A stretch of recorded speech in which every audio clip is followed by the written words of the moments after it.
Members, take your seats.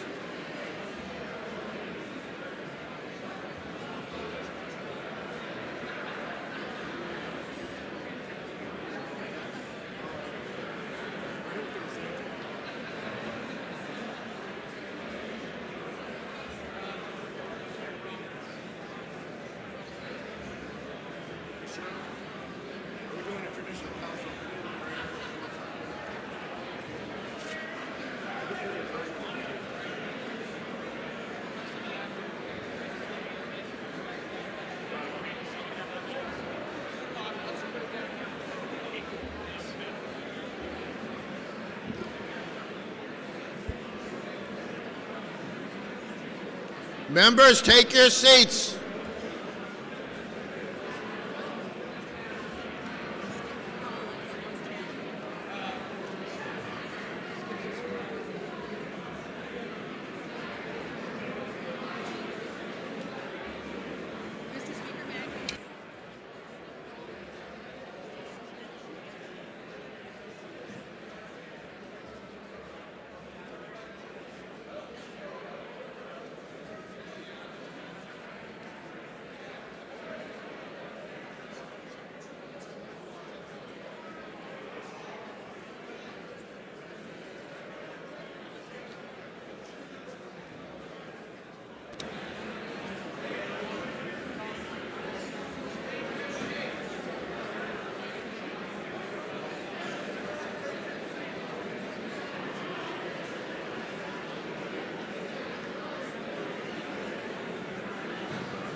The House will come to order.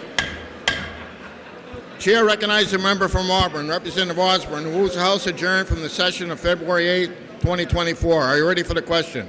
All those in favor say aye. Those opposed, nay. The ayes have it, and the House is adjourned. House will attend to a prayer by House Chaplain and Reverend Bob Stewart, pastor of St. Paul's Hynes Methodist Church in Manchester. Good afternoon, New Hampshire House of Representatives. Good afternoon, Mr. Speaker. Good afternoon, God. Let us pause for a moment of silence as we remember our friend and colleague, Representative Sharon Nordgren, who represented Hanover, New Hampshire for the last 18 terms. Let us pause for a moment.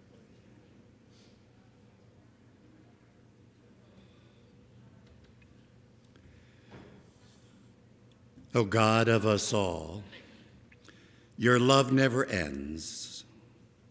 When all else fails, you still are God.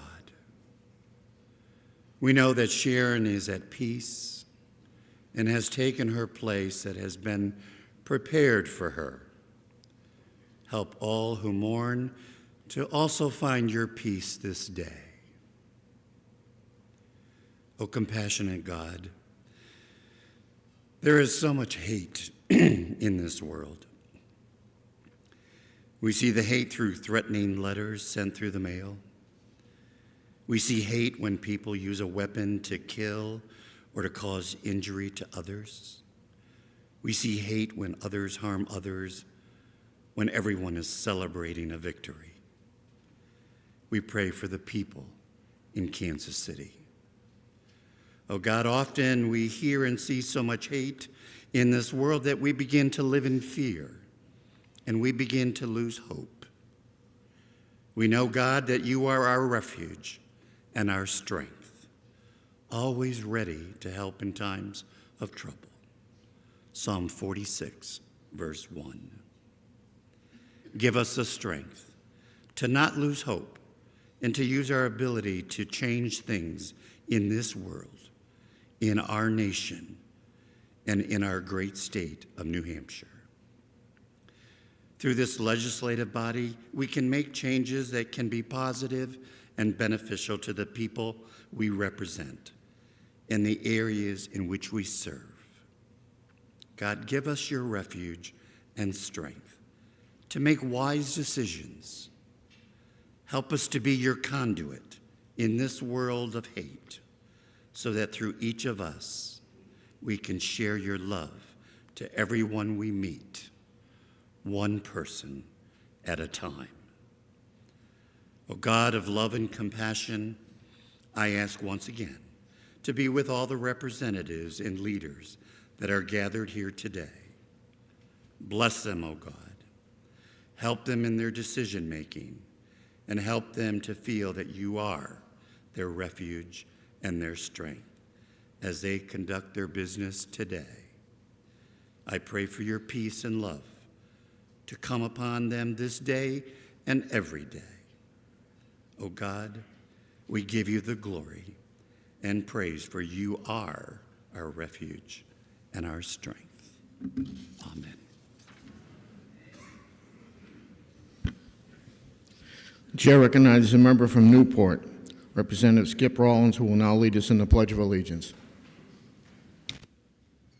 I pledge allegiance to the flag of the United States of America and to the republic for which it stands, one nation, under God, indivisible, with liberty and justice for all.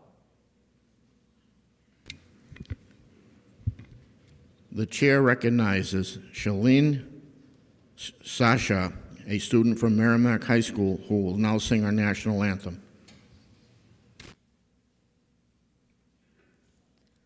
Oh, say, can you see by the dawn's early light what so proudly we hailed at the twilight's last gleaming, whose broad stripes and bright stars through the perilous fight o'er the ramparts we watched were so gallantly streaming, and the rocket's red glare, the bombs bursting in air, gave proof through the night that our flag was still there.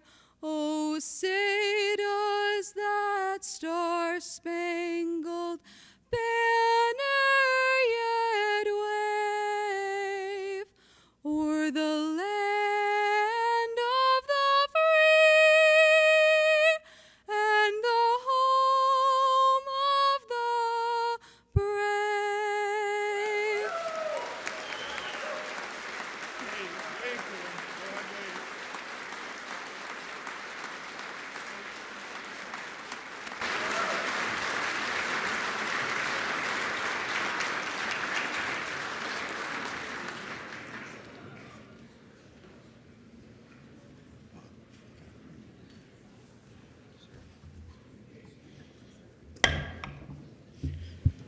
The House will attend to requests for leaves of absence. Mr. Speaker, the day, illness, Representatives Piemonte, Jeffrey Smith, and Trelevin. The day, important business, Representatives Cole, Foote, Catherine Kenny, Mills, Nutting, Smart, Trottier, and Vincent. The day, illness in the family, Representatives Macbeth and Sanborn. These leaves of absence shall be granted unless otherwise ordered by the House. House will attend to the introduction of guests. Mr. Speaker, please welcome Tierney and Charles Sarcia, parents of the singer, guests of Representative McHugh, Charlie Post, husband of Representative Lisa Post, Sam Coase, son of Representative Baldwin, and Alexis Eaton, guest of Representative Heath Howard. They are with us in the gallery today. Welcome to the New Hampshire House.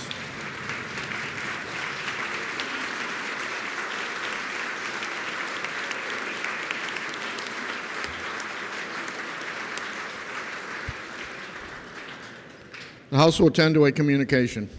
Mr. Speaker, in an email dated February 9, 2024, Resignation. I wish to resign my State House seat. Thank you, Dan Hynes.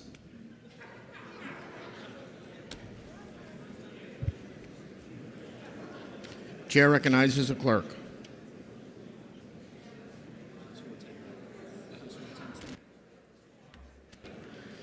The House will now attend to a memorial resolution. House recognizes the clerk. Mr. Speaker, House Resolution 33.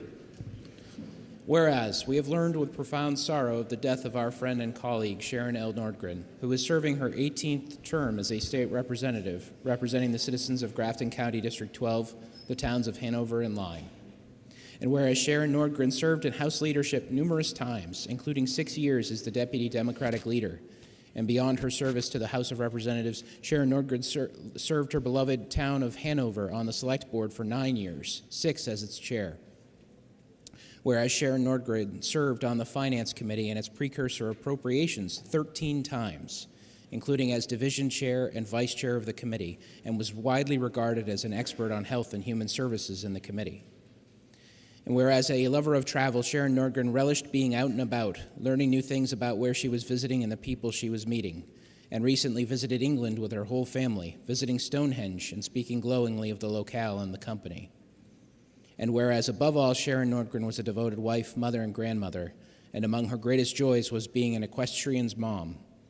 Now, therefore, be it resolved by the New Hampshire House of Representatives in regular session convened, Sharon L. Nordgren be granted the highest praise and accolades and our profound thanks for her service to her state and the town she adopted as home for many years, and be it further resolved that expressions of our most heartfelt sympathy be extended to her family and that a suitable copy of this resolution be prepared for presentation to them.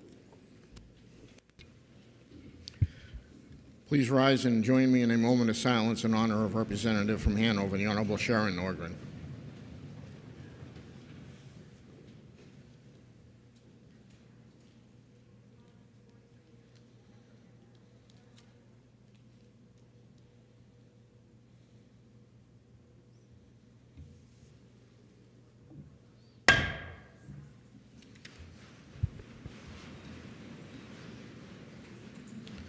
The House will attend to a resolution.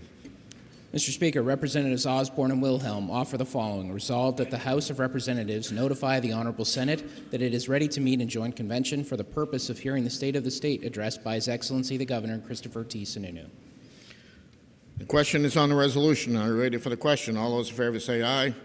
Those opposed, nay. The ayes have it, and the resolution is adopted.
Chair recognizes the clerk. Mr. Speaker, the Senate is ready to meet with the Honorable House in joint convention for the purpose of hearing the State of the State address by His Excellency Governor Christopher T. Sununu. Chair recognizes the clerk. Not ready.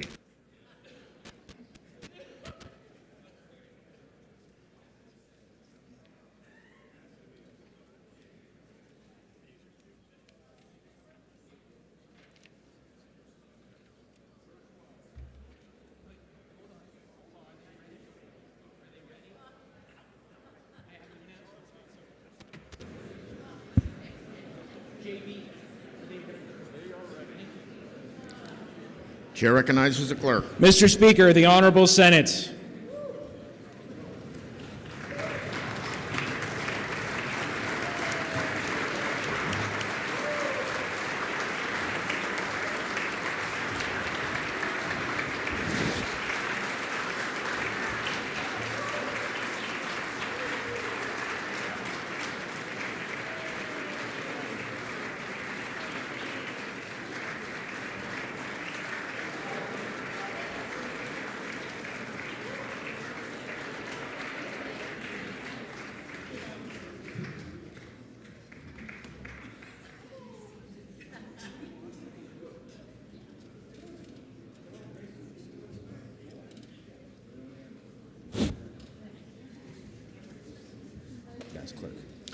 Chair recognizes the clerk. Mr. Speaker, the President of the Senate, the Honorable Jeb Bradley of Wolfboro.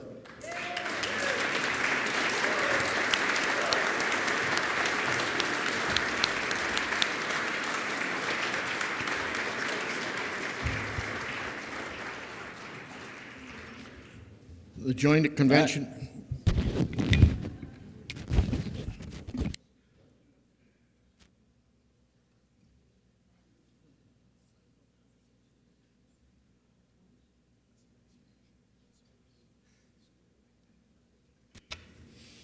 Chair recognizes the clerk. Mr. Speaker, the New Hampshire State Treasurer, the Honorable Monica Mezzapelle.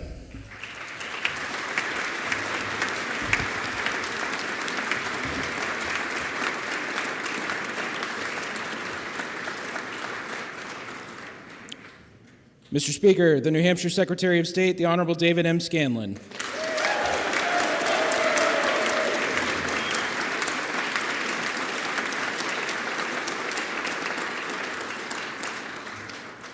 Mr. Speaker, the Honorable New Hampshire Supreme Court.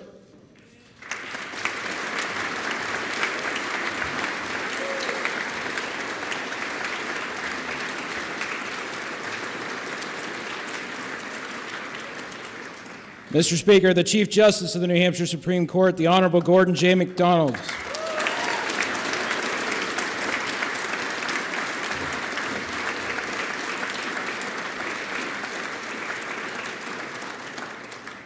Mr. Speaker, the Honorable Executive Council.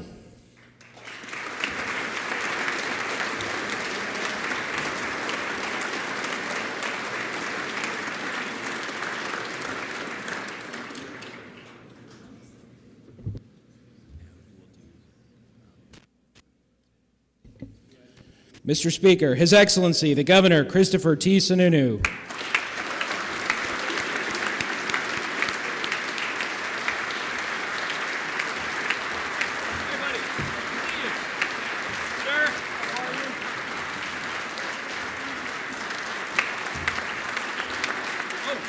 Okay, we're on. Great, thank you. Can they sit down? Oh, yeah, I thought so. I told them to go first. The joint convention will now come to order. Okay. Whew. 7 years, we'll get it right eventually. Okay, good afternoon. Great to see everybody here. Great to be back. So, to kick things off, got my water. Mr. Speaker, Mr. Senate President, to the honorable members of the House and the Senate, the Executive Council members that are joining us today, our illustrious commissioners, and of course, the members of the Supreme Court. All very exciting. Thank you guys for joining us, and obviously all the citizens that are joining us both in chambers and on television today, welcome.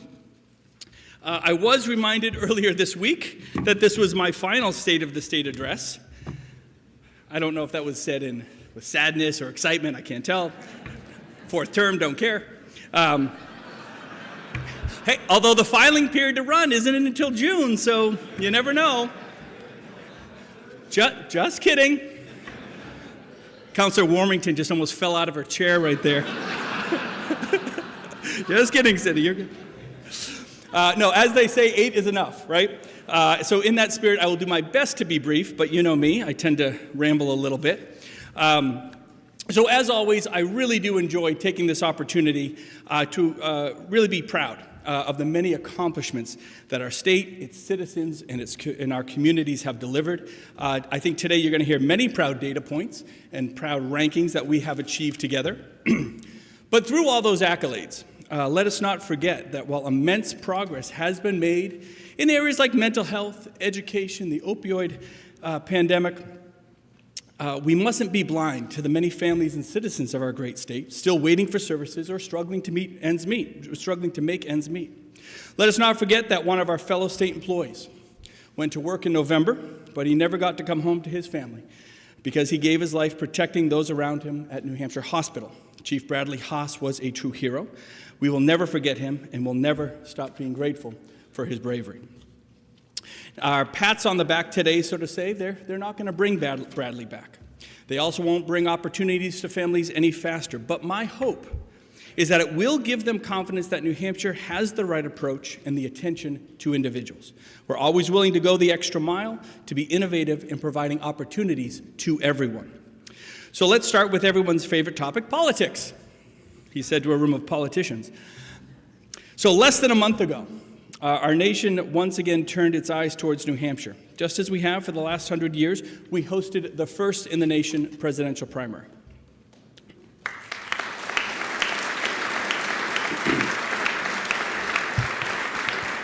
Now, our place at the front of the nomination calendar is never a given. It is always fought for, earned, and won. We take our responsibility of getting the process right.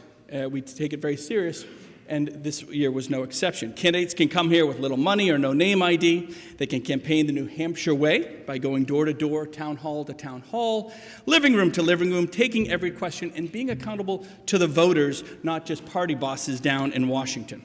And I would like to extend a great debt of gratitude to the work of Secretary of State Dave Scanlan, his team, and the countless city and town election officials, many of which are volunteers, by the way, that really made sure that this went off without a hitch. We all thank you, really.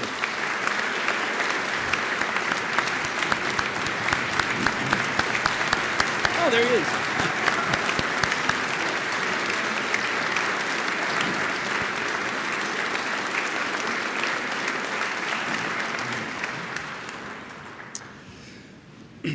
So New Hampshire was a banner. 2023 was a banner year for New Hampshire. We had opportunities and we achieved in advancing freedom. We increased opportunities in our economies. We put our families first. And now you may have heard some of these data points before, because I do like to brag about them in other speeches. But in just the last year, New Hampshire was ranked the #1 state for overall freedom, the #1 state for economic freedom, the #1 state for child well-being, and we will continue working to ensure that we maintain the lowest poverty rate in the country. Great job. Really great job.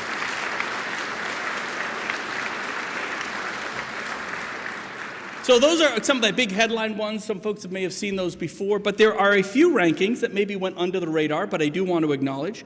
Did you know that this past year, for the first time ever, our correction system was ranked the best in the country? So hats off to Commissioner Hanks. Great job. Or did you know that New Hampshire was the first state in the nation with a nationally approved cybersecurity plan? Not an easy task and something that is on the forefront of everything we do nowadays. So again, great job to Commissioner Dennis Goulet.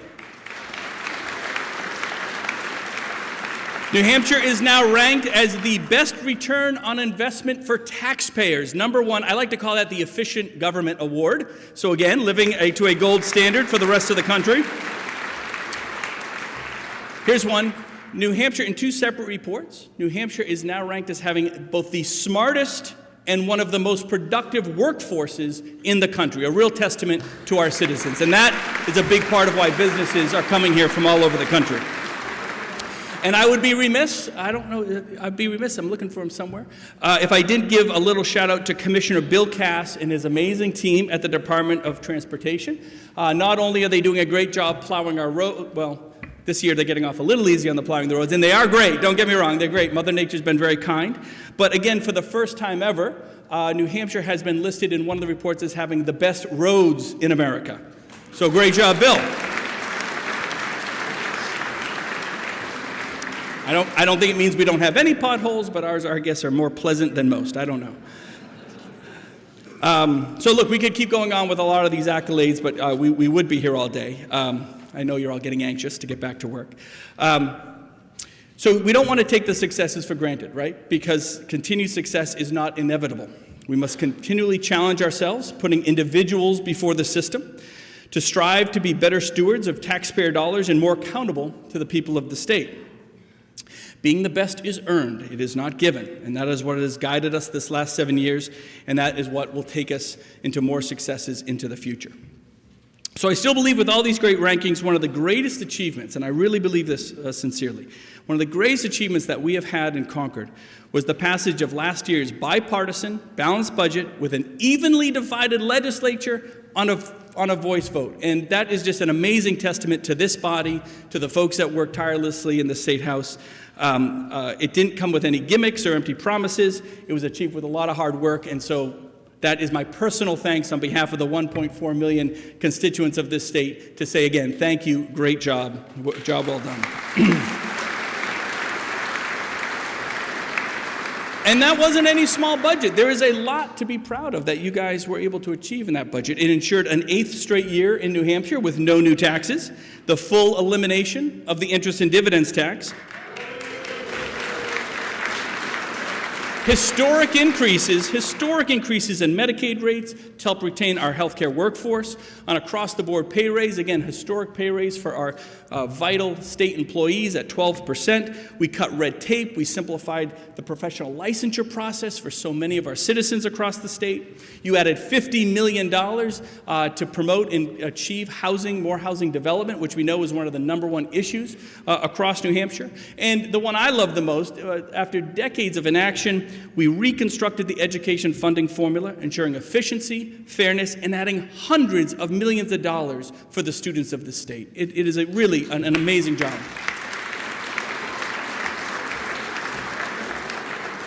New Hampshire leads from the front. We do not follow. That has been tried and true for a couple hundred years now. So every policy victory, every economic win, and record-breaking statistic has been the direct result of that hard work, fiscal discipline, sound government stewardship, and we should all be proud. And that, in itself, is the New Hampshire success story. Today, New Hampshire is more prosperous than ever. Our economy was ranked as the fastest growing in the country last year at 8.1%, becoming the envy of the nation and the best place in America to live, work, and raise a family. Businesses are moving here in droves. After years of more people leaving the state, I think through 2015, we had something like 6 straight years of more people leaving the state than moving in. Since 2015, we've had a surge of domestic migration into New Hampshire, resulting in more people working than ever before. Nearly 40,000 more people are working in New Hampshire today than when I first took office, and our unemployment rate continues to be one of the lowest in the nation.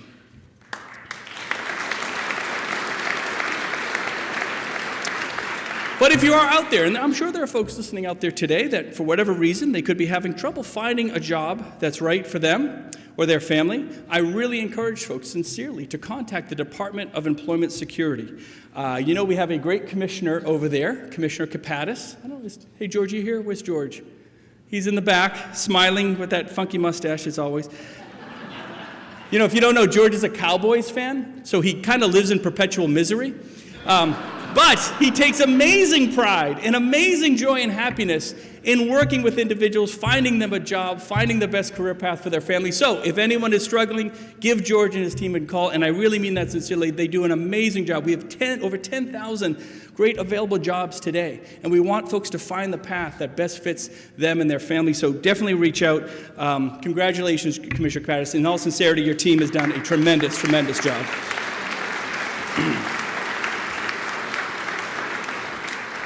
So with all these successes, obviously they come challenges as well. There's no doubt about it. Businesses cannot be successful without workforce, and there won't be a workforce unless we have the housing. This is something we've really felt the burden of all across the country, but here in New Hampshire is no exception for the past couple of years.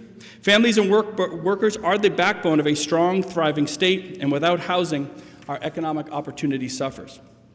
Which is why, with your support, we were able to launch our Invest NH Housing Fund, a first-of-its-kind fund to incentivize the construction of new housing projects. This was just a couple years ago, and the goal was to get permits out and houses up. Then the initial results are in this past month, and it has been an immediate success. Since launching the program 2 short years ago, the total number of permits issued for residential construction has doubled our expectations in just this past year. More permits issued in more than a decade, and we're now on track to bring thousands of new units online all through 2024. So already we have, under the Invest NH Fund, we have housing developments that have been completed in Concord, in Conway, Manchester, Lebanon, Littleton, almost all of which is workforce housing, which is exactly what the states need. It's a win for New Hampshire, and again, I thank the legislature for making it all happen. So let's take a step back a little bit, and we can discuss some of our landmark strides in the few years surrounding opportunities around kids and education. Obviously, a paramount discussion that we continually have in Concord. Now, we can go back to the days when the balance of our education trust fund was negative by about $52 million. And if you were in the 4 walls of that traditional classroom and it wasn't working for your kid, you were stuck, you were out of luck. But that is not where we are today, not anymore. Next year, the education surplus is expected to reach over $230 million, and families are singing the praises of the work done right here in Concord for finally passing the Education Freedom Accounts, which are now ranked as the most effective and popular school choice program in America.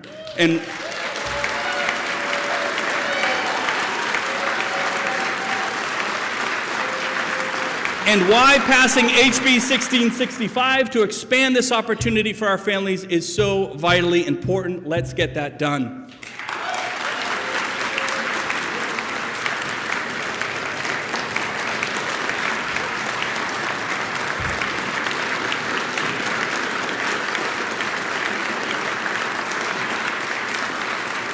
And today, understand that today, our public schools are ranked number 2 in the country. We have amazing public schools here in New Hampshire. We have amazing teachers doing amazing work with our kids. We now spend more dollars per child than ever before in public education. All factors that allow kids to maximize their potential. Through the past few years, we've instilled full-day kindergarten, a huge win. The Learn Everywhere program, allowing flexibility for kids to get credits outside of the classroom. New Hampshire Career Academies, where you can actually, at no cost to the individual or the state, you can actually get your associate's degree for free as a high school student. Amazing opportunities that didn't exist just a few years ago. The one I'm most proud of and very excited about is this year we have kind of our first of its kind robotics fund. It sparks individual opportunities for kids in the area of STEM. And I'm going to take a quick moment. This is a quick story that happened just last week. We became the first state where I said, look, we're going to put a robot in every classroom, right? People said, well, that's crazy. How are you going to do it? And you did it. You really did. But here's the interesting part. We didn't just say we're going to put robots in every classroom and allow this opportunity, buy some robots and ship them to the schools. That's not what we did at all. The new First Robotics XRP robots, they're now shipping out. But this is the way they did it, which I thought was really cool. The students are making the robots, not assembling them. They literally are building them in the 3D print farms, right? So the students are kind of vertically integrating what they're doing. They're building the parts to the robot. They're getting involved with supply chain and manufacturing. They're putting them in their packages. This is a combination of high school students working with the community colleges, and then they send them to other students in the state to learn how to use them. Well, at the same time, the teachers have a free opportunity to take classes to learn how to teach to them. And at the same time, you all passed an opportunity to give incentive bonuses to any school teacher in the state that wants to become a computer science teacher. It's so vertically integrated, but I'm telling you, what you guys did is amazing. This is the future. It's opening up all these opportunities of technology, not just for a few students, but for every student. And not just for a few teachers, but for every teacher, for everyone to participate in that opportunity. This is where workforce is going. This is the opportunity that we can give kids for real-world skills. And again, not just in their senior or junior year, but up and down for every single classroom. So I thought that was an amazing program. Dean Kamen and his folks are working, again, in conjunction with the community colleges and the high schools. When I went to this 3D print farm, and there were literally 40 different printers printing these pieces, really taking it from the supply chain all the way to seeing a kid in that classroom using that device. I thought it was an amazing example of making sure that kids have an experiential, something learning and experiential at every step of the process. It was great.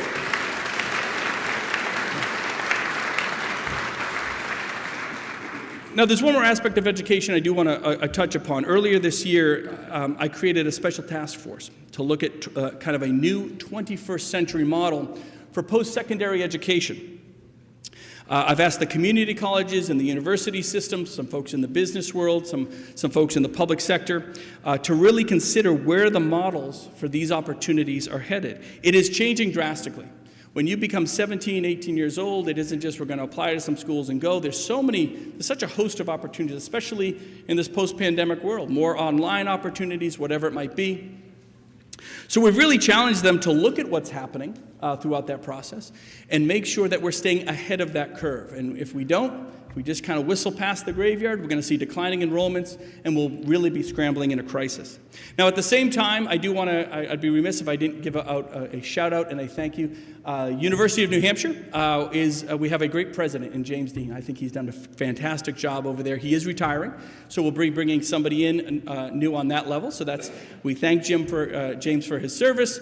But there's opportunity there as well, and it's not just combining the systems of what it might be, but really making sure we're looking at those college and community college opportunities from the customer perspective. I'm passionate about it because I'm starting to tour colleges with my own daughter, right? And try to see what her is. And so as a constituent, as a consumer, if you will, we're going through this as a family in terms of what all the options are. The traditional models of college and community college don't work for everyone anymore, but I think if we stay ahead of it, I think we have a great opportunity with this task force, and I'm excited to see what they'll be bringing us to ensure that New Hampshire remains competitive. And while I'm on the subject of colleges and post-secondary education, one of the institutions we don't often recognize here in Concord, they're a private institution, but a great institution, is the great work done by Dartmouth College. So let's take a little bit of a step back. We have seen all across the country a lot of this growing hateful anti-Semitic rhetoric across some of America's great college campuses. And frankly, I personally think that the actions of many of the Ivy League schools in America as it pertains to this crisis, I think has been terrible. I've even called for some of the presidents of the Ivy Leagues to resign. But I want to very much applaud the efforts of President C.N. Bealock, the new president over at Dartmouth. In just her first year, she has set Dartmouth apart and led as an example of ensuring free speech and respect on campus. And guess what? She used the situation to bring students together and make sure it was an educational process, an educational forum to learn on this issue. And those students have very much responded in kind. The rest of the Ivy League schools are now looking at Dartmouth as the example to follow, and I just want to take the opportunity to thank her and her team for representing New Hampshire so well.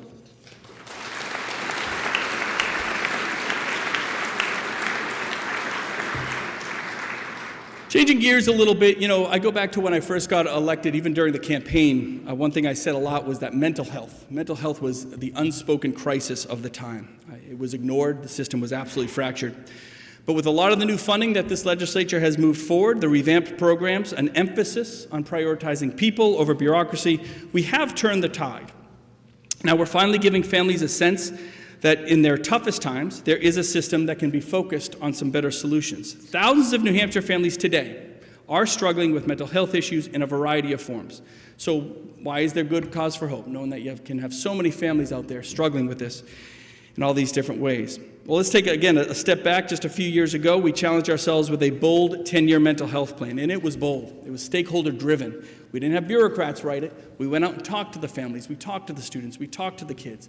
We found out where the system had been failing them and then challenged ourselves to go after a lot of those barriers. And this legislature has been aggressive in taking on all those recommendations. Now, we kept that momentum going. Just last summer, the Department of Health and Human Services launched what we call Mission Zero, building on years of progress with the goal of eliminating emergency department boarding once and for all. And we're backing that mission up with historic investments. A lot of you have seen this out there. New Hampshire has financed a public-private partnership with Solutions Health for a brand new state-of-the-art mental health hospital. We purchased Hampstead Hospital for children with acute mental illness.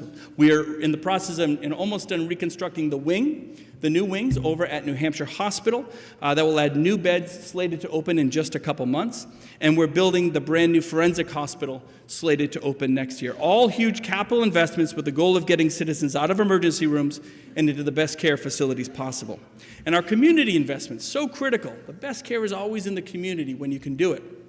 They are having tremendous success as well. Last year, over 5,000 children were served through the Rapid Response Crisis Services. Over 2,000 received assistance from our mobile response teams. We've increased mental health supported housing by 61%. We have new crisis stabilization centers, moving patients away from the emergency rooms. Those are opening up. And when it comes to youth detention, New Hampshire now has the lowest rate in the country. So there's a lot of work ahead of us, but these transformational changes have opened doors like never before and given families choices when their kids need it the most. And remember, if you're out there and you're watching, if you are a family or an individual in crisis, we remind ourselves all the time, you can always call 211 at any time to be connected to an expert with caring technical expertise for help and assistance. And unfortunately, too often our mental health efforts become tied into the opioid and fentanyl crisis. It continues to affect every community, not only in New Hampshire, but really across the country. Now, thanks to our very successful Doorway program that we implemented back in 2019, New Hampshire citizens have access to wraparound services and options of care across the state. In New Hampshire, we created our recovery-friendly workplace program, which has now gone national. We're all very proud of that, allowing nearly 100,000 citizens right here in New Hampshire to now work for a recovery-friendly workplace. New Hampshire is now bucking the unfortunate national trend of skyrocketing overdose deaths. If you've seen some of the data that is coming out as we close out 23, the rest of the country, since 2018, the rest of the country is up almost 60% in overdose drug deaths since 2018. Our numbers have actually gone down. We've had a lot of success there, but that is no solace to the approximately 400 plus families that will lose a loved one right here in New Hampshire. 400 families are going to lose someone to that drug crisis likely in the coming year. So we know that more always has to be done. And we know where it's coming from. The fentanyl supply over America's southern border is increasing daily over the past few years. Records amount of fentanyl being smuggled into our system. Millions of illegal migrants, not just involved with the human trafficking and the extortion, but with the deadly drug trafficking that is killing New Hampshire citizens. Now, last year we had about just shy of 200 of our brave men and women in our National Guard. Those soldiers successfully assisted on the southern border down in McAllen, Texas. They just came back just a couple months ago. And we thank them for their service and their duty to the country. Tomorrow I will go to the legislature and request funds for additional National Guard to join other states across the country, down to Eagle Pass, Texas, where some of the highest incidents of illegal crossings and drug smuggling have occurred. This is not a Texas problem. This is a national crisis. And New Hampshire has the chance to provide specialized support, follow the laws of the land, and keep our citizens safe. Let's do this.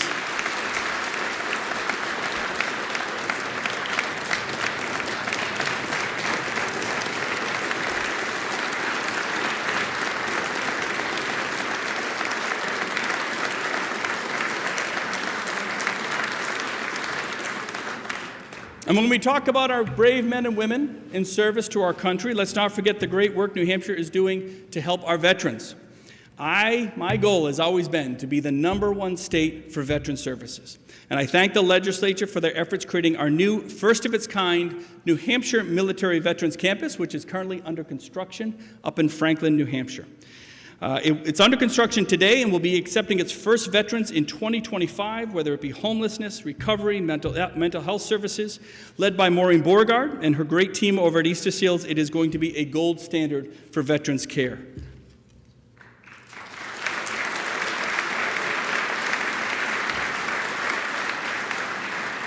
I won't be governor, but you got to invite me to that ribbon cutting. I just want to see the place up and running. It's going to be great. So look, there's no doubt about it. Times in New Hampshire are good. Good management, fiscal prudence, and a limited government worldview guide our decision making. Over these last 7 years, New Hampshire has stood out as a beacon of success and a safe haven for freedom and opportunity. We have all put in the hard work, and this has always been a true team effort. We fought for lower taxes, and it worked. We fought for more efficient government, and it worked. We fought for local control and decentralized government. It worked. We fought for the rights of the individual, putting them before government, and it worked. When we had one-time funds come in, instead of growing government or instituting massive new programs, we focused on one-time projects.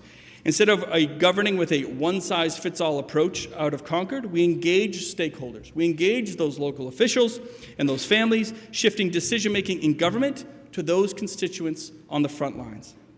So if I have one message to leave for this legislature, it is this: you cannot take our amazing success for granted. Fiscal prudence definitely rules the day. Understand that for the average citizen out there, personal debt, it is at an all-time high. Inflation has skyrocketed costs across to everyday Americans by over 20% in just a few years. Many New Hampshire families are struggling because of just something as simple as high prices at the grocery store. And these challenges are often beyond our control, so now more than ever, it's important that we continue to minimize the state's burden on taxpayers, ensure that the services we provide focus on serving that individual and not just the system. Responsible management of taxpayer dollars will be of the utmost importance. If a recession hits, and I'm still a little concerned a recession across this country very much could hit, it is our job as leaders to make sure that we're the last state to hit into the recession and the first state to get out. But that requires restraint. We are strategic in New Hampshire. We plan. We don't believe in just that, okay, government's going to get it done. We do empower that private sector to be partners in our success. Next year, there'll be a new governor and a new legislature and new challenges to address. Oh, we got to cheer for that one. That was funny. But look, we are so much better off when we are working together. And it's up to each of you that return next year to bring that same level of energy, cooperativeness, and bipartisanship that has helped us achieve so much together. New Hampshire truly has set a gold standard. Now, I'm not going anywhere anytime soon. Don't get too excited. You can keep the cheers for another 10 months. So let's keep working hard. Let's keep doing it as a team. We can have our differences and the political divide. That's okay. But at the end of the day, we have a great record over these past few years of really outshining the rest of the country, working together, finding solutions, and getting stuff done. I just want to thank all of you. God bless you. God bless the great state of New Hampshire. I appreciate it, guys. Thank you.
The joint Representative Osborne and Senator Carson move that the joint convention arise. Are you ready for the question? All those in favor say aye. Aye. Those opposed, nay. The ayes have it, and the joint convention is adjourned.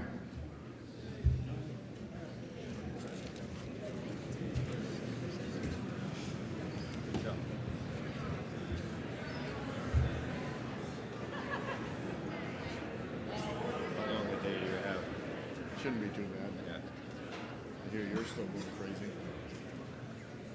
We're on a third bill.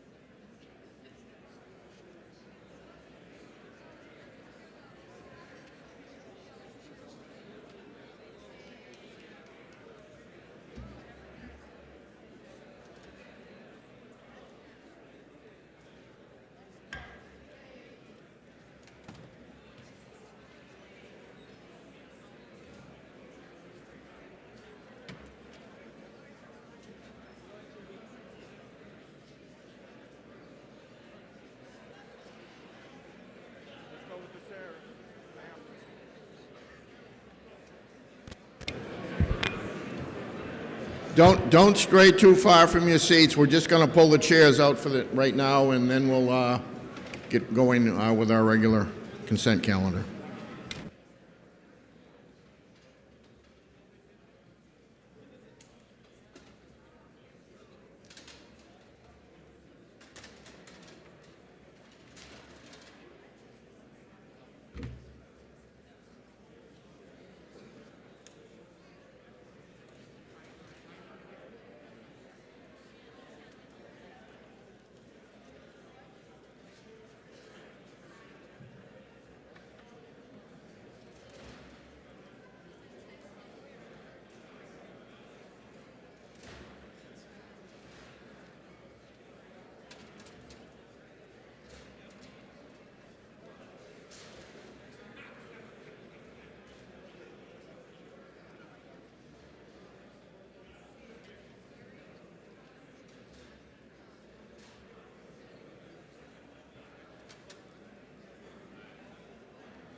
Members need to turn on their stations as well, Mr. Speaker. The House will come to order. Members need to turn your voting stations on. The House will now attend to the consent calendar. Mr. Speaker, from the Committee on Legislative Administration, House Bill 1152, removed by Representatives McLean, Shapiro, Wheeler, James Murphy, Shurtleff, Lascelles, Simpson, Prue, Gagne, and Priest. Are there any other bills to be removed? Representative Osmond moves that the consent calendar with the relevant amendments as printed in today's House record be adopted. Are you ready for the question? All those in favor say aye. Aye. Those opposed, nay. The ayes have it. Consent calendar is adopted. Under rules of the House, the Committee on Education, House Bill 1655 is referred to the Committee on Ways and Means. House Bill 1678 FN is referred to the Committee on Finance. Committee on Executive Departments and Administration, HB 1410 FN, is referred to the Committee on Ways and Means, and the Committee on Legislative Administration, House Bill 1666 FN, is referred to the Committee on Finance. House will now attend to bills on the regular calendar.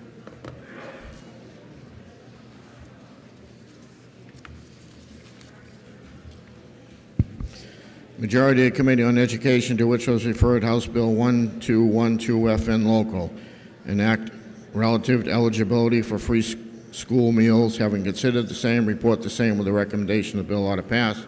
Senator Muriel Hall for the majority of the committee. Minority of the committee. Having considered the same, being unable to agree with the majority, report with the following resolution resolved that it is inexpedient to legislate. Senator Mike Belcher for the minority of the committee. Chair recognizes Representative Belcher. Thank you, Mr. Speaker, and good afternoon, colleagues. I rise today against the ought to pass motion on this bill. This bill would increase the free lunch program from 180% of federal poverty level to 350% of federal poverty level. And it does so with 100% New Hampshire taxpayer funds with no hope for any amount of reimbursement from the federal government for this. The language within the bill itself is slightly unclear as to whether 1 or 2 meals will be required per day, resulting in competing fiscal analyses of this bill that put the final cost anywhere from $50 million per year to perhaps $100 million per year or higher. Currently, not all schools even opt into this program. So the very act of passing this legislation and requiring them to do so would represent an unfunded mandate on these schools, requiring them to build facilities that they don't already have. And as I said, this is pure New Hampshire taxpayer money. Yet it expands a federal program. Now what that means is we have zero ability to direct exactly where we want these funds to go, because all federal USDA program mandates still apply to this money, even though it's New Hampshire money. The USDA program has been demonstrated out of a study in Boston to be very wasteful. 30% waste product from this program. They attribute that, per studies, to the inherent unpalatability of the foods because they don't emphasize quality in this program. The nutrition guidelines themselves are very controversial.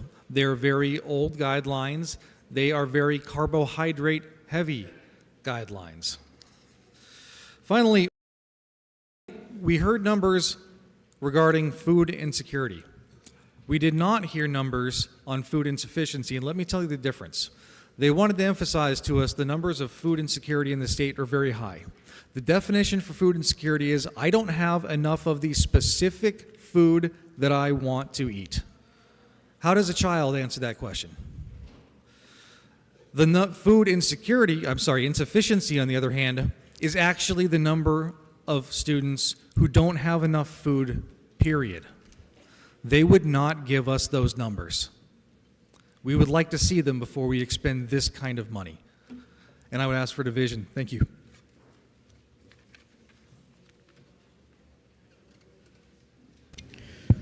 Chair recognizes Representative Hall.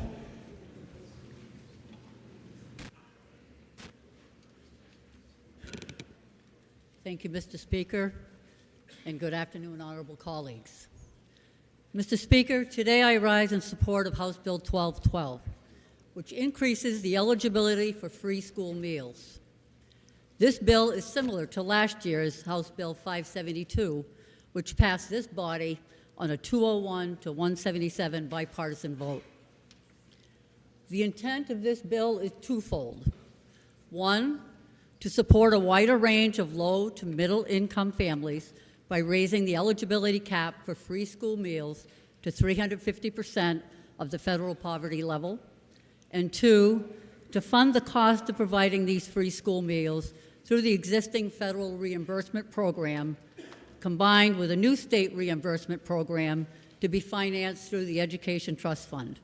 It does not affect adequacy grants. School meals play a critical role in a student's attendance, well-being, and academic success. A healthy diet can give the child the energy to think, work, and play. Kids' access to school meals has been curtailed at a time when many families continue to struggle with the rising cost of putting food on the table. This bill ensures that our most needy children and adolescents receive at least one nutritious meal per day. Hunger. That's really what this bill is about, childhood hunger. Over half of New Hampshire children reportedly live in households with insufficient food. Imagine that some child's reality is they don't know when their next meal will be. We're asking kids to be their best selves under the worst of circumstances. We can do better than this, and we must do better than this. This bill is a positive step toward ending childhood hunger in New Hampshire. School meals are as essential as buses, books, computers, internet access. Let's do our part to ensure that New Hampshire kids have food in their bellies, at least during their school day. A former superintendent testified that the toughest part of his job was having to make the decision to cancel school, knowing that some kids would not get a meal that day. House Bill 1212 is our opportunity to commit to assisting Granite State families in reducing food insecurity. Our neighboring states of Vermont, Maine, and Massachusetts all have passed permanent universal meals legislation, which this bill is not. But on that note, I'd like to share a social media post I saw last night while I was preparing for this floor speech. It was posted by my alma mater, the Groveton School District, and it said all lunch bills at Groveton Elementary School have been paid off, thanks to the incredible generosity of an anonymous donor. This act of kindness has lifted a significant burden off the shoulders of many families in our community, ensuring that every child can enjoy nutritious meals without any financial worry, especially now that all students will eat free going forward in that community. I would like to think that the majority of us have a similar priority. Feeding kids is an investment in New Hampshire's future. It's not only the right thing to do, it's the least we can do. Please join me in pressing the green button so that we too can help feed those kids who need it most. Thank you, Mr. Speaker, and I would like to request a roll call vote. Representative Hall has requested a roll call vote. Is that sufficiently seconded? It is sufficiently seconded. This will be a roll call vote. Members, take your seats.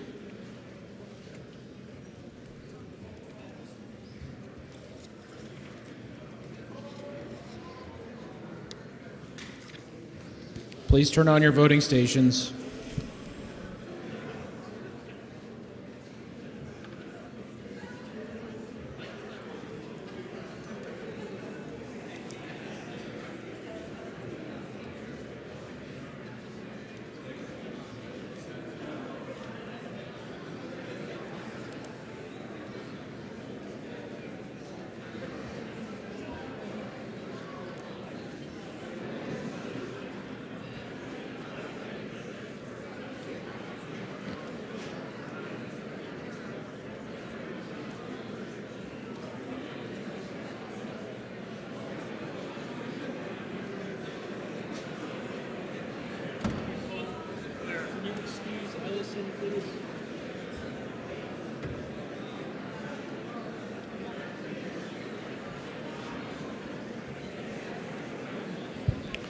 The motion before us, a majority committee report of order pass on House Bill 1212. This is going to be a roll call vote. Chair recognizes Representative Ladd for a parliamentary inquiry. Thank you very much, Mr. Speaker. If I know 38 schools do not currently participate in the national school lunch or breakfast programs, and that this state mandate requiring their participation is made without consideration for local control decision-making. And if I also know the bill's fiscal note estimates the total cost of the program to be more than $50 million and potentially cost up to $75 million, with all funds coming from the Education Trust Fund, regardless of other high-priority needs. And if I understand the bill not only disregards local decision-making, but will also have a significant financial impact on the Education Trust Fund, would I then press the red button so another motion can be brought forward? Thank you. Chair recognizes Representative Woodcock for a parliamentary inquiry. Good afternoon. Thank you, Mr. Speaker. If I know that today everyone sitting in this room had the opportunity to attend a free breakfast or lunch and had the ability to pay for it but didn't have to. And if I know that thousands of New Hampshire students from needy families did not or will not have either a breakfast or a lunch today, free or otherwise. And if I know that many of us along the way had a hard scrabble life, but we had a hand up along the way. And if I know that I consistently hear from many sitting here that education is all about the kids, well, perhaps this is time to support the kids. And if I know that foundationally, the needs of all people and children particularly are two, housing and food, without which students arriving at the schoolhouse door missing those basic building blocks will only reach a limited academic potential. And finally, if I know that last year when this bill passed overwhelmingly in this House, and again on the other side and unanimously out of committee, I still can hear the words of Honorable Art Ellison as he did his PI, and he said, "This bill is about one thing, feeding hungry kids. It's not Republican, it's not Democrat, it's simply about feeding New Hampshire's hungry kids." And I ask you to press the green button and do just that. Thank you, Mr. Speaker. The motion before us, the Majority Committee report of order pass on House Bill 1212. This is a roll call vote. If you're in favor, you'll press the green button. If you're opposed, you'll press the red button. Voting stations are open for 30 seconds.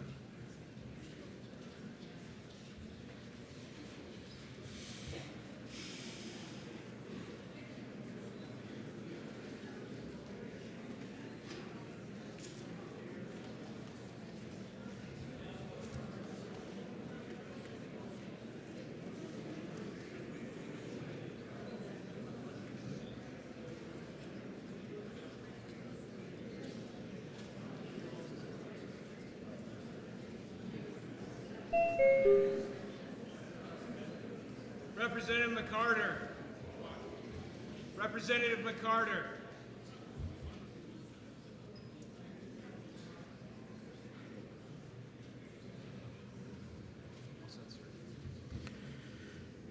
Have all members had an opportunity to vote? House will tend to state of the vote. 187 voting yea, 188 voting nay. The committee report fails. For what reason does the member rise? To make a motion. State your motion. I move inexpedient to legislate.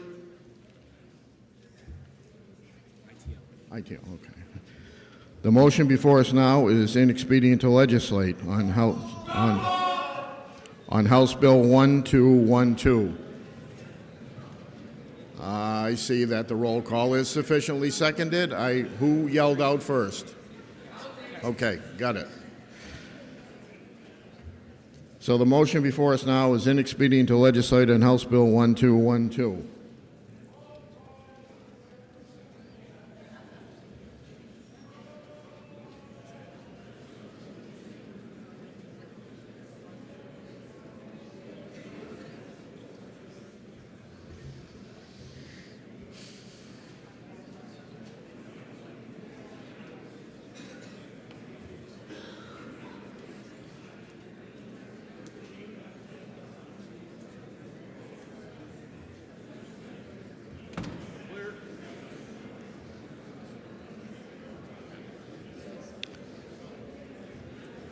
The motion before us is inexpedient to legislate on House Bill 1212. This is going to be a roll call vote. If you're in favor, you'll press the green button. If you're opposed, you'll press the red button.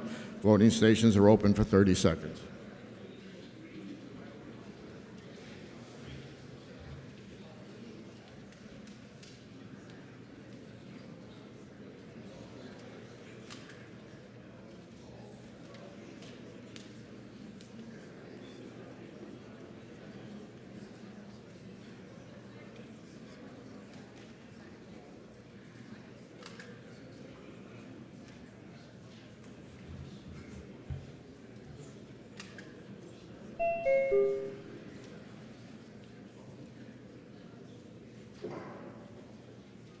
Representative Peterson.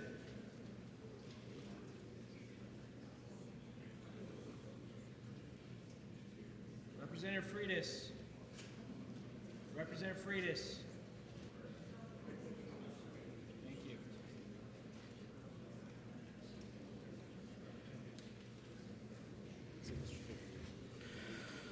If all members present had an opportunity to vote, House will attend the state of the vote. 188 voting yea, 187 voting nay. Motion of inexpedient to legislate passes. So,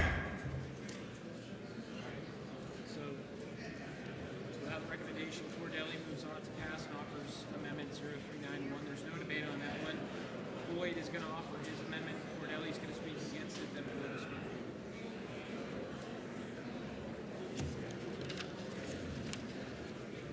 The Committee on Education, to which was referred House Bill 1419 FN, relative to prohibiting obscene or harmful sexual materials in schools. This come to us without recommendation. Representative Cordelli moves ought to pass and offers floor amendment 0391H, printed in House Record 6, page 34. Are you ready for the question on the amendment? All those in favor say aye. Aye. Those opposed, nay.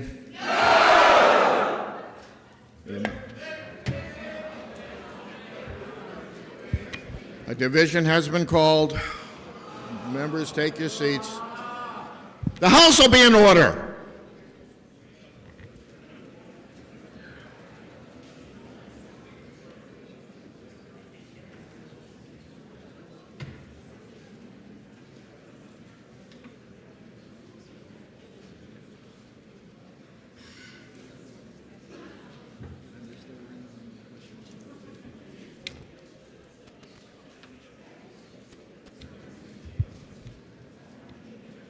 This would be a division vote for confirmation only.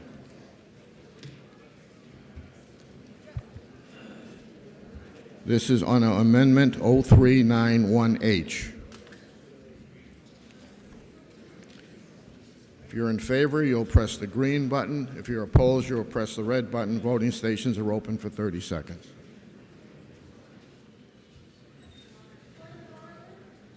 We're in the voting mode. We're in the voting mode.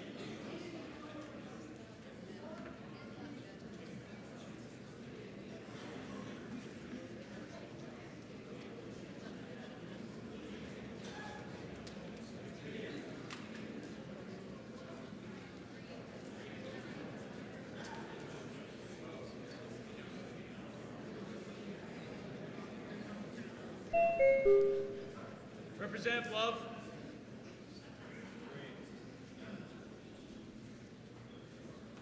Representative Lekas.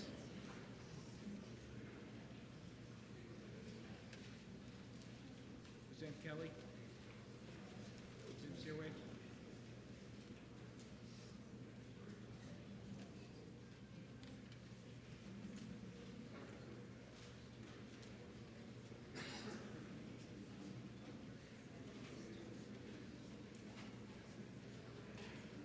Representative Stephen Boyd.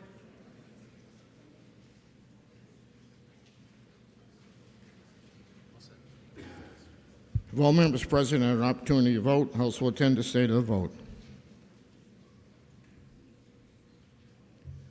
185 voting yea, 188 voting nay. The amendment fails. It's on second reading, open to further amendment. Representative Boyd offers floor amendment 0700. Representative Cordelli is going to speak against it. Representative Cordelli. Thank you, Mr. Speaker. This amendment basically replaces the bill. It has been said that a law without enforcement is just a suggestion. This amendment makes this bill a suggestion. It turns its back on parents who have found inappropriate materials, age-inappropriate educational materials in their schools and want redress. It removes the ability for the State Board of Education to be in a part of the appeal process for a parent. And one of the duties of the State Board of Education is to hear appeals from parents when there is a dispute with their local district. We cannot ignore the age-inappropriate materials, some of which I understand some people passed out today outside. Parents are paying attention to what we do here today. We need to have the appeals process and the enforcement mechanisms in place that were worked out with the Attorney General's office. We can't gut this bill. I ask you to vote red on this floor amendment. If this floor amendment passes, I'll vote against my own bill.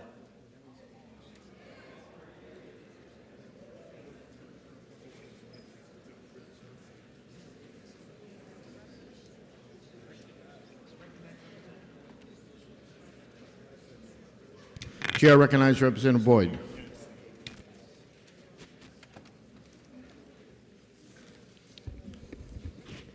Thank you, Mr. Speaker, and through you to my esteemed colleagues of the New Hampshire General Court. My floor amendment provides an alternative approach to tackling obscenity within our public schools. First, it's enabling. School districts have the choice to opt in or not.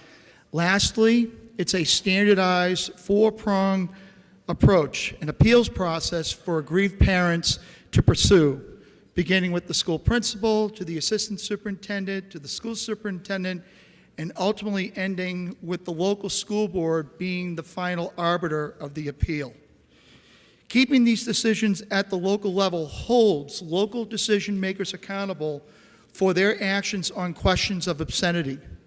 Placing these decisions with an unelected bureaucratic state board of education would politicize decision-making with no accountability to these decision makers as well. Creating a local process for school districts to follow on questions of obscenity provides a sensible solution to addressing a societal challenge that is impacting today's youth.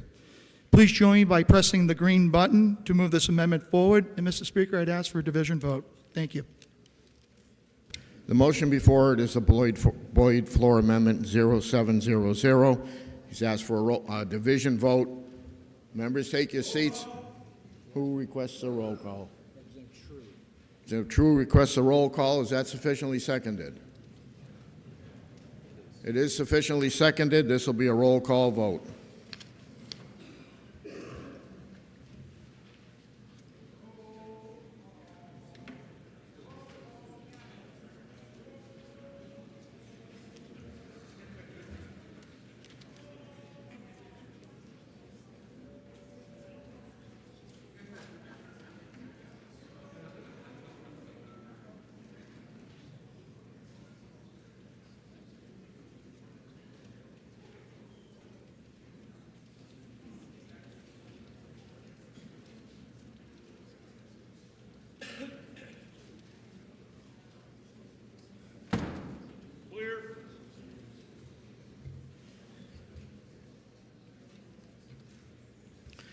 The motion before us is the Boyd floor amendment 0700. It is in your seat pockets.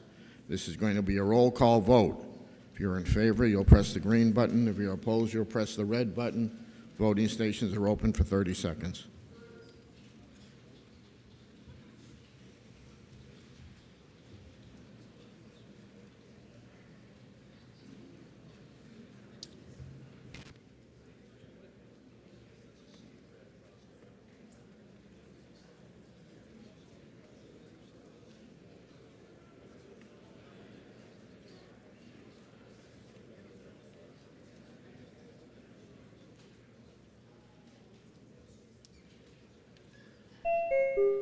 Representative Jones.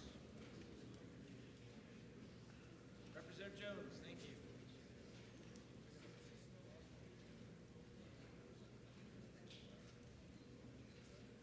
Representative Rhodes.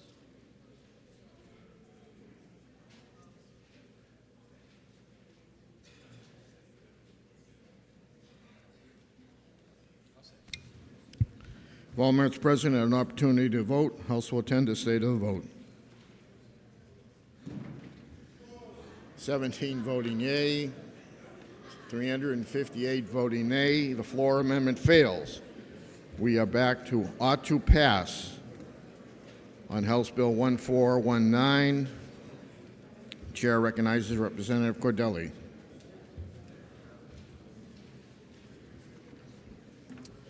Thank you, Mr. Speaker.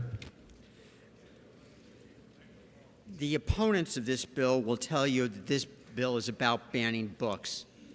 That's false. It is about our sexualized K-12 education. It is about materials in our schools that are harmful to minors. It is about age-inappropriate educational materials. Educational materials. This bill is the result of working for hours with our Attorney General and his staff. A recent Rasmussen poll found that 69% of voters believe books containing explicit sexual depictions of sex acts should not be present in public schools. The majority opposed sexually explicit books rose to 79% for middle schools and 85% for elementary schools. Currently, our state criminal statutes on obscenity exempt education. You heard that correctly. Education is exempt. This bill removes K-12 education from that exemption, but it is doubtful that any criminal charges will ever be brought in relation to K-12 education charges. This bill also established a minimum process by which parents can bring inappropriate materials to the attention of their principal and their school board. If that complaint is not heard and addressed, they can appeal that to the State Board of Education. It is a process that is already in statute under the duties of a State Board of Education to hear the complaints of parents if they have a complaint against their local school board. This bill would also provide civil action by a parent under two conditions. One, the district did not follow the complaint process, or two, there was a determination that the material should be moved or removed, but the school did not act on it. Under only those two circumstances is there a civil process. And what materials are we talking about? We are talking about possibly sexually explicit materials, books about suicide, about cutting yourself. With people talking about the mental health crisis in our schools, is this what we want available to our children? We are talking about books, but also a common application on many school computers that describe things such as incest with a daughter who becomes a prostitute, sex between adults, including teachers, and minor girls getting raped, and drug use and violence. Let me read you some excerpts. For anyone watching at home, I'll pause for a second so you can turn down the volume if you wish. I'll read just two excerpts. First, but is there? I'm not sure what you're going to say, but if it's graphic in any way, you can't say it.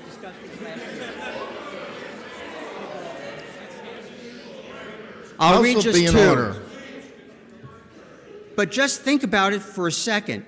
Apparently straight cis people lose their virginity when a penis goes into a vagina. So what happens if a penis isn't involved? The representative will please keep it in the proper perspective.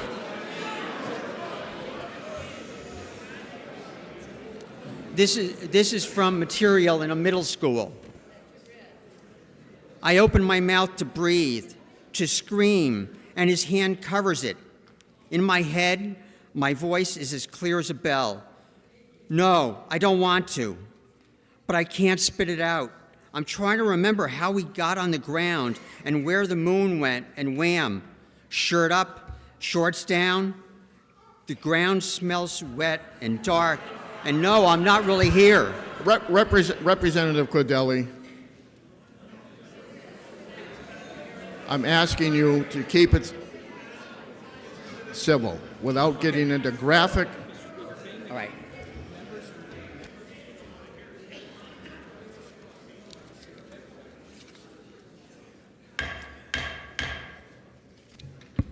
I know this is a very sensitive situation for both sides. I am trying to make sure that nothing too bad gets spoken. At the same time, the member has a right to speak. So let's all keep it in proper perspective.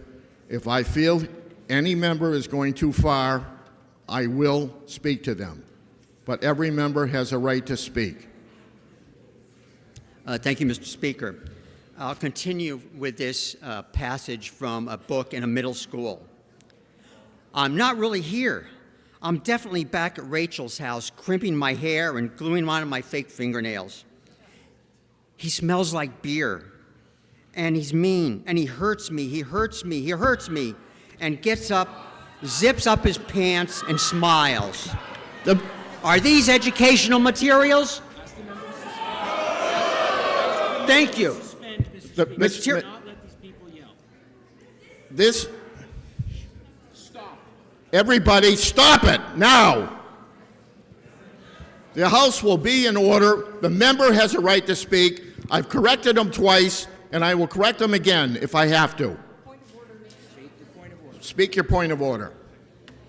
Mr. Speaker, do we not have a rule that says that when a member objects to the reading from a paper, that the member must suspend unless the House votes to let them continue? Yes, we do. I object to the reading of the material that the gentleman is reading. Mr. Speaker. We will now vote on whether the member can continue. A roll call has been requested. It is sufficiently seconded.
The House will be in order. Member, take your seats. We are in the voting mode. The motion before us is whether Representative Cordelli can continue speaking. This is going to be a roll call vote. It's a simple majority. Chair recognizes Representative Weber for a parliamentary inquiry.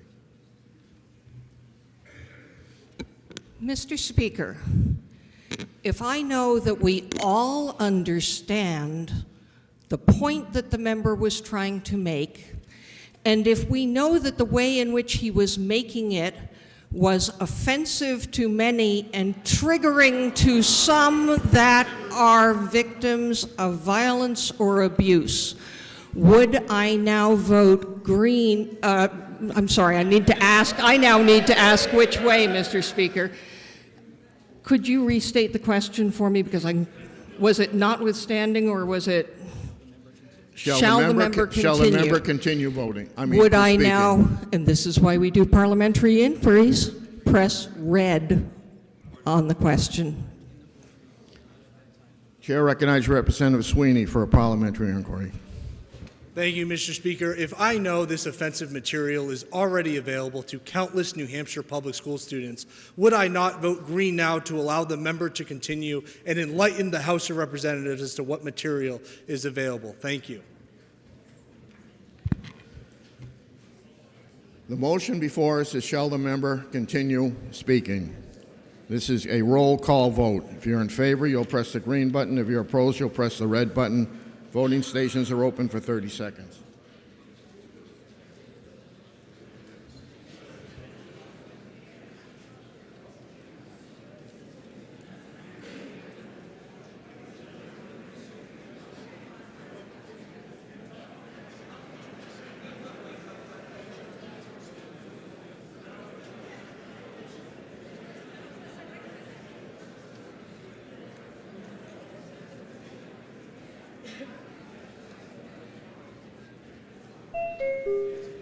Representative Toll.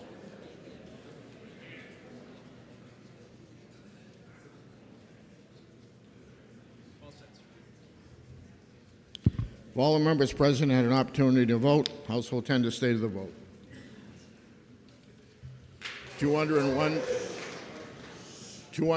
voted yea, 173 voting nay. The member may continue.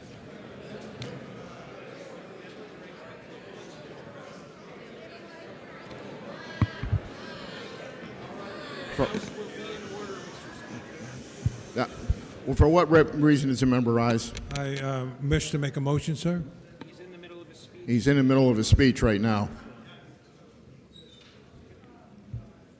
I'm actually a little bit past the middle, but that's all right.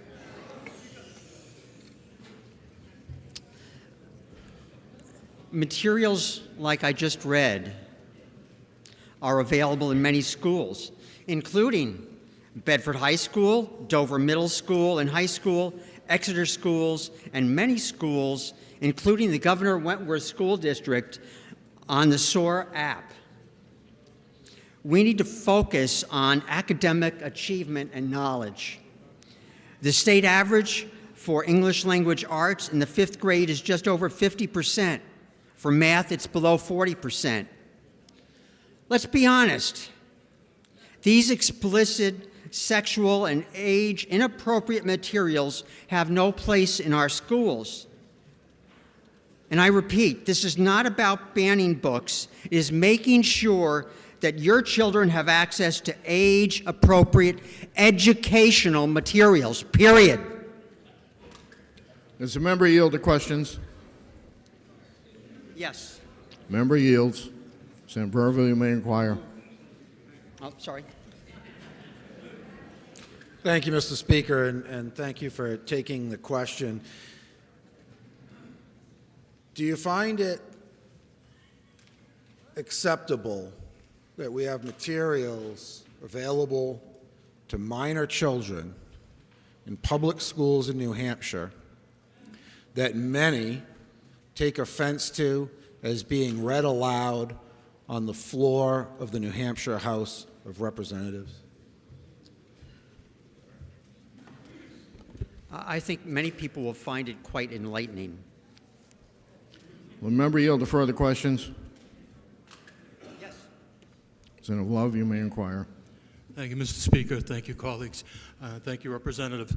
Would it be safe to say that that vulgarity and profanity in public schools could be a driving force behind the education freedom accounts?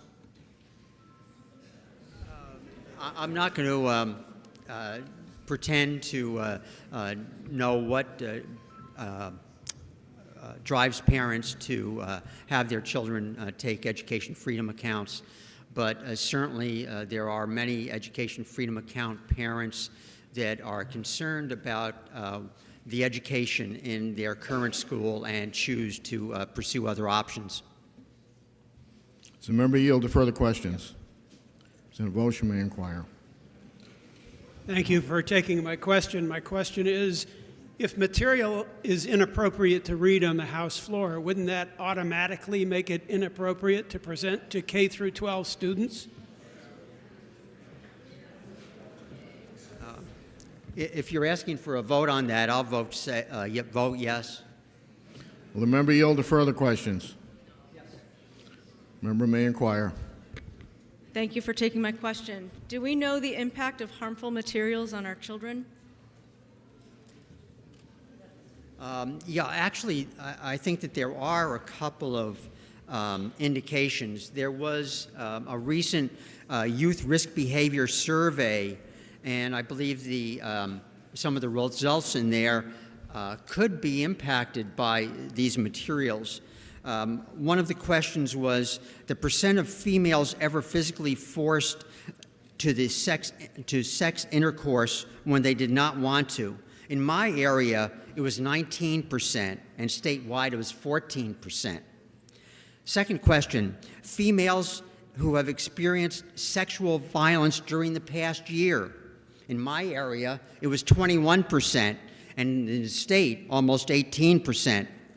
There was also a recent CDC report that said that between 2017 and 21, teen girls who experienced sexual violence increased by 20%. I think that perhaps there are a number of factors, but could materials such as these be one of them? I think so. Does the member yield to further questions? Yes. Member yields. Thank you, Mr. Speaker, and thank you for taking my question. In the cacophony, I may have lost it, but in the words you were reading, did you also mean to mention the images that are available? Since a picture is worth 1,000 words, I understand that there are some very graphic images of sexual performance in these books as well. Is that true or not? Yes, it is, and on a number of occasions, some of those images were passed around in our education committee, and we had members of our committee who refused to look at them. So, I don't know what happens in schools, but if our own members won't look at the images, I fear for our children. Does the member yield to further question? Yes. You may inquire. I thank the member for taking a question. This is maybe a more specific question than he can answer, but in the case of teaching kids foreign languages, in particular, I'm thinking of Latin. Do you support them being taught to count above 5? Because I believe any of us who studied Latin know what the Latin word for 6 is. So do you support only limiting Latin instruction when they teach about numbers to 0 through 5, or not?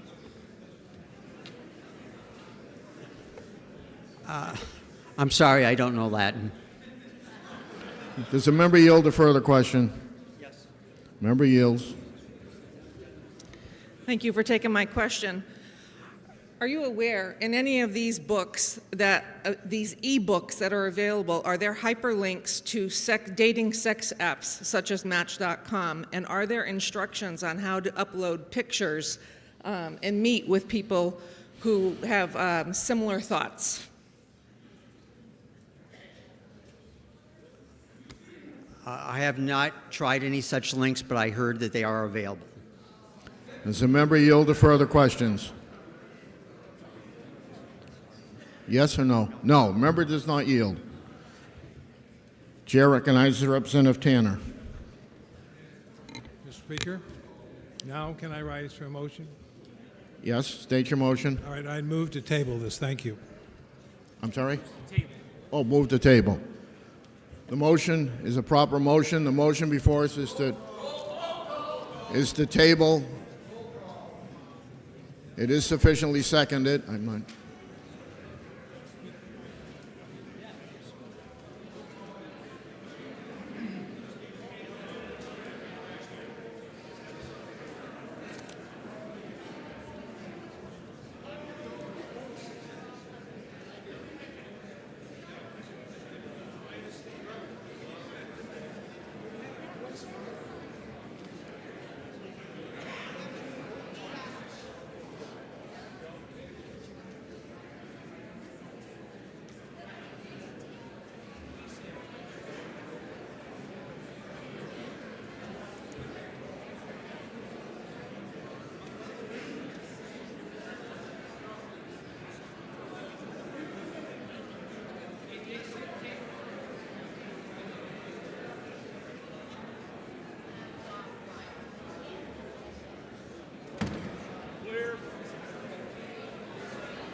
The motion before us is to table House Bill 1419.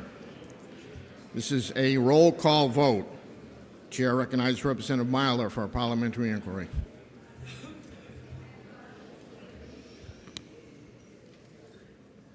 Thank you, Mr. Speaker. If I believe that this is an extreme and controversial bill, and if I believe that this bill will ban books and censor material and the availability of controversial material, if I believe that an individual parent has a right to select books and material that are appropriate for their children, but they cannot have that right to make for all parents. If I believe that professional teachers and librarians and others should not be subject to arrest, discipline, loss of professional license just because they are providing material they feel that is important for students to create critical thinkers. And if I believe that it's the duty of local elected school boards to create the community literacy standard that should be available to students and not have that local judgment challenged and adjudicated by the State Board of Education. And finally, Mr. Speaker, if I know that a bipartisan bill, HB 1311, will be soon coming before this body, and that it addresses this very topic in a constructive and bipartisan fashion, would I now press the green button to table House Bill 1419? Thank you, Mr. Speaker. Chair recognizes Representative Sweeney for a parliamentary inquiry. Thank you, Mr. Speaker. If I know, I want to start by welcoming everyone back to the chamber. And if I further know that we seem to agree that this underlying material is offensive and may not belong in this House chamber, and would I further know that that same material doesn't belong in our schools, would I then press the red button so that the underlying motion can be passed? Thank you. The motion before us is to table House Bill 1419. This is a roll call vote. If you're in favor, you'll press the green button. If you're opposed, you'll press the red button. Voting stations are open for 30 seconds.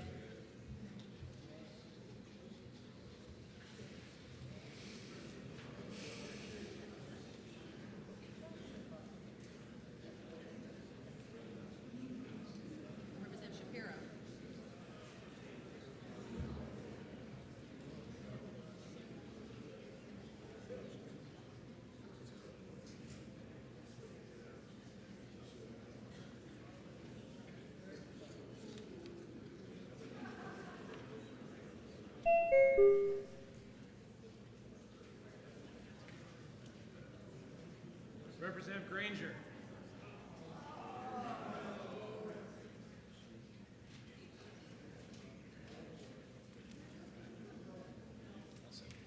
All members present had an opportunity to vote. House will attend the state of the vote.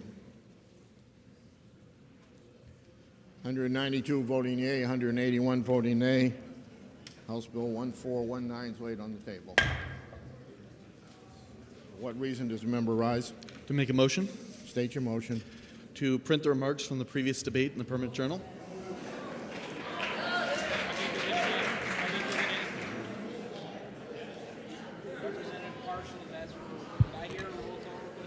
Did we hear a roll call request? Yes, Representative Partial has requested a roll call. Is that sufficiently seconded?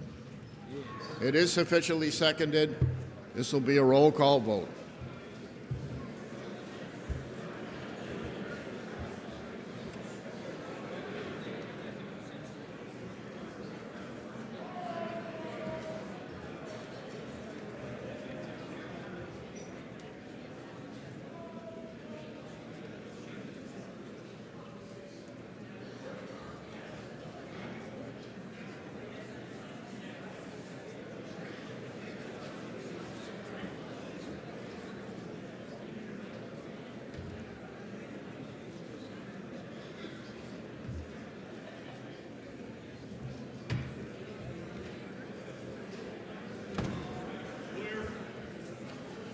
Motion before us is to print the remarks on House Bill 1419 in the permanent journal.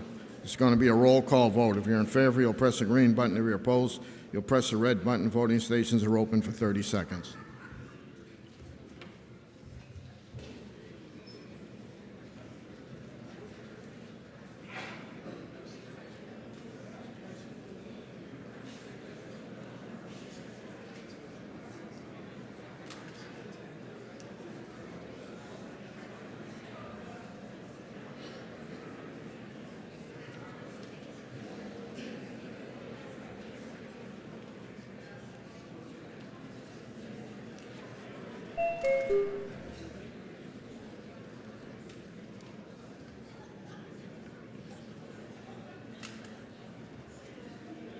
Representative Reynolds.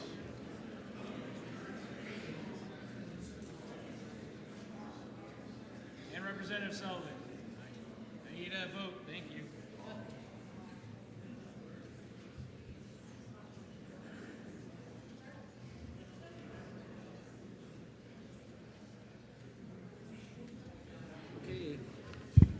While all members present had an opportunity to vote, House will tend to stay the vote.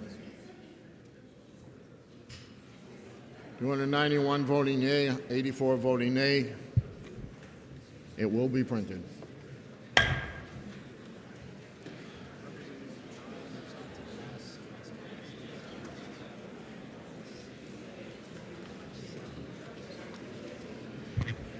Committee on Education, to which was referred House Bill 1524 relative to authorizing parents of special education children to observe in the classroom setting. This comes to us without recommendation. It's in a dry, moves ought to pass. Chair recognizes Representative Cascaden.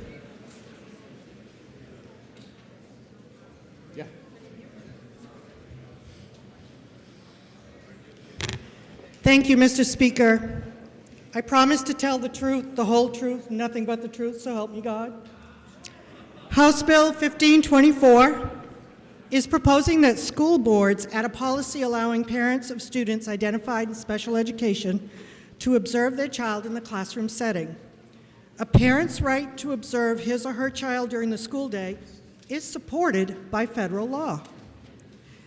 Family Education Rights and Privacy Act, known as FERPA, does not prohibit a parent of a child with disabilities from observing the parent's child in the classroom. However, the U.S. Department of Ed, Office of Special Education and Rehabilitation Services, known as OSEP, has the following guidance. While IDEA expects parents of children with disabilities to have an expanded role in developing, reviewing, and revising the individualized education plans of their children, neither the statute nor the regulations implementing IDEA grant an entitlement for parents of children with disabilities or their professional representatives to observe their children in any current classroom or proposed educational placement. Local school districts have policies and procedures that address school visitors and do provide opportunities for parents to observe their child in the classroom setting if they are identified in need of special education services. House Bill 1524 does not provide new policy that doesn't already exist in special education procedural safeguards.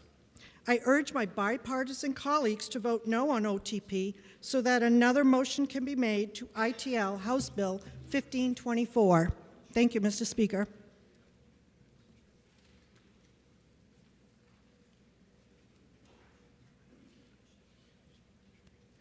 Chair recognizes Representative Dry.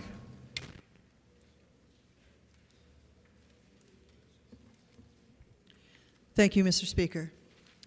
Colleagues, parents of special education students have, by design, more involvement in their child's education plan than most parents do. They have to deal with plans, permissions, personnel, and paperwork that others do not. As a vital part of their child's IEP team, parents should have reasonable opportunities to observe their child's classroom or proposed placement options. This bill requires school districts to develop policies allowing classroom observation. But isn't that opportunity already available? Apparently not everywhere, because this bill comes at the request of a constituent of the sponsor. During our hearings, some objected to the phrase inside the bill that reads, "School districts shall impose no conditions or restrictions on such observations." And I agree that that sounds overly permissive. But it has to be read in conjunction with the rest of the sentence that says, "except those necessary to ensure the safety of the children in the program, to ensure the integrity of the program while under observation, and to protect the confidentiality of those involved in the program." This bill recognizes the important role that parents play in special education and allows a parent to observe a program while still guarding the integrity, the safety, and the confidentiality of the program. I hope you will support extending this opportunity to all special education parents in the state and vote HB 1524 ought to pass. The motion before us is ought to pass on House Bill 1524. Are you ready for the question? Although a division has been requested, members take your seats.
The motion before us is ought to pass on House Bill 1524. This is a division vote.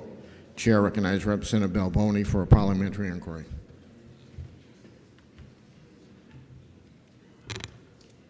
Thank you, Mr. Speaker. If I know that federal law mandates that schools actively involve parents of students with disabilities in the development and evaluation of their child's educational goals, including classroom observations, and I know that public school districts already have policies and procedures in place to provide reasonable opportunities to observe in the classroom.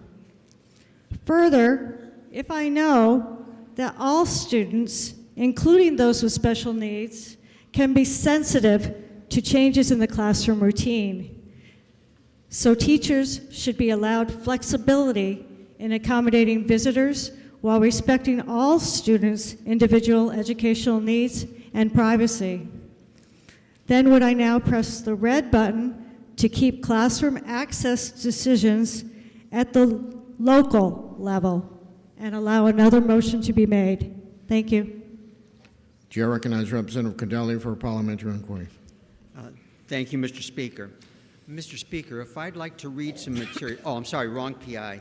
Mr. Speaker, if I know that HB 1525 simply requires a district policy to allow parents to observe their special needs child in the classroom, if I know that observations can be restricted by the school to ensure safety, program integrity, and ensure the privacy of other children in the classroom, and if I know that this just follows the goals of most districts to increase parental engagement and promote transparency, would I now press the green button? The motion before us is ought to pass on House Bill 1524. This is a division vote. If you're in favor, you'll press the green button. If you're opposed, you'll press the red button. Voting stations are open for 30 seconds.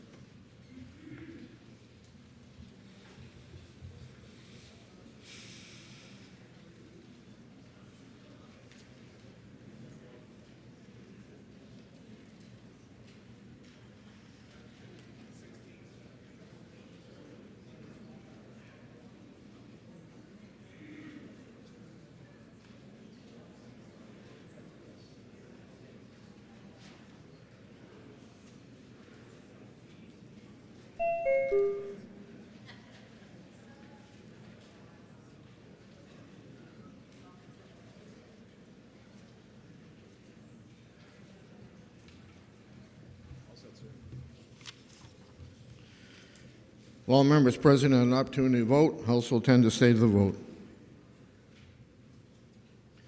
187 voting yea, 185 voting nay. The committee report is adopted. Without a pass.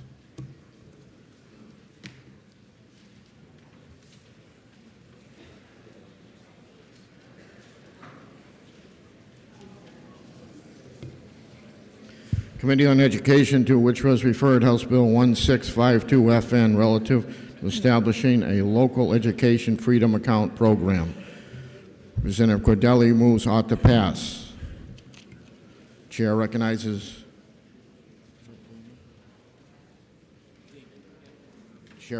Representative Damon.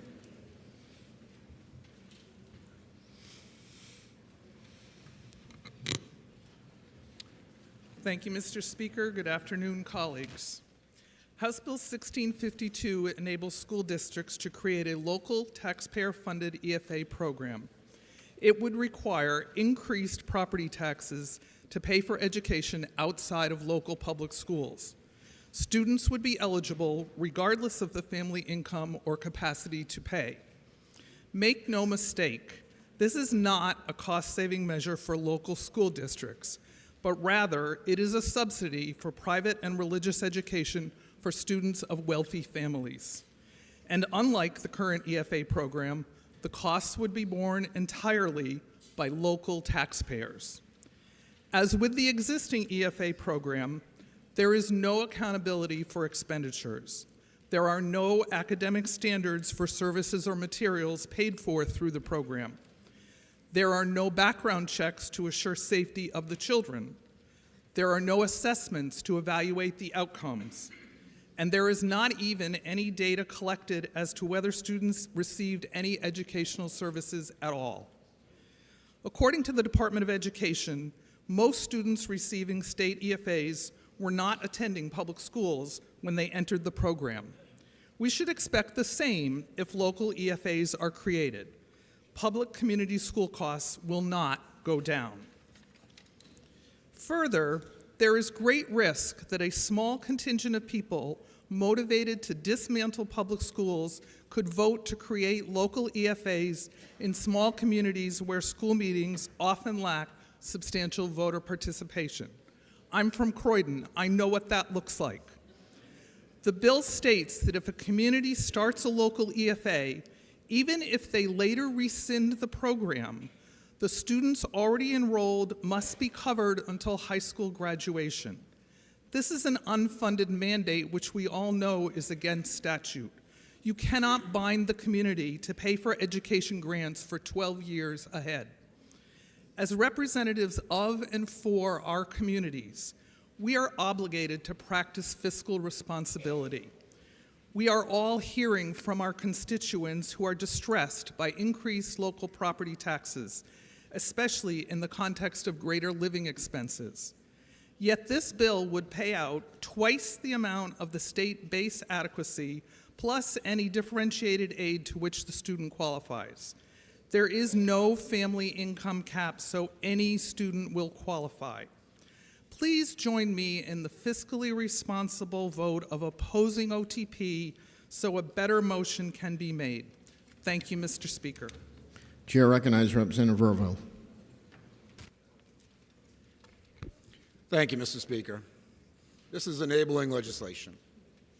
This legislation, just like the current law to allow a local community to go from traditional town meeting to the SB2 form of town meeting or back to traditional town meeting, it's the same mechanism. It requires a 60% vote of the local school district to enable this legislation. So it's hard to imagine that some small cabal looking to dismantle public education in New Hampshire in some community is going to get 60% of the vote. This is the vote of the people living in their own district to have their voice heard for their own self-determination to decide if they want some some of the local education monies to be able to follow the child. It's easy ballot access, requires 25 signatures of registered voters from the community, so it's easy access. The question to enable and the question to disable the program in a district is defined in the RSA, so there wouldn't be any playing of games with how the question is worded. It's shall we vote to approve or shall we vote to discontinue?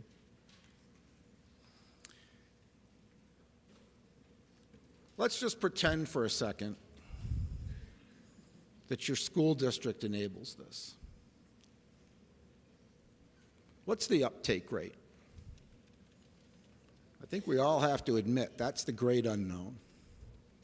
I can only speak for my own community because that's where I have the intimate connection. And if Deerfield enabled this program, my gut tells me the uptake rate would be very low. Most people want their children to attend their local public school. They want their children to be raised with that sense of community, that sense of neighborhood, so that they grow up with the kids around them and they have a sense of place as they grow up. I think we all agree with that. Your local public school is obligated by state law, pre-K through 8, to provide free transportation to and from school. For most families, that's a huge carrot. It's a huge carrot. So if your community enables this program, when this bill passes, then anybody that avails themselves of this program, they have to provide their own transportation. So it's not a free lunch.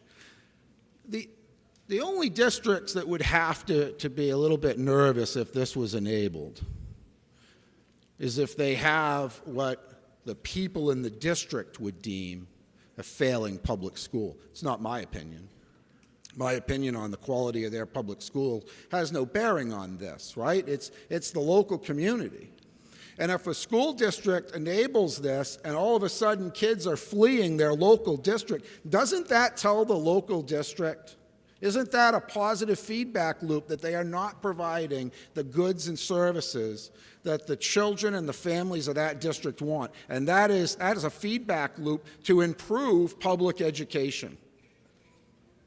We hear about private schools and parochial schools.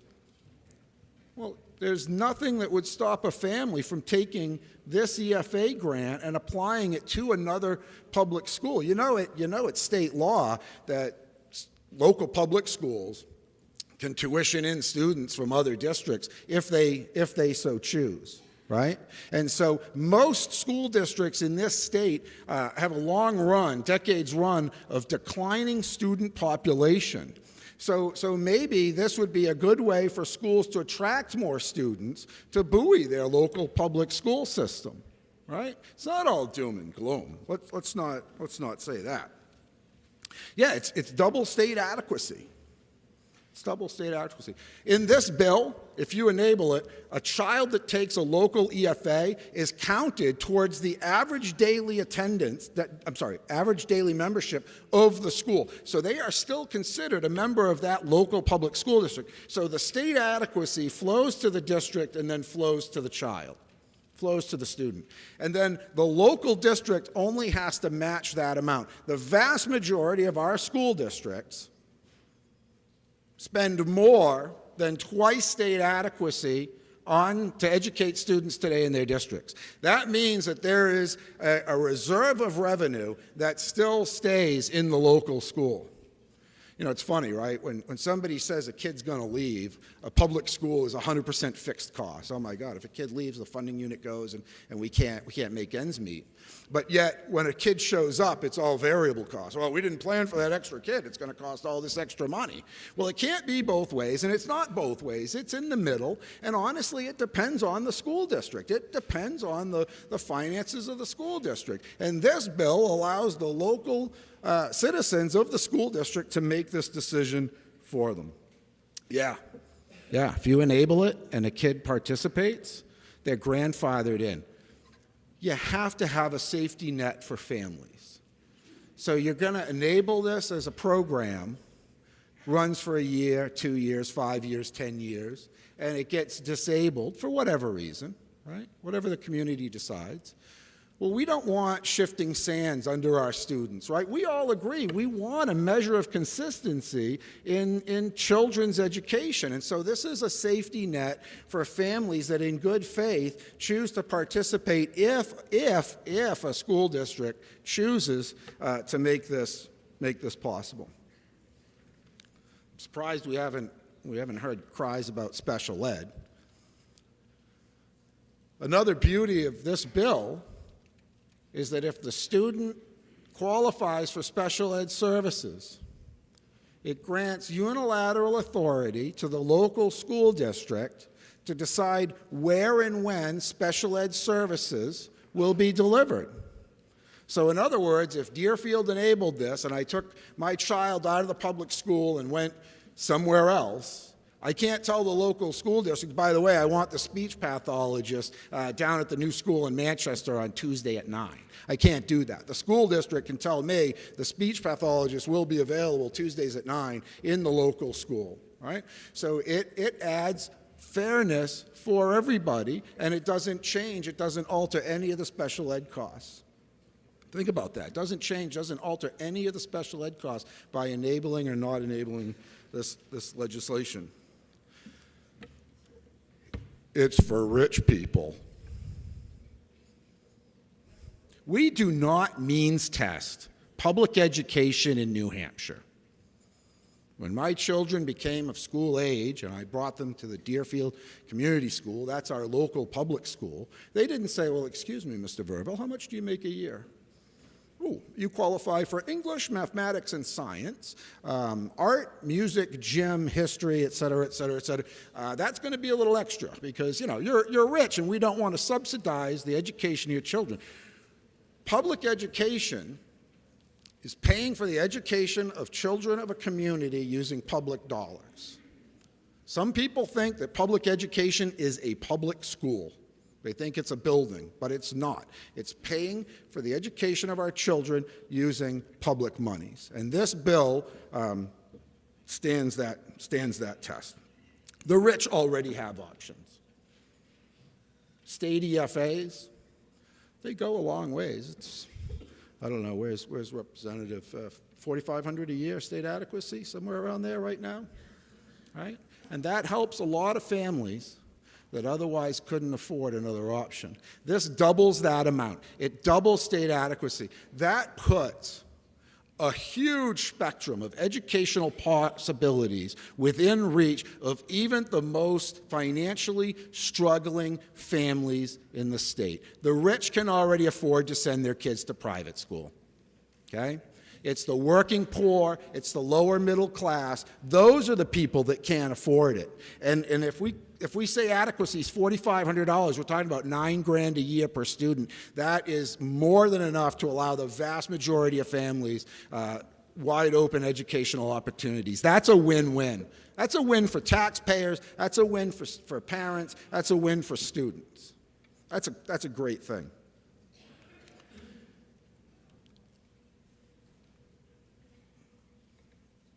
The other thing I'll say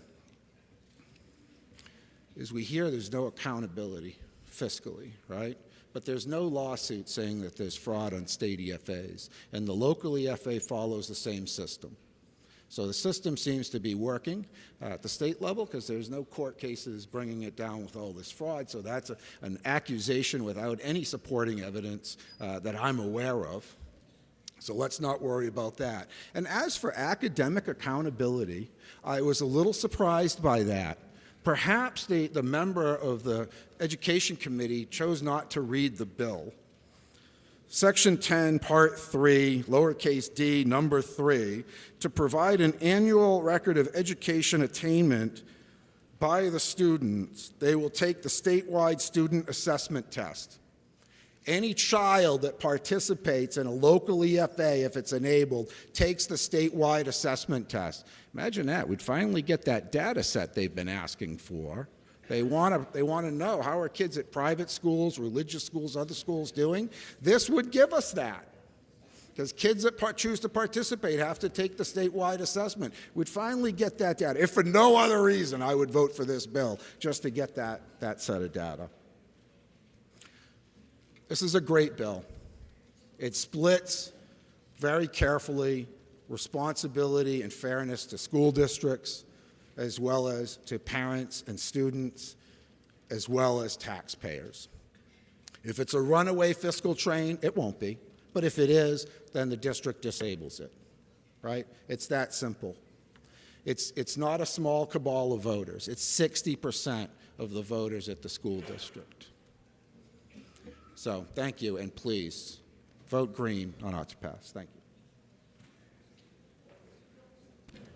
you. The recommendation before us is ought to pass on House Bill 1652. Are you ready for the question? A division has been requested. Members, take your seats. Oh, my mistake. Does a member yield to a question? Member does not yield.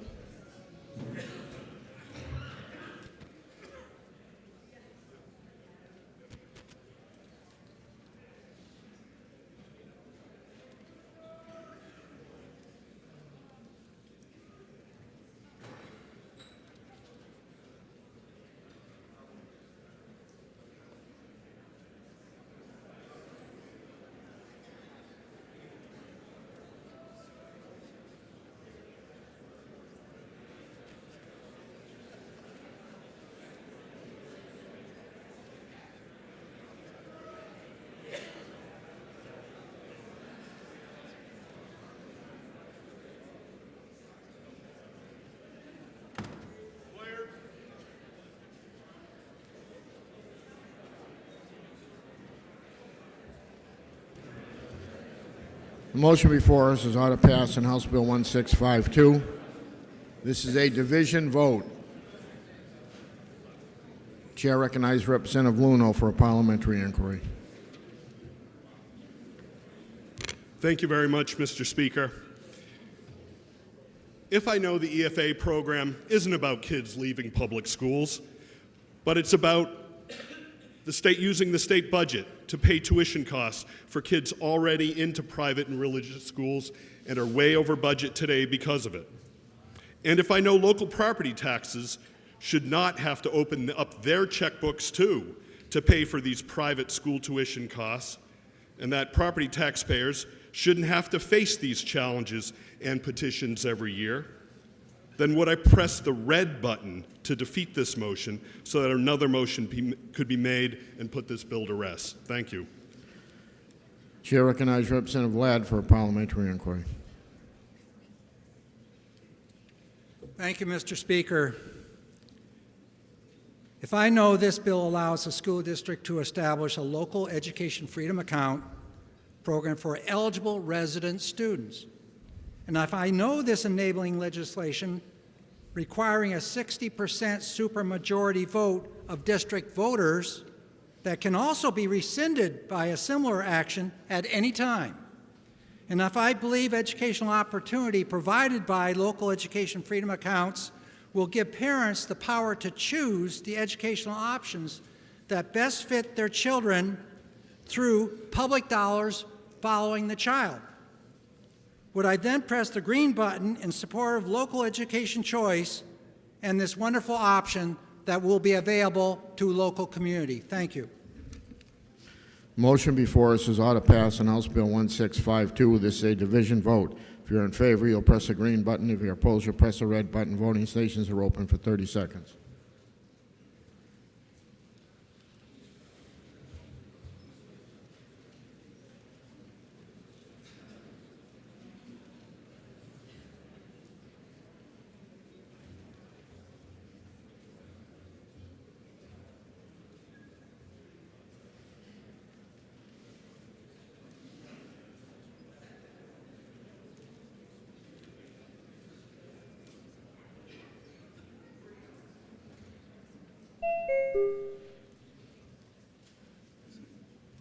If all members present had an opportunity to vote, House will tend to stay to the vote. 180 voting yea, 192 voting nay. The order pass motion fails. What reason did member rise? To make a motion, Mr. State your motion. I move ITL and call division. The motion before us is inexpedient to legislate. A roll call has been requested. It is sufficiently seconded. Members, take your seats.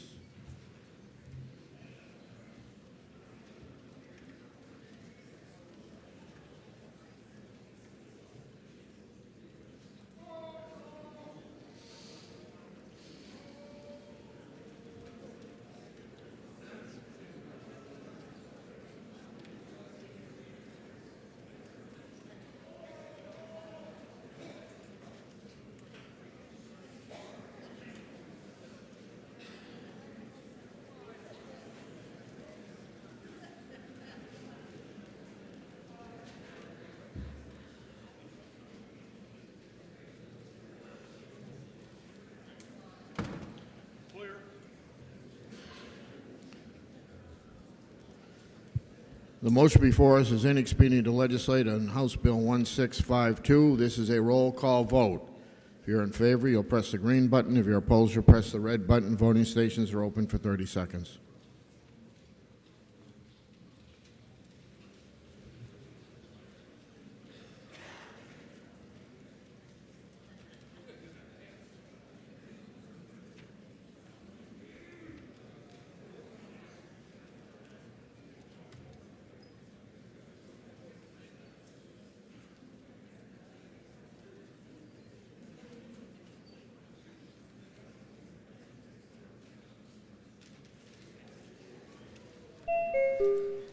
Represent Munns.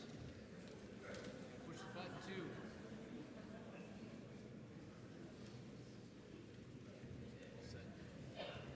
If all members present had an opportunity to vote, also attend the state of the vote. 194 voting yea, 179 voting nay. The motion of inexpedient to legislate passes.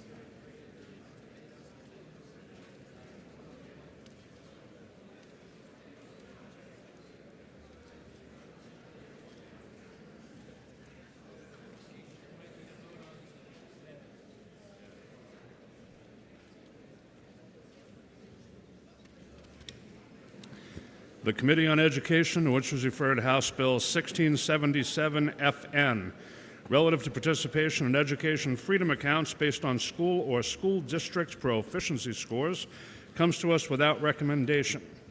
Representative Cordelli moves ought to pass and offers Amendment 0389H, printed in House Record 6 on page 37. The question is on the amendment. Are you ready for the question? A what now? Division. All right, this will be a division vote. Members, take your seats.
The question is on the adoption of Amendment 0389H, and this is a division vote. If you're in favor of adopting the amendment, press the green button. Opposed, press the red. Voting stations are open for 30 seconds.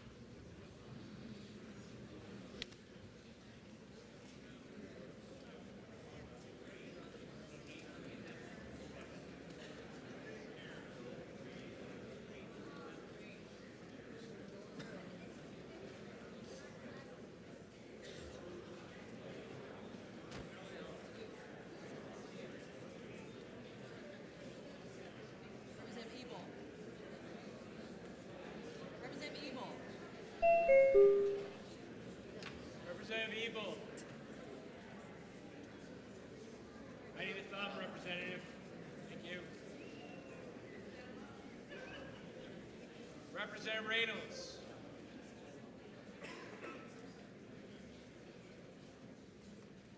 Representative O'Kelly.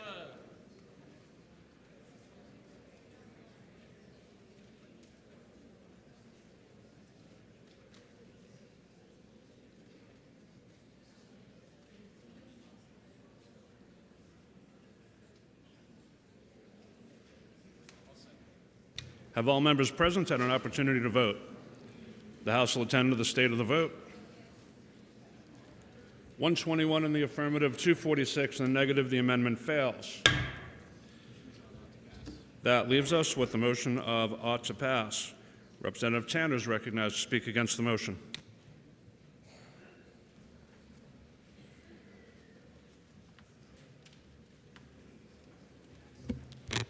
Thank you, Mr. Speaker. HB 1677 is yet one more bill to expand the educational freedom accounts that give money directly to parents to spend on the education of their children. This program has... Can the members suspend for a moment? Sure. I can barely hear her, and I'm right here. If you want to have a conversation, that's what the Anna room is for. Continue. Thank you. This program has little accountability, financially or academically. This bill uses test scores of public schools, but not charter schools, as the basis for eligibility to the program. The EFA program was originally promoted and designed for low-income families. 1677 implies that people will be taking their children out of an underperforming public school.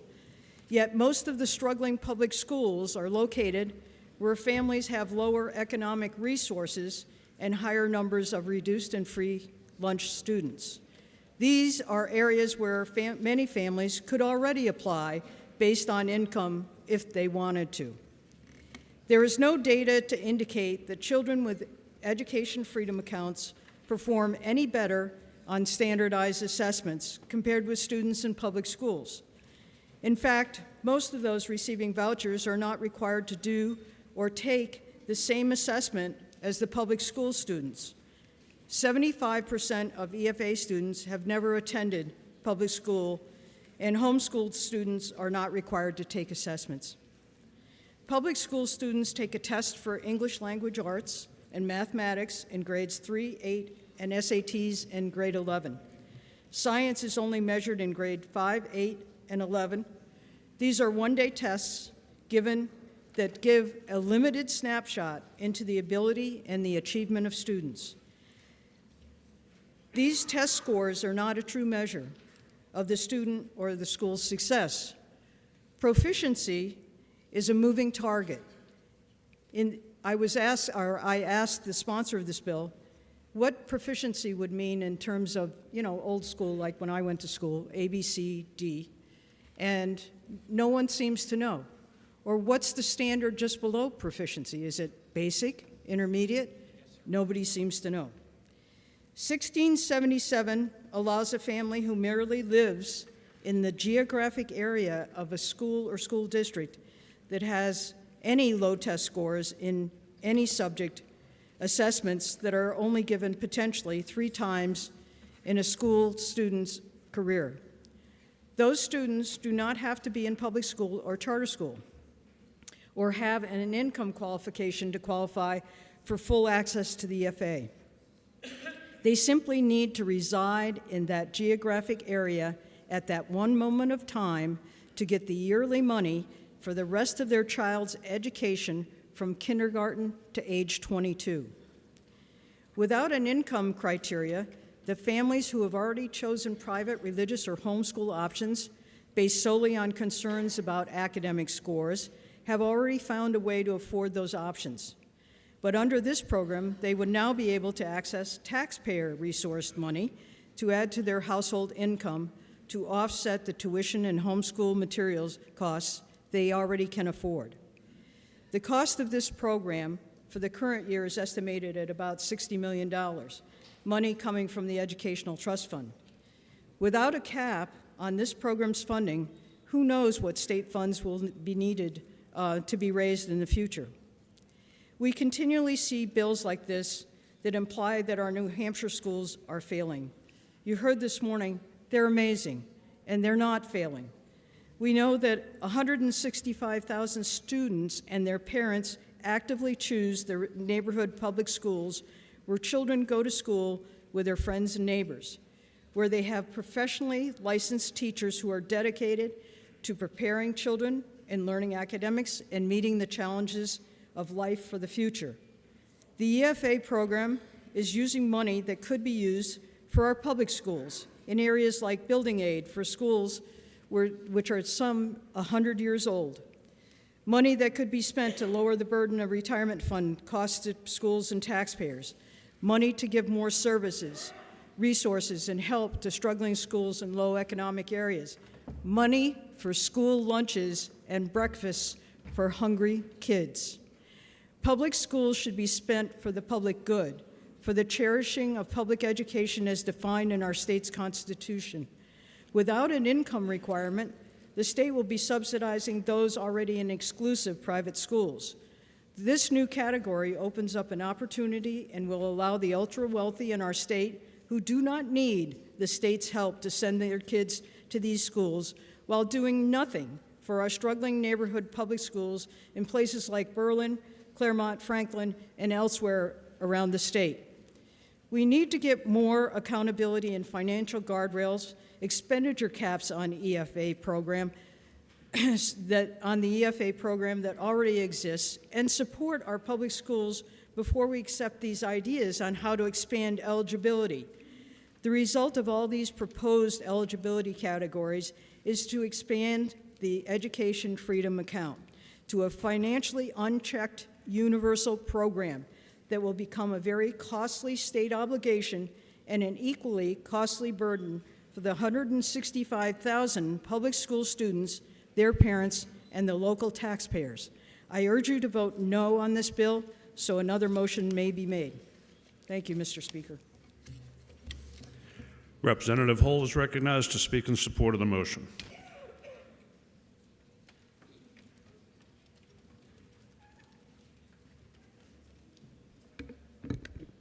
Thank you, Mr. Speaker.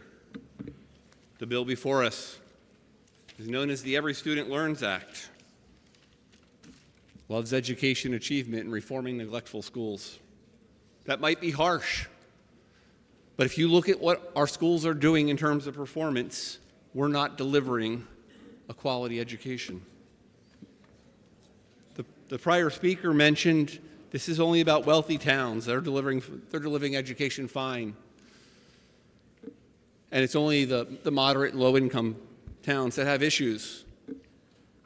The fine member from the corner office, our distinguished governor, His Excellency, comes from the town of Newfields, and I just looked it up, and only 40% of the students in that town, and I say that again, 40% are proficient in science.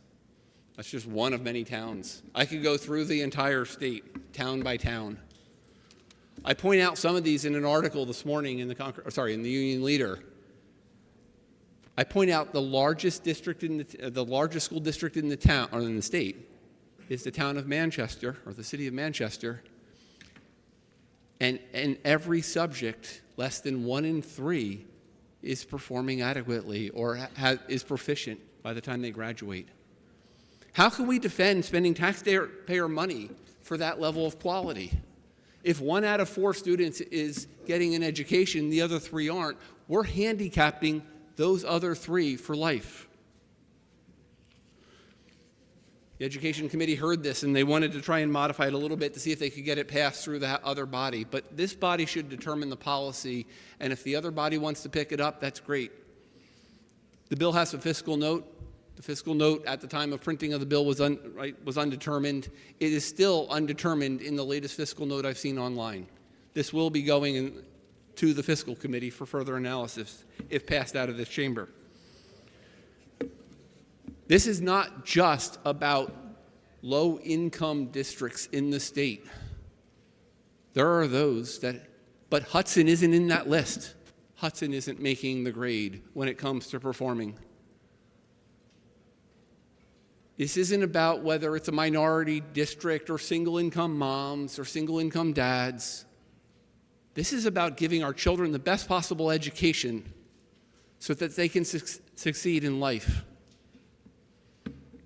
In the 70s, somebody thought whole language was this great idea. We should come up with a new way to teach kids to read and English. They tried it in my local school system. It was great. We could learn to read really fast. Unfortunately, phonetics was not part of the solution. So I got to learn phonetics about how to sound out words when we started teaching my children English in my 30s. Guess what? Learning really big, long, complicated words like you'd find in the medical field became hard because I couldn't break it down into the constituent parts. It was easy in math because I learned math. Unfortunately, that impacted my livelihood and my career choices. Our school system back then could have done better. I want the best education for our children that's possible, and if the child is not getting an adequate education, meaning the majority of the children are hitting proficiency in that district, it is time to give the parents an option out. We choose our education based on zip code and date of birth. That's how we assign children to the classroom. That is the most inefficient way to educate a child and to select a classroom. Has nothing to do with learning style. Are they an auditory learner? Do they learn hands-on? Are they a visual learner? Do they have great aptitude and they should be ahead in a classroom? No, we put them in a classroom and we assign it by date of birth and zip code. Let's do better than that. This bill says if you're not getting a good enough education at your home district, then you can go elsewhere. Please pass this bill. Thank you. Representative Granger requests a roll call. Is that sufficiently seconded? That is sufficiently seconded. This will be a roll call vote. Members, take your seats.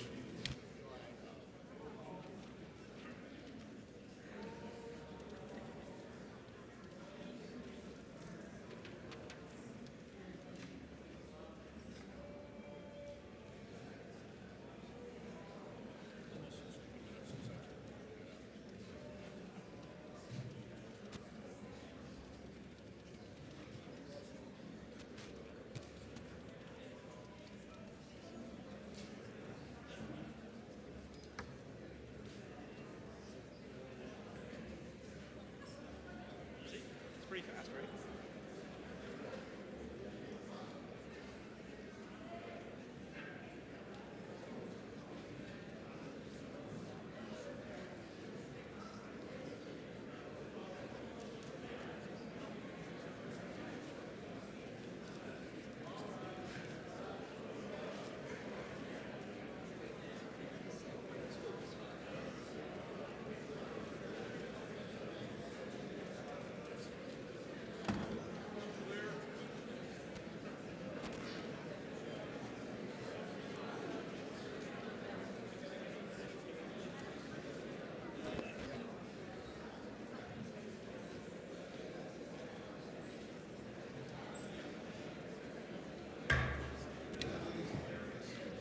The question before the House is the motion of ought to pass on House Bill 1677, and this is a roll call vote. Representative Cornell is recognized for parliamentary inquiry. Thank you, Mr. Speaker. If I know that according to the Department of Education, this wildly expensive bill will result in an indeterminate number of new students accessing the program, making it go over the amount set aside in the budget for the program. If I know this bill expands eligibility to any student whose enrollment transfer request was denied with no income threshold, and to any student in a district that scores below 49% proficiency on statewide tests in any area, whether they attend a school in the district or not. And if I know that this bill, which the sponsor called the Reforming Negligent Schools Act, assumes that districts are intentionally scoring poorly on statewide assessments to get more funds, as he said in our committee, but does take into account the high number of English language learner students. In Manchester, 2,000 out of 12,000 students are English language learners and take the test. Our homeless students. In Manchester, 800 students are homeless. Member will suspend. You're up here for parliamentary inquiry, not a speech. That's part of it. Nope, it isn't. Just a little bit. 800 students are thinking about their next meal. Representative? I know. If I know that there are 800 homeless students in Manchester who are thinking about their next meal, not their score on an assessment test, and if I know this makes eligibility universal and that no one knows what this could cost taxpayers, then would I press the red button so another motion can be made? Representative Hull is recognized for parliamentary inquiry.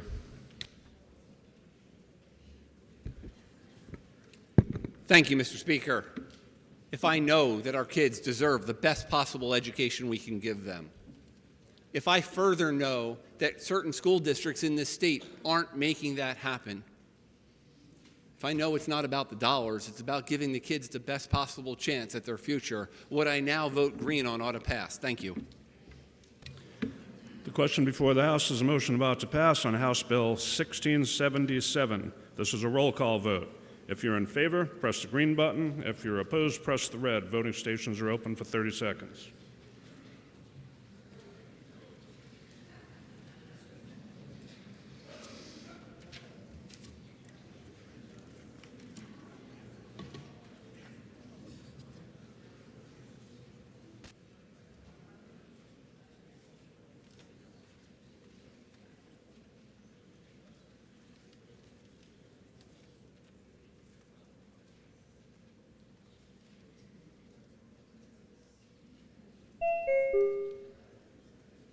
Have all members present had an opportunity to vote? The House will attend to the state of the vote. 174 in the affirmative, 192 in the negative. The motion fails. For what reason does the member rise? Mr. Speaker, I'd like to move ITL on this motion and ask for a division vote, please. The motion is inexpedient to legislate on House Bill 1677, and this is a division vote. You should all be here in your seats, but let's yell in the hallways anyway.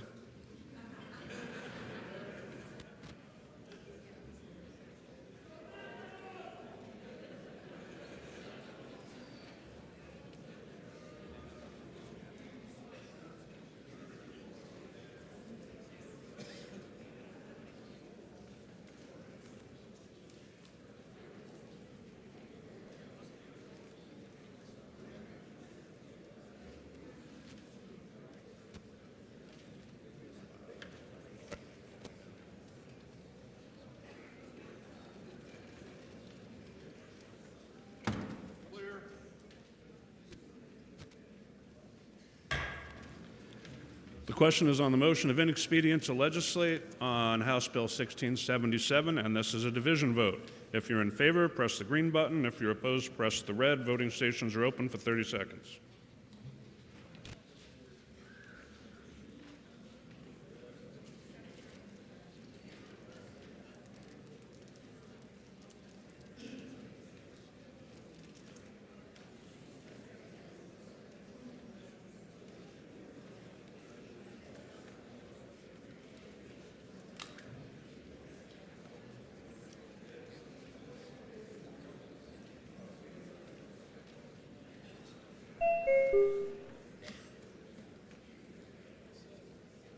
Have all members present had an opportunity to vote?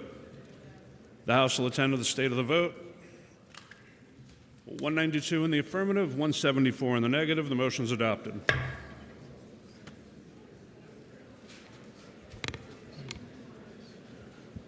For what reason does the member rise? Mr. Speaker, having voted on the prevailing side on House Bill 1677, I would request a reconsideration vote, a division vote, and urge my colleagues to vote no on the reconsideration.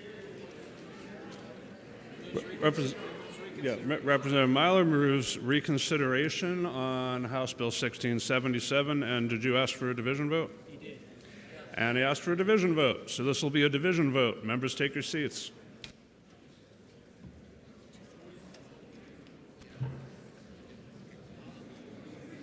Maybe don't bail out of the chamber 4 seconds after a vote.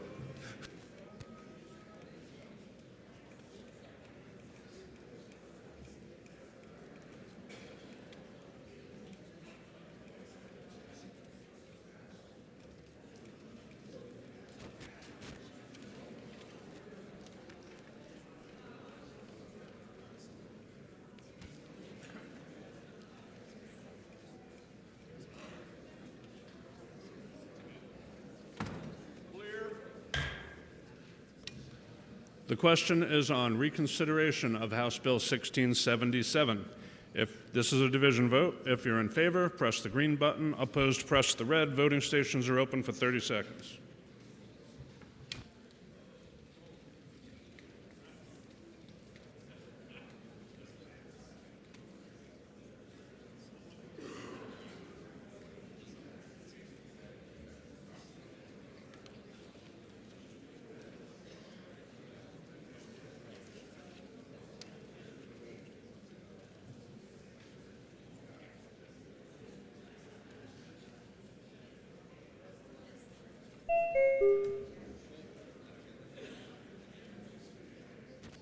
Have all members present had an opportunity to vote?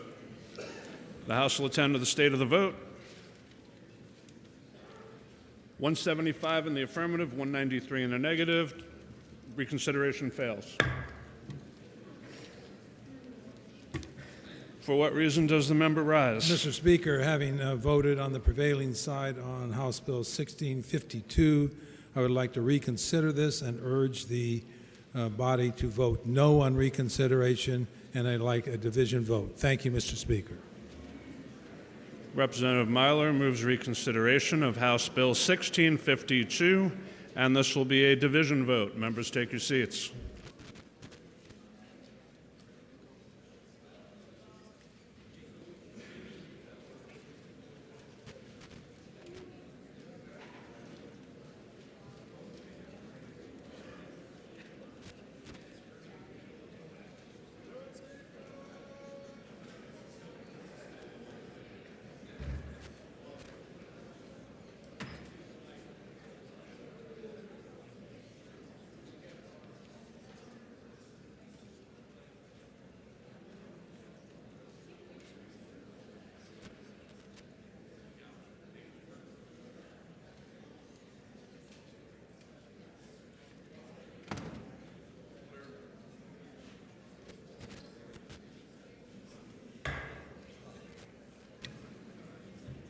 The question is whether to reconsider House Bill 1652, and this is a division vote. If you're in favor, press the green button. Opposed, press the red. Voting stations are open for 30 seconds.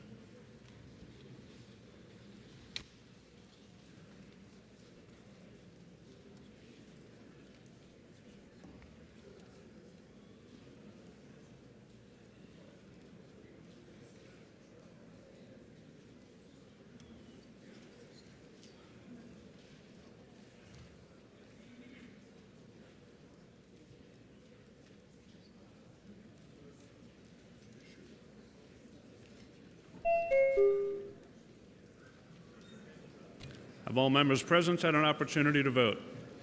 The House will attend to the state of the vote. 177 in the affirmative, 190 in the negative. Reconsideration fails.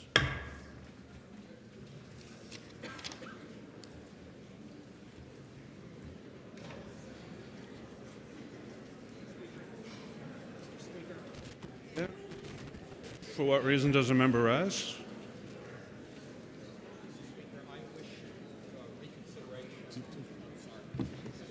For what reason does a member rise? Okay, thank you, Mr. Speaker, members of the House. I wish to make a motion of reconsideration on House Bill 1212, and I wish to speak briefly to my motion. Mr. Speaker, Hang on a sec. I'm sorry. Okay, thank you. I goofed on my vote on House Bill Member will suspend. Give us a sec. 1212.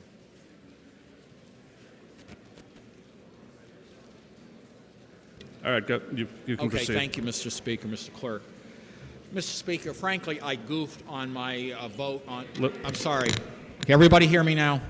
Okay, I goofed on my vote on House Bill 1212, intending to vote one way, but actually voting the other, and I move reconsideration so as to correct my mistake. Thank you. And I will ask for a division vote. And vote yes on reconsideration.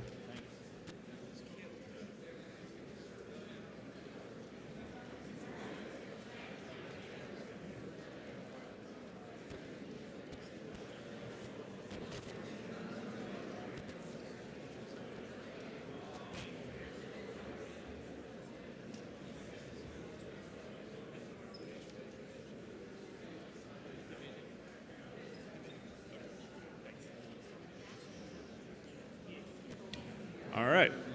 The question is whether to reconsider House Bill 1212, and this will be a division vote. Members, take your seats. So what?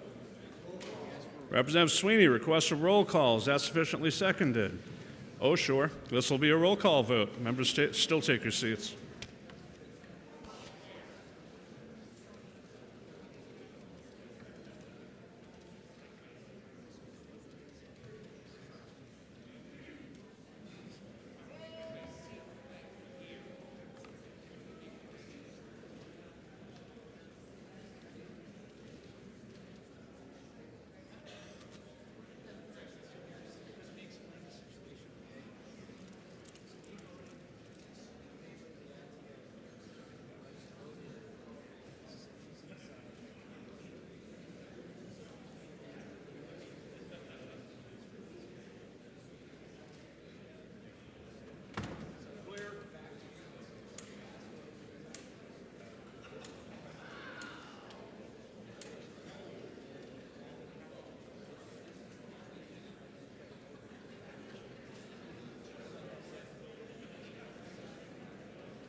The question is whether to reconsider the last vote on House Bill 1212, and this is a division vote. If you're in favor of this is a roll call vote. If you're in favor, press the green button. Opposed, press the red. Voting stations are open for 30 seconds.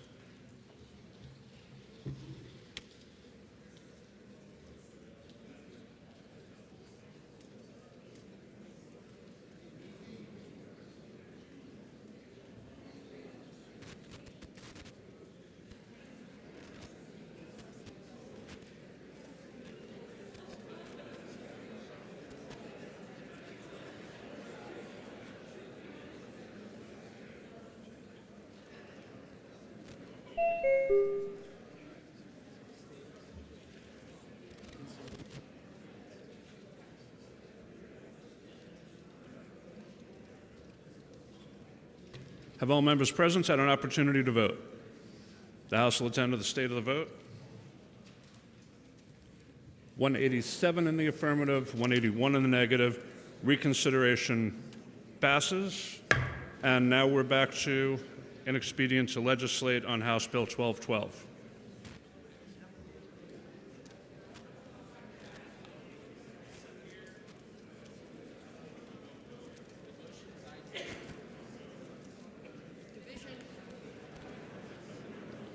The motion is inexpedient to legislate on House Bill 1212, and this will be a division vote. Members, take your seats.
The motion is inexpedient to legislate on House Bill 1212. Representative Damon is recognized for parliamentary inquiry. Thank you, Mr. Speaker. If I know that hungry children do not learn well and cost us more in special education and IEPs, would I now vote to feed the children and vote red so we can make a better motion? Thank you. Representative Sweeney is recognized for parliamentary inquiry. Thank you, Mr. Speaker. If I know the House has already voted on this measure several times today, and in our earlier wisdom earlier this afternoon, if I know we had already passed this motion, would I now press the green button and pass the motion again? Thank you, Mr. Speaker.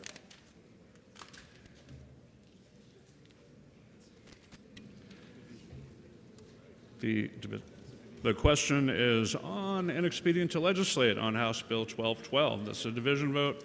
If you're in favor, press the green button. Opposed, press the red. Voting stations are open for 30 seconds.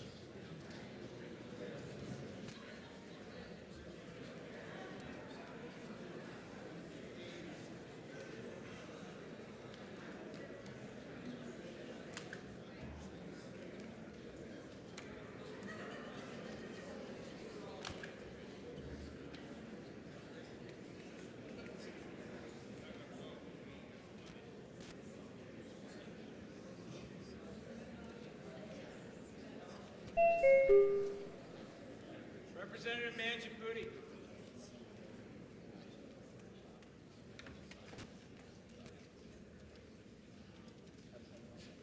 Have all members present and an opportunity to vote? The House will attend to the state of the vote. 181 in the affirmative, 187 in the negative. The motion fails.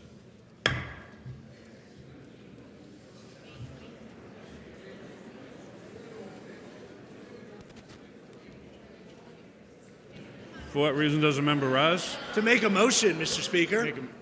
State your motion. Indefinitely postpone. I'm sorry? I move to indefinitely postpone House Bill 1212. Representative Sweeney moves that House Bill 1212 be indefinitely postponed. This will be a division vote. Members, take your seats.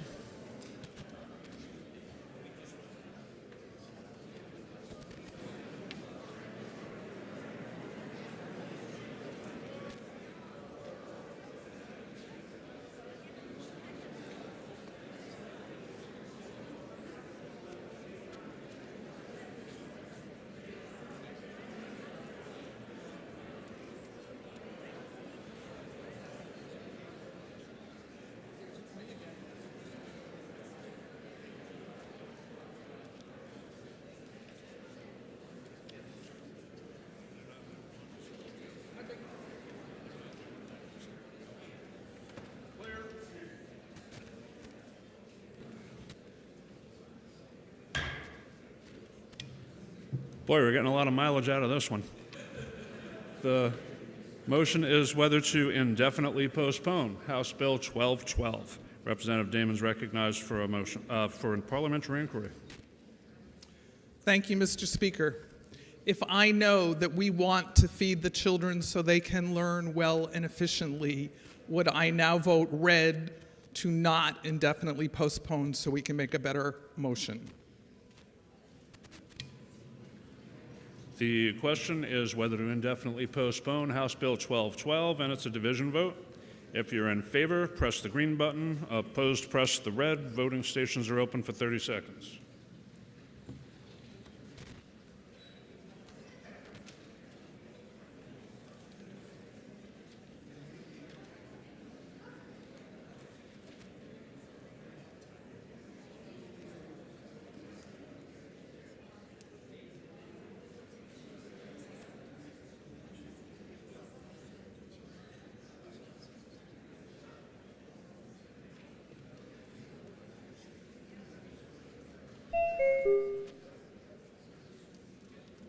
Have all members present had an opportunity to vote? The House will attend to the state of the vote. 182 in the affirmative, 186 in the negative. The motion fails. He has to make the motion.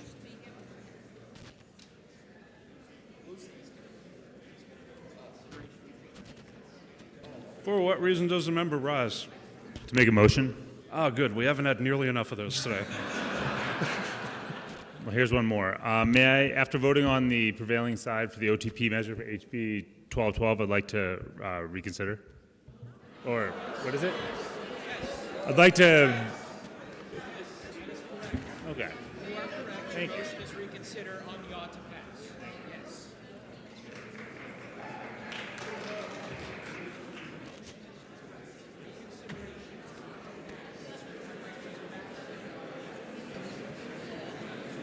Yes.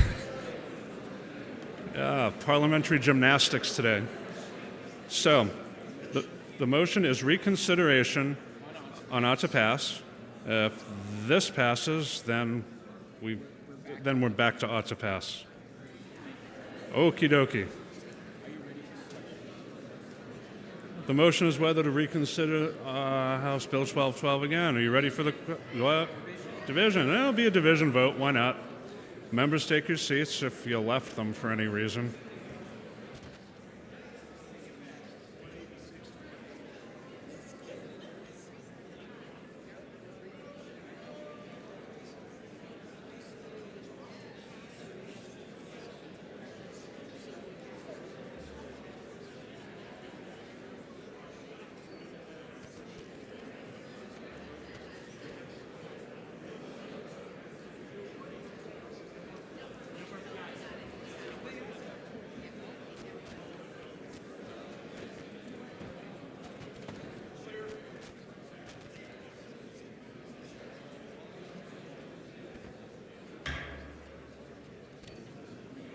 The question is reconsideration of House Bill 1212.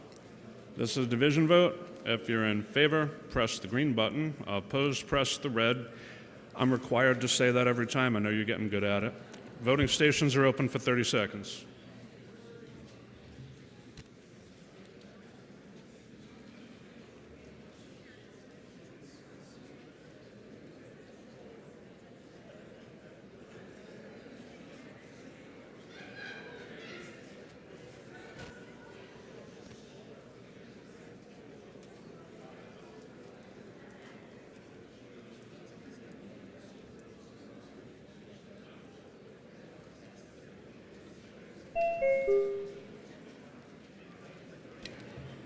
Have all members present and an opportunity to vote? And there have been plenty of opportunities. The House will attend to the state of the vote. 188 in the affirmative, 180 in the negative. Reconsideration passes. And now we are back to ought to pass on House Bill 1212. Are you ready for the question?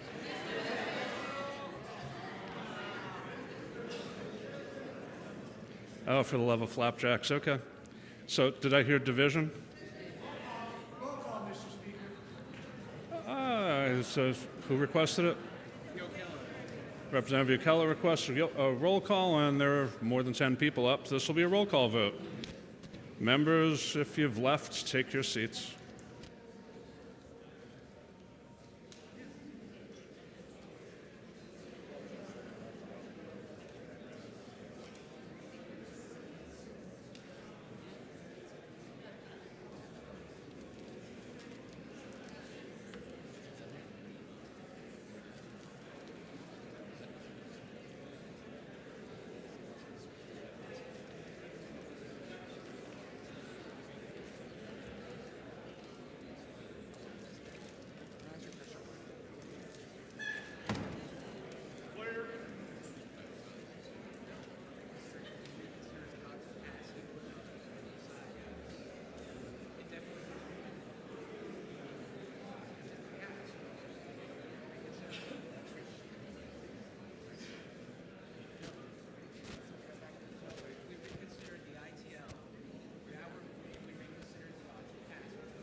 The motion is ought to pass on House Bill 1212, and this is a division vote. I'm sorry, you're right. It's a roll call vote. I just got so used to those divisions. If you're in favor, press the green button. Opposed, press the red. Voting stations are open for 30 seconds.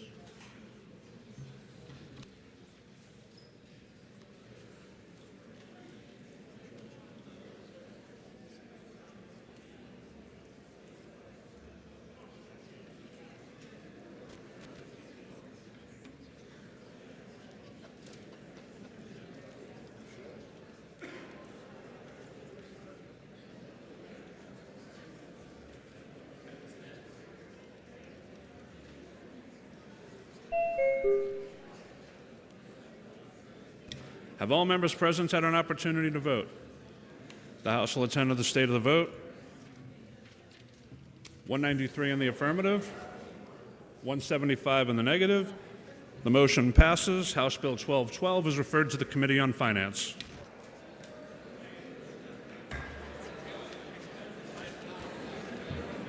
The majority of the Committee on Finance, to which was referred House Bill 1560 F&A, an act relative to unassigned monies in the Education Trust Fund, having considered the same, report the same with the recommendation that the bill ought to pass.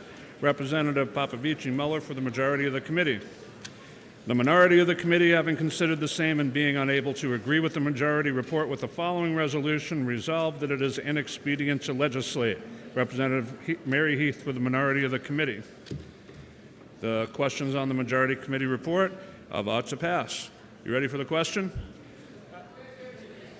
No, we have debate. Hey, look at that. We have debate. Representative Hawken Phillips is recognized to speak against the committee report. Thank you, Mr. Speaker. Mr. Speaker, I rise today in opposition to the ought-to-pass motion for HB 1560. This bill will take the remaining balance of the unspent, unallocated funds from the Education Trust Fund at the end of each fiscal year and move those monies to the general fund. Currently, the Education Trust Fund balance is about $160 million, and it's projected to grow close to $220 million by the end of fiscal 25 under our current law. The current concern expressed in our committee was that this sum of designated money sitting in the Education Trust Fund is otherwise unavailable to the state. So rather than protecting the Education Trust Fund balance for educational purposes, as the Supreme Court ordered in the 1990s and reaffirmed again this year, the sponsors believe that the state should be given flexibility to use that money for all other future competing interests of the state. Proponents say that this bill does not eliminate the fund, it just removes the balance at the end of the year. So the Education Trust Fund is replenished each year with new revenue sources, so there's nothing to fear. But if there's nothing to fear, then why did Granite Staters sign in 133-5 in opposition to this bill? Why did the New Hampshire NEA provide testimony against this bill, and why did this bill get rushed through the committee process? That's right, HB 1560 was introduced in House Finance on the morning of January 25th and referred to Division 2 before lunch. Then, after lunch, the work session resulted in a recommendation of this bill to our full committee. And then 3 days later, after a long session day on February 1st, where members were encouraged to limit discussion, House Finance voted 13-12 to bring the bill to the floor today, despite the unanswered questions about the Attorney General's interpretation of our recent Supreme Court decisions and our duty as legislators to respond. This begs the question, why the rush? Why? Especially when we know that this exact proposal was stripped out by the esteemed body behind the wall during the recent biennium budget negotiations. My discussion with members of that body's education committee is that no one there is asking for this, and no one's asking for this rush. Mr. Speaker, I oppose this bill for 3 reasons. First, emptying the balance in the Education Trust Fund at the end of the year is not prudent because of several unknowns. Monies in the Education Trust Fund must be appropriated for a set of open warrants for things like kindergarten, education freedom accounts, charter schools, and court-ordered placements. These open warrants are built into the budget, but we don't actually know how much we're going to spend year to year. So when things like the Education Freedom Account program runs millions of dollars over budget, or the new program for episodic treatment placements costs more than anticipated in its first year, additional funding can be approved by going to the fiscal committee, and once authorized, those additional funds must be pulled from the Education Trust Fund under law. What the problem is that there's a history in New Hampshire where when the fiscal committee has authorized those additional funds, there has not been enough money in the Education Trust Fund or the general fund to replenish and fully pay for those programs. That result is that local taxpayers are on the hook for part of those shortfalls, and those localities never recover those funds. This is why it's imperative that protected educational monies in the Education Trust Fund must stay in the Education Trust Fund so that monies may be immediately available to backfill program overruns and to lessen the burden on our local taxpayers. Now, we know that local taxpayers are already bearing the burden of 80% of New Hampshire's educational costs, and this is absolutely the wrong move at the exact wrong time. Second, Mr. Speaker, I oppose HB 1560 because the public is aware of these new recent Supreme Court rulings and they're watching us. I knocked on over 1,000 doors in the last election cycle, and the number one constituent issue before my constituents was to protect public school funding. It was not to drain the Education Trust Fund. The public is not calling for this change, and we must acknowledge that emptying the Education Trust Fund will not reflect the will of the public.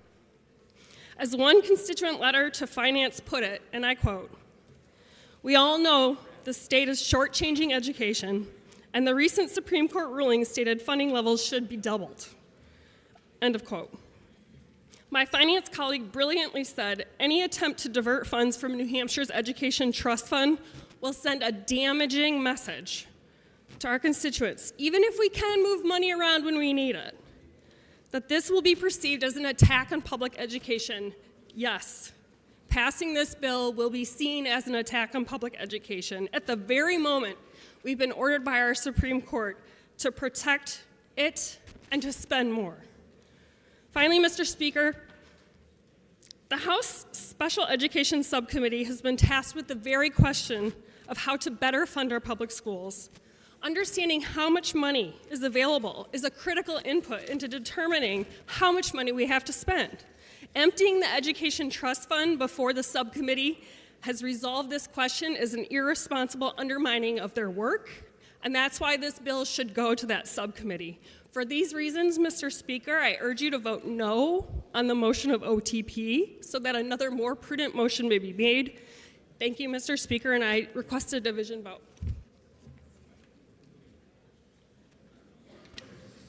For what reason does the member rise? To make a motion. State your motion. I move to table House Bill 1560. Representative Weiler moves that House Bill 1560 be laid on the table. Are you ready for the question? Division. This will be a division vote. Members, take your seats.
The question is whether to lay House Bill 1560 on the table, and this is a division vote.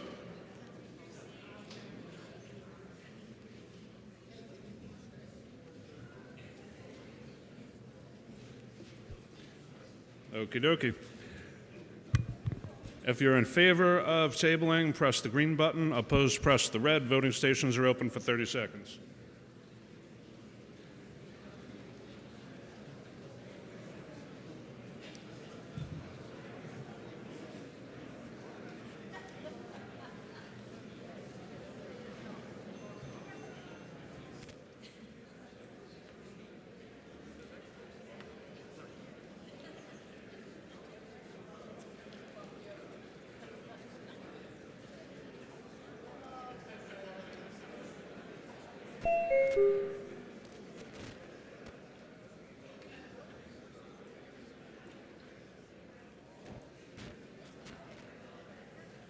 Representative Nordgren.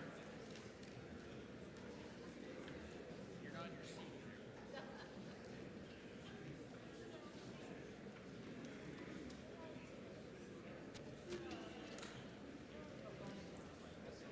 Have all members present had an opportunity to vote?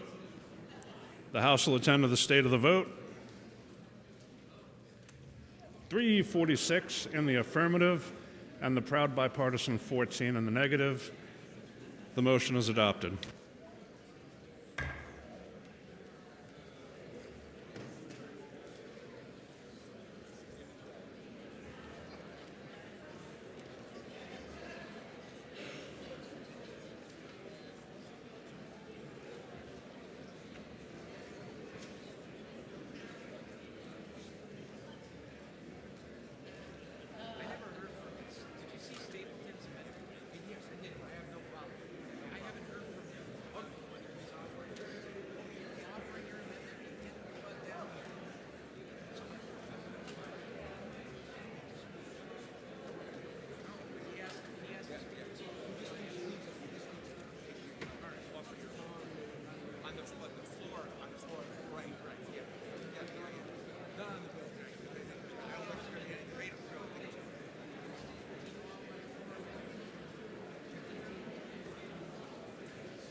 Committee on Judiciary, to which was referred House Bill 1589 FN, an act establishing a Veterans Treatment Court, considered the same, report the same with the following amendment, a recommendation that the bill ought to pass with amendment. Representative Bob Lynn for the committee.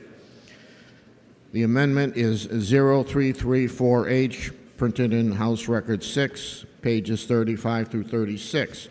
Are you ready for the question on the amendment? All those in favor say aye. Aye. Those opposed, nay. The ayes have it, and the amendment is adopted. Bill's open to on second reading, open to further amendment. Representative Stapleton offers floor amendment 0671. And the chair recognizes Representative Stapleton. Thank you, Mr. Chair. Speaker, sorry.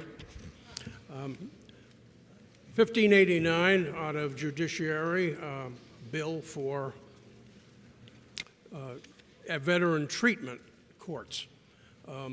Passed OTPA 18-0 bipartisan, but the amendment, the 0334, was only approved on a 13-5. And the reason for that was some missing language in the definition of veteran.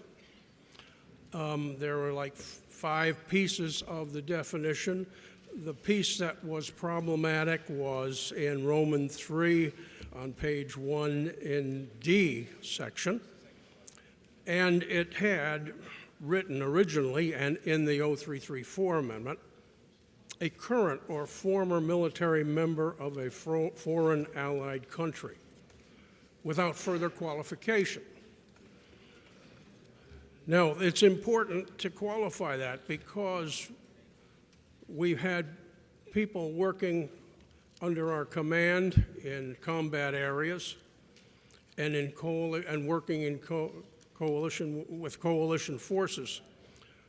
So my amendment adds the missing language that says a current or former military member of a foreign allied country who was attached to or under command of United States forces or coalition forces therewith in a combat operations engagement. This is a reciprocal orientation for this because we have had people support us who could no longer remain in their country, political asylum, and those have become citizens, and it recognizes they performed valuable service to our country as other veterans that had done so. So I'm asking for you to help us clean that up and approve this amendment to provide the additional language.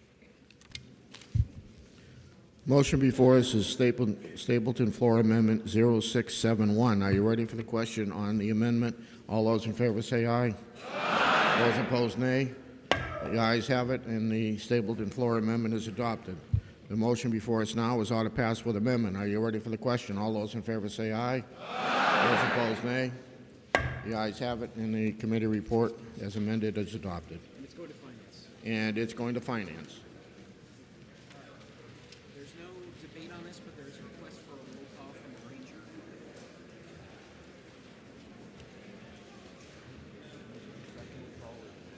It does need to be seconded. The Committee on Judiciary, to which was referred House Bill 1696, an act relative to electronic record requests under the Right to Know law, considered the same, report the same with the following amendment and a recommendation that the bill ought to pass with amendment. Representative Joe Alexander for the committee. The amendment is 0237H, printed in House Record 6, page 38. Are you ready for the question on the amendment? All those in favor say aye. Aye. Those opposed, nay. The ayes have it. The amendment is adopted. Representative Granger has asked for a roll call. Is that sufficiently seconded? It is not sufficiently seconded. The motion before us is ought to pass with amendment. Are you ready for the question? All those in favor say aye. Aye. Those opposed, nay. The ayes have it, and the committee report is adopted. Let's do our, okay, recognize the clerk. Chair recognizes the clerk.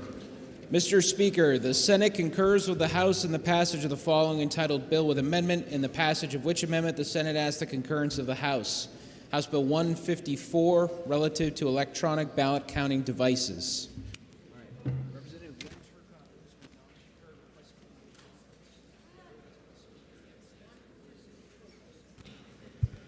Representative Turcotte requests that we non-concur and form a committee of conference.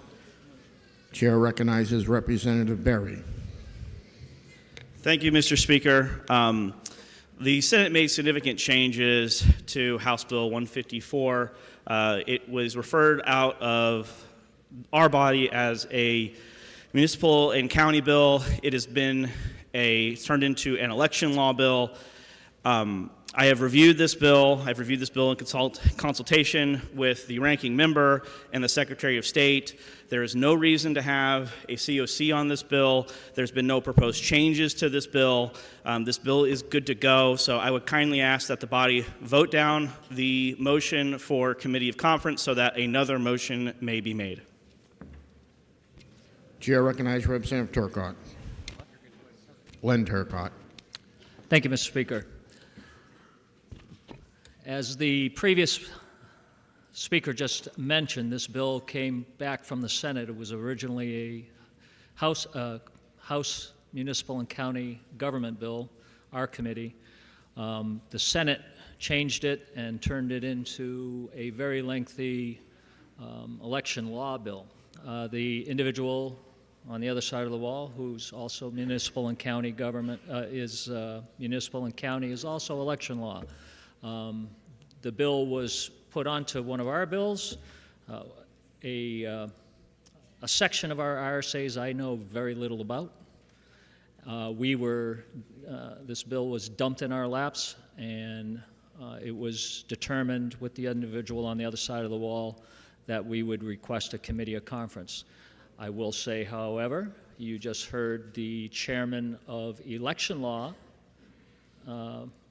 make his case, and I would suggest you all think about that. Thank you, Mr. Chairman.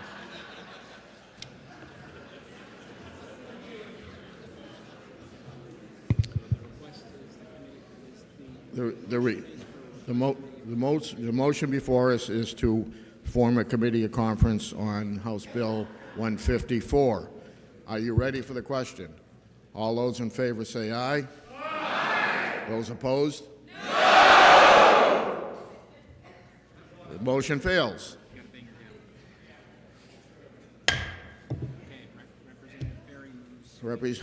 Representative Berry is recognized. Yes, ma'am.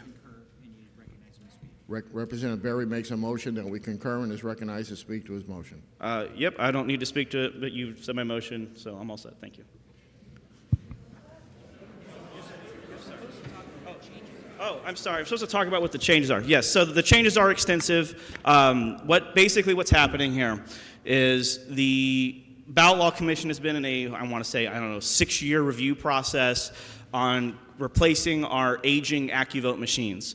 So we have approved 2 new machines, and this bill is a housekeeping bill to change, basically our current RSAs are all written around the AccuVote machines. They're written around how the AccuVote machines work. So everything in this is just changing it. So an example is one of the machines reads squares. Our RSA says ovals, so it's things like that. It's a housekeeping bill. It's not substantively changing how we operate our elections or anything like that. It's just clearing the way for this process that has been over the last 6 years. So with that, I would ask that the body move to concur with House Bill 154. The motion before us is to concur in House Bill 154. Ready for the question? All those in favor say aye. Aye. Those opposed, nay. No. The ayes have it, and the motion passes.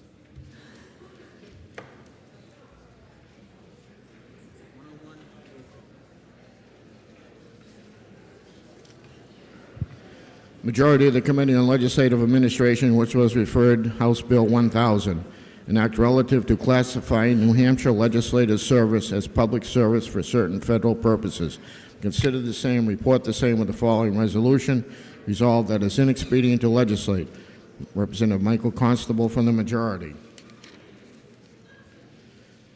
Minority of the committee, having considered the same, being unable to agree with the majority, report with the recommendation that the bill ought to pass. Representative Allison Dunning Long for the minority of the committee. Chair recognizes Representative Reed.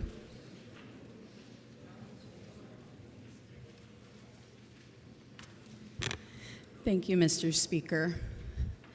In 2007, under the George W. Bush administration, the federal government started the Public Service Loan Forgiveness Program, whereby, in order to encourage young people to enter public service, which frequently doesn't pay as much, the federal government, if you serve in public service for 10 years and make on-time payments on your student loans for those 10 years, you would get the remainder of your federal student loans forgiven. I hope that no one would argue that we offer public service. I hope we're all here to serve the public. It turns out almost every other state certifies their state legislators as public servants for the purposes of this program. Virtually every other state, most of which are part-time. NCSL was consulted to ask which of these states, and we could only find 2 that didn't. Virtually every other state certifies public service for their state legislators. Some of them are so part-time that they only serve 1 out of every 2 years.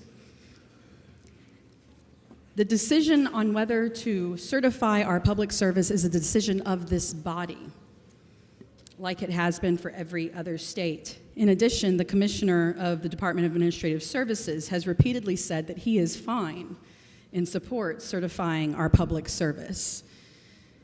As a donor state, our New Hampshire federal tax dollars instead of going to forgive some of the public loans for our state legislators, is going to forgive the student loans of Massachusetts state reps, California state reps, New York state reps, but not our own. We desperately need young people in this chamber. We desperately need fresh blood, newer ideas, and we bemoan the fact that we have a graying problem in New Hampshire and in this chamber. This body is significantly older and significantly different in many ways than the average New Hampshire citizens. And so in order to encourage young people to serve, we can certify our public service without costing the state a single dime, as was the intention of that program. So I ask you to overturn the ITL and support OTP on this. Chair recognizes Representative Constable. Does the member yield to questions? I do. Member may inquire. Thank you, Mr. Speaker, and thank you for taking my question.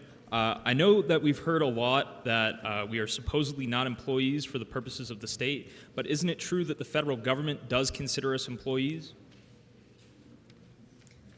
Thank you for the question. It is indeed true that even though we often say that while our salary was set in the Constitution, we're not employees of the state, the federal government doesn't seem to care too much about that because, as we all just recently got, our W-2s. W-2s, you can look them up, are only given to employees. In addition, we pay taxes, federal taxes, Medicaid and Social Security taxes out of those W-2s. So the federal government does indeed consider us employees of In addition, the EIN, the employer identification number that is on our W-2s, that's how the federal government determines whether or not your employer qualifies as public service. That EIN, which is 026000618, is the same EIN as every state employee in this state. Department of Transportation, education, you name it, every single employee has the same EIN that we do, and that EIN is considered public service by the federal government. Furthermore, even though we are elected, we have state employees who are hired and fired through election or in re-election, including the Secretary of State, the Treasurer, and the Clerk, all of which do qualify for public service loan forgiveness. We've already extended in legislation things like health insurance benefits to the body because we can acknowledge that we're not employees for the purposes of the state while still extending those benefits. This is just another extension of benefits. We still wouldn't be considered employees by the state, but the federal government already considers employees. So it's just an extension of those benefits, and it costs us nothing. Chair recognizes Representative Constable.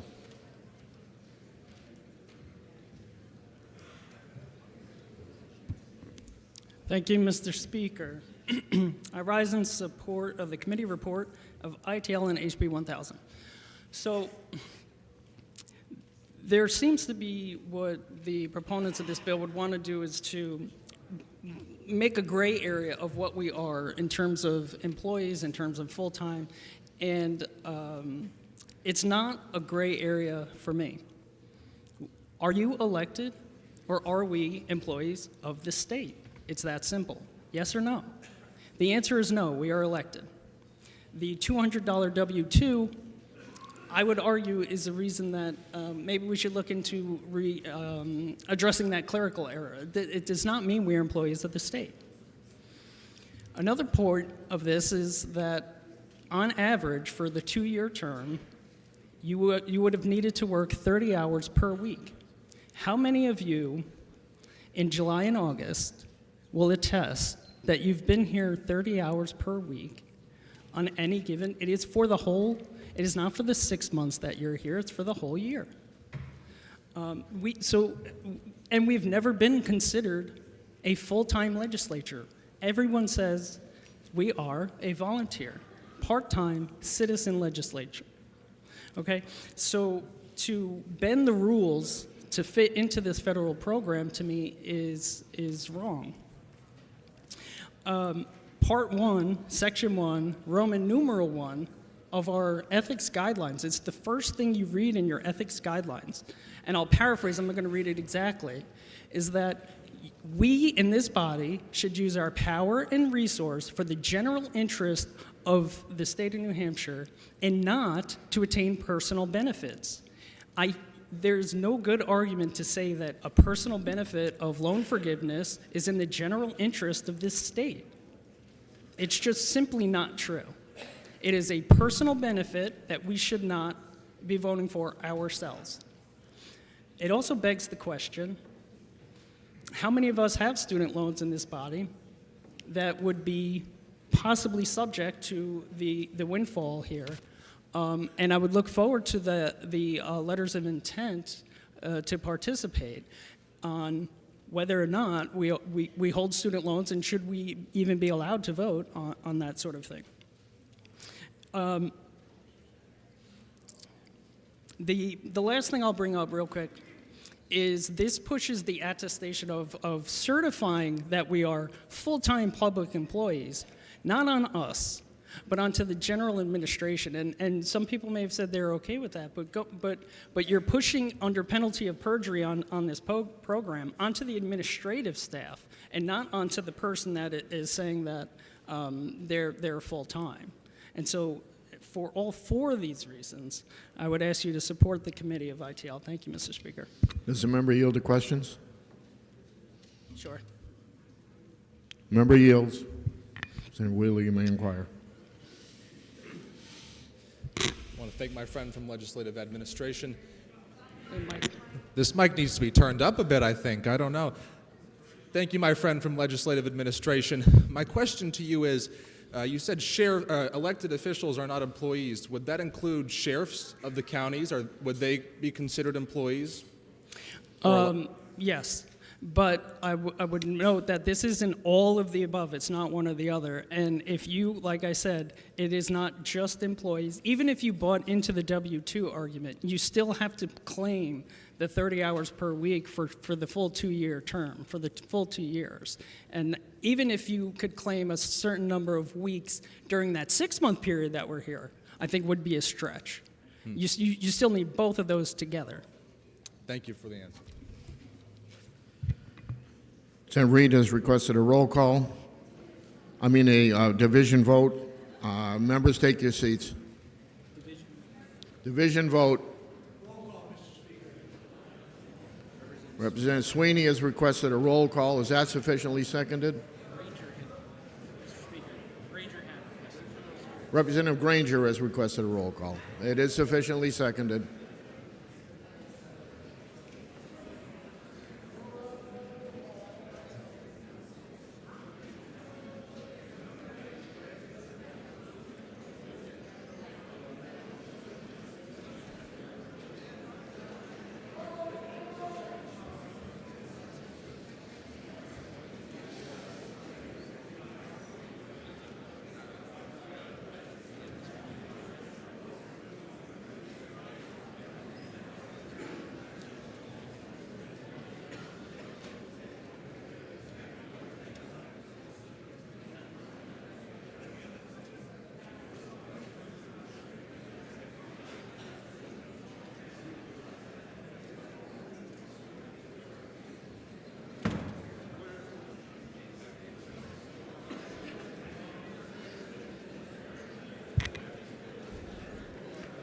The motion before us is the majority of inexpedient to legislate on House Bill 1000. This is a roll call vote. Chair recognizes Representative Marjorie Smith for a parliamentary inquiry.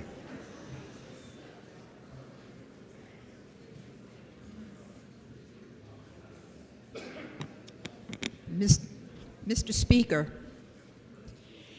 if I know that given all the responsibilities we in this legislature have, it does not include interpreting for the federal government what the federal government should or shouldn't do, and if I know that in virtually every state, the states that meet 90 days in a year, the states that meet 90 days in 2 years, the states that meet every other year. In practically every state in the United States, this program is available for legislators who are paid at rates that vary dramatically, and the federal government responsible for this program have agreed to that eligibility. Not something that we have to worry about, that's for them to worry about. And if I know that just today I heard about one of our wonderful colleagues who is not going to be able to run again next year, depriving us of that experience because of the problems of trying to pay back loans. And if I know to be eligible, you have to have been in the program paying for 10 years, once a month.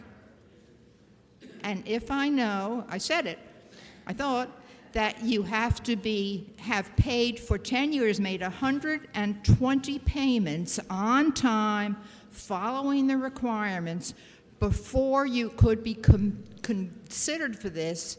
And if I know that with all those protections and with the federal government not being overly generous, they have managed to approve this for every other state, would I now say that New Hampshire legislators should be entitled to the same benefits that other legislators are across the country? And therefore, would you vote no on ITL so that another motion could be made? Thank you.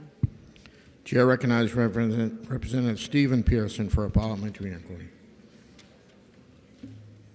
Thank you, Mr. Speaker. Mr. Speaker, if I know members of the General Court have never been considered employees as required by the provisions of this federal program, and if I know to qualify for this program, the General Court Administration would be required to certify to the federal government under penalty of perjury that a given representative or senator worked full-time, averaging 30 hours per week for the entire 2-year term. And lastly, Mr. Speaker, if I know that a representative or senator would be receiving a personal benefit that would most likely not be available to our constituents, would I press the green button to support the committee recommendation? Thank you, Mr. Speaker. The motion before us, a majority committee report of inexpedient to legislate on House Bill 1000. This is a roll call vote. If you're in favor, you'll press the green button. If you're opposed, you'll press the red button. Voting stations are open for 30 seconds.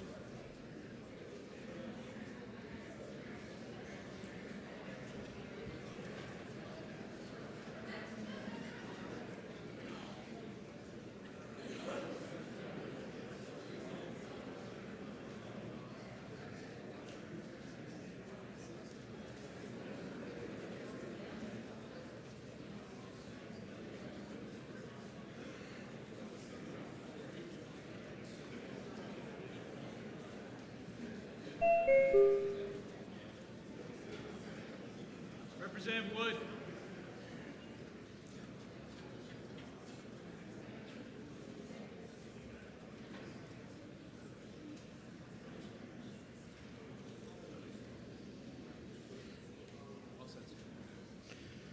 If all members present had an opportunity to vote, House will attend to state of the vote.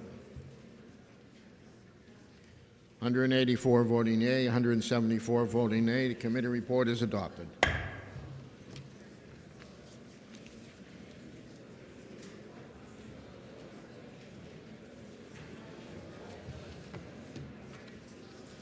Majority of the Committee on Legislative Administration, to which was referred House Bill 1219, an act relative to creating a commission to study the feasibility and structure of a legislative office to provide longitudinal cost-benefit analysis of significant proposed legislation and of budgetary revenue estimates.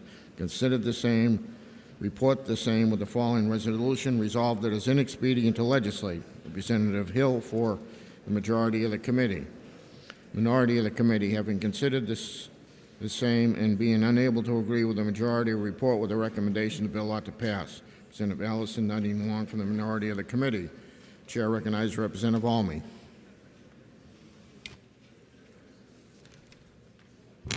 Thank you, Mr. Speaker.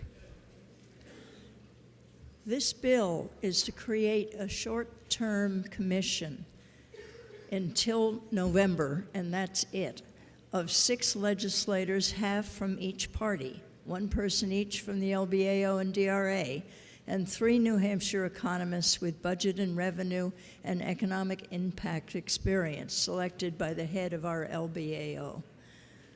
The purpose is to develop a bill to add nonpartisan dynamic analysis to our state's fiscal toolbox. We are confident that we can assemble a team quickly enough to complete the work by the November deadline. This economics tool can be very useful for our decision-making on financial issues. We sometimes have attractive bills for new programs that would require new expenditures. The sponsors say they will pay for themselves in the end, if only by making the workforce healthier or more qualified. But is that really true? And will it take decades or years to pay it back? That question is what kept us from passing adult dental care for 15 years.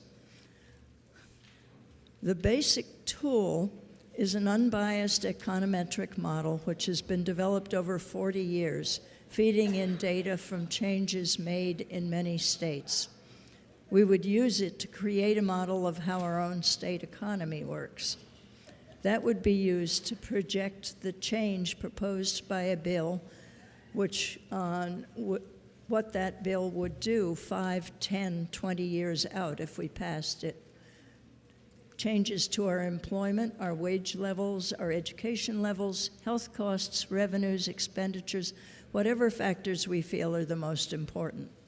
The model is the infrastructure, the building of our own model, selection of a local operator, and choice of which proposals to submit to it yearly would be up to us. The economics team behind the national model would help the local operator learn the model and adapt it to our state. The team I have observed over the last few years has worked with red states and blue states. They produce external revenue estimates and other special projects for many states and their subsidiaries, cities and counties. The New Hampshire Department of Employment Security already has this special unit, which is the one that has been producing the really good employment analysis we've been seeing these past 2 terms. The value of this tool is not in telling us what to do. It is in providing an outside voice to put beside our current sources of information, but a voice that has been trained to look longitudinally over time, forecasting.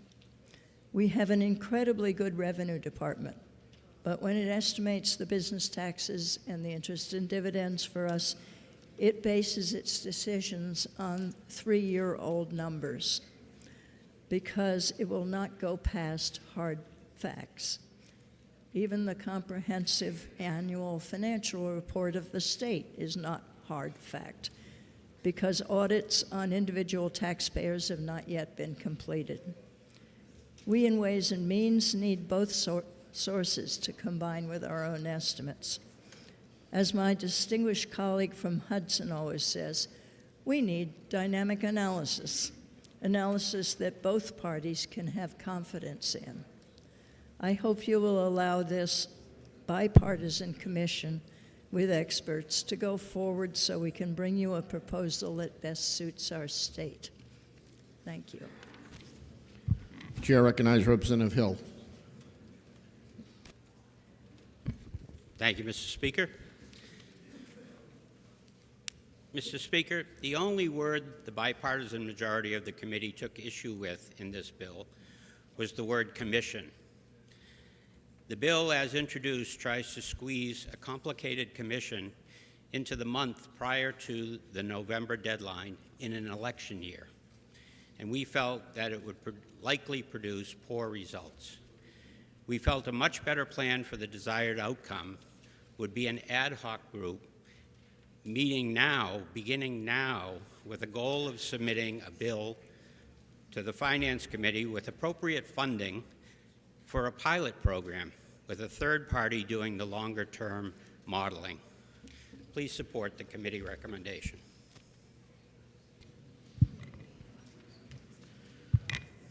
The motion before us is the Majority Committee report of inexpedient to legislate on House Bill 1219. A division has been requested. Members, take your seats.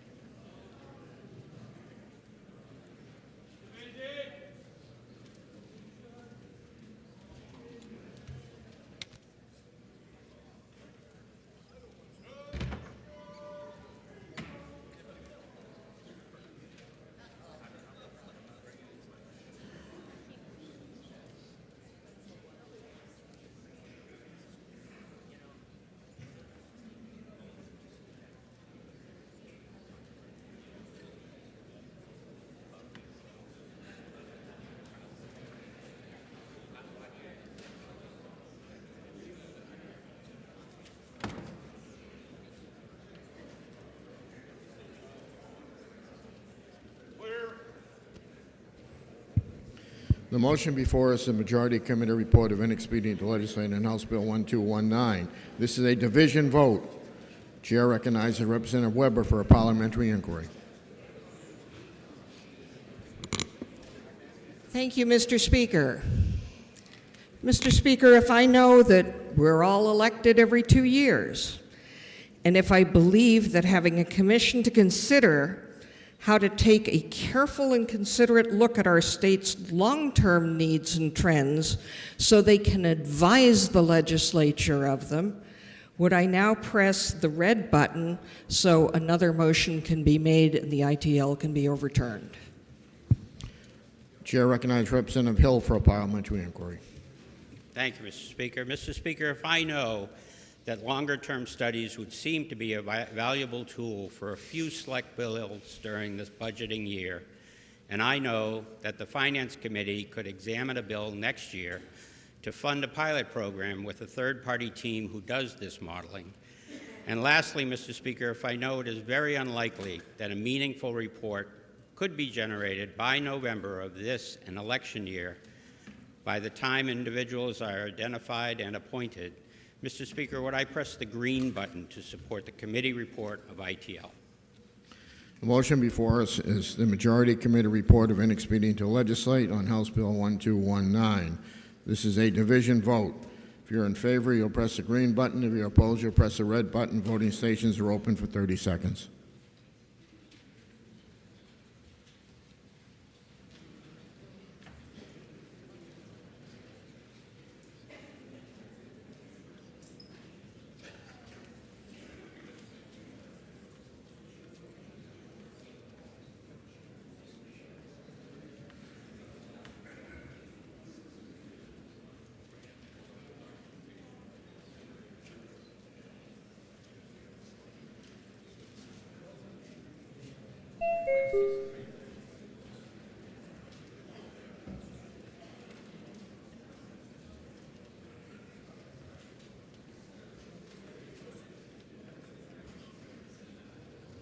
If all members present had an opportunity to vote, House will tend to state of the vote. 178 voting yea, 173 voting nay. Committee report is adopted.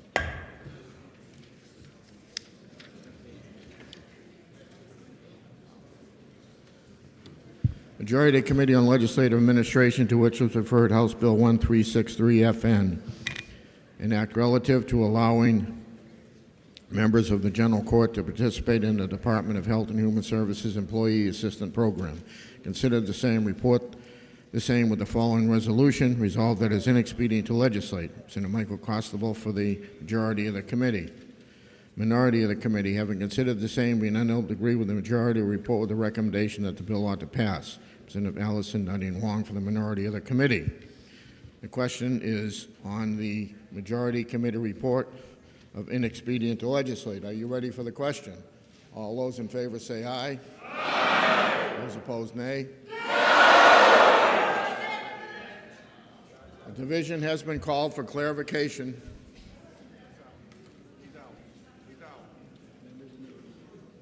Only members in the room can vote.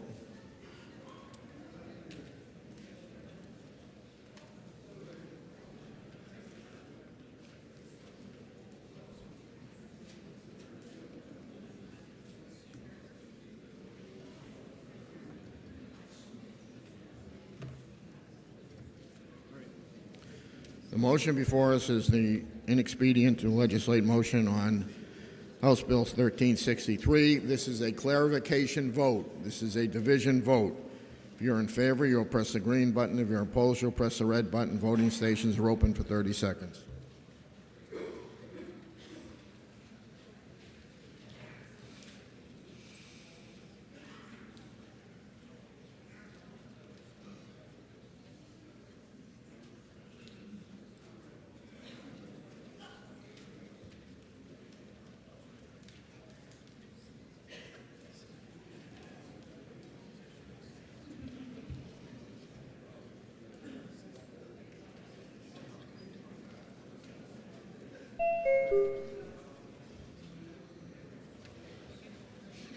Representative Griffin.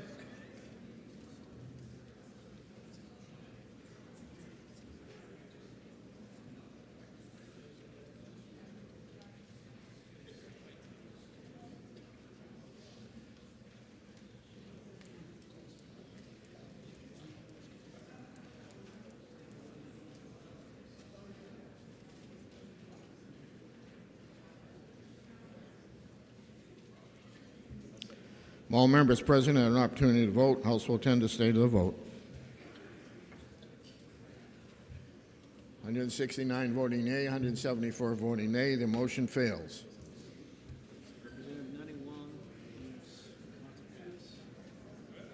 I'd move ought to pass. Representative Weber moves ought to pass.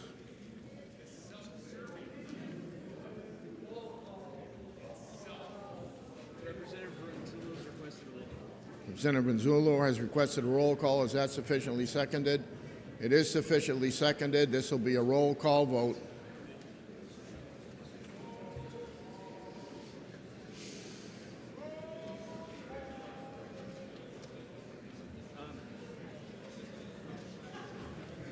If this gets overturned, Finance. right? So if this passes, it goes to Finance.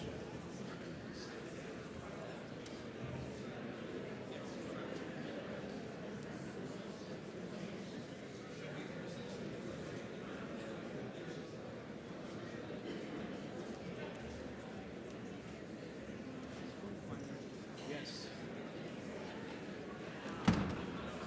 Clear.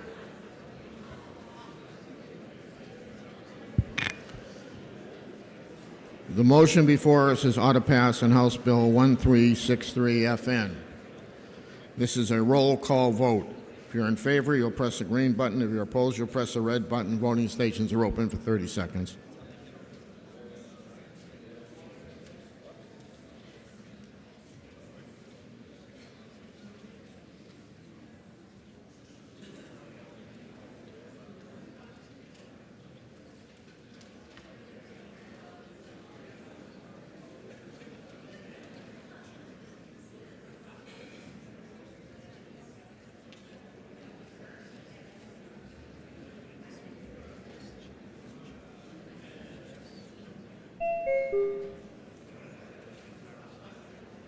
Representative Reynolds.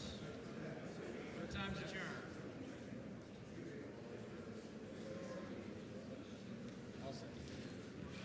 All members present have an opportunity to vote. House will attend the state of the vote.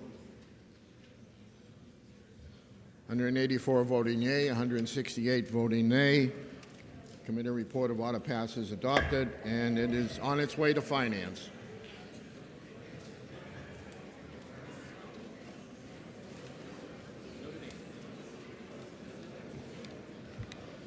Committee on Science, Technology, and Energy, to which was referred House Bill 1576 FN, Act relative to allowing property owners to opt out of public utilities. Considered the same, report the same with the following resolution that is inexpedient to legislate. Representative Michael votes for the committee. The motion before us is inexpedient to legislate. Are you ready for the question? All those in favor say aye. Aye. Those opposed, nay. The ayes have it, and the committee report is adopted.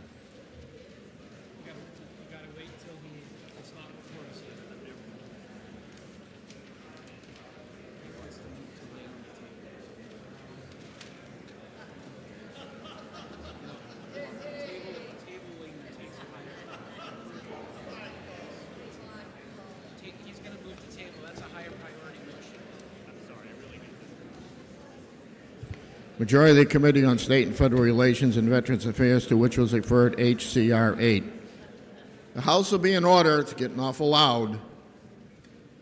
An act applying to Congress for a limited national convention for the exclusive purpose of proposing an amendment to the United States Constitution relative to elections. Being considered the same, report the same, and the recommendation the bill ought to pass. Representative Tom Mannion from the majority of the committee. Minority of the committee. Having considered the same and being unable to agree with the majority, report with the following resolution. Resolved that it is inexpedient to legislate. Representative Christine Siebert for the minority of the committee.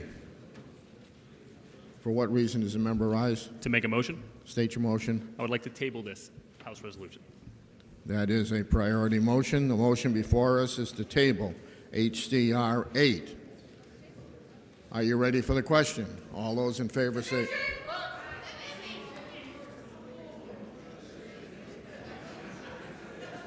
Is that a roll call too, or just... A division vote has been called. Members, take your seats.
The motion before us is to table HCR 8.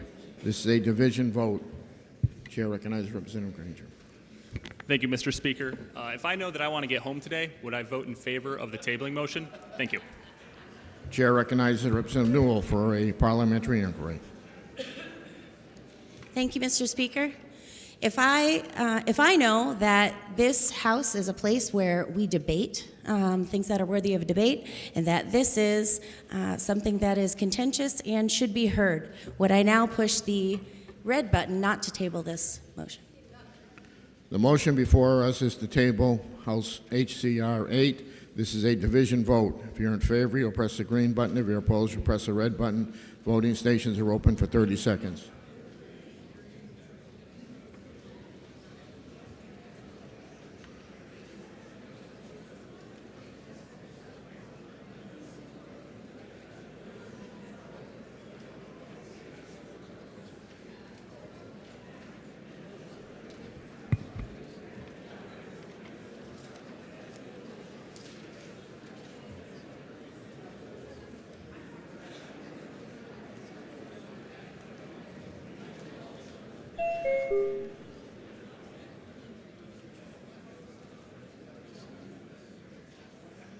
Representative Sullivan.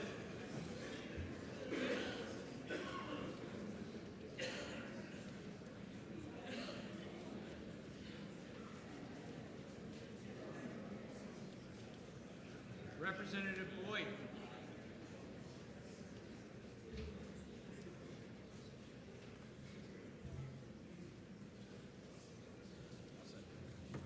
If all members present had an opportunity to vote, House will tend to state the vote. 247 voting yea, 99 voting nay.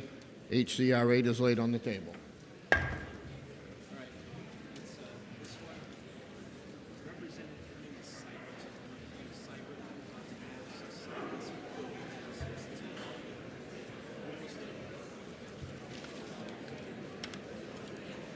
Committee on State and Federal Relations and Veterans Affairs, to which was referred HCR 11, condemning medically unnecessary restrictions on medication abortion. Representative Seibert moves ought to pass. The chair recognizes Representative Simon.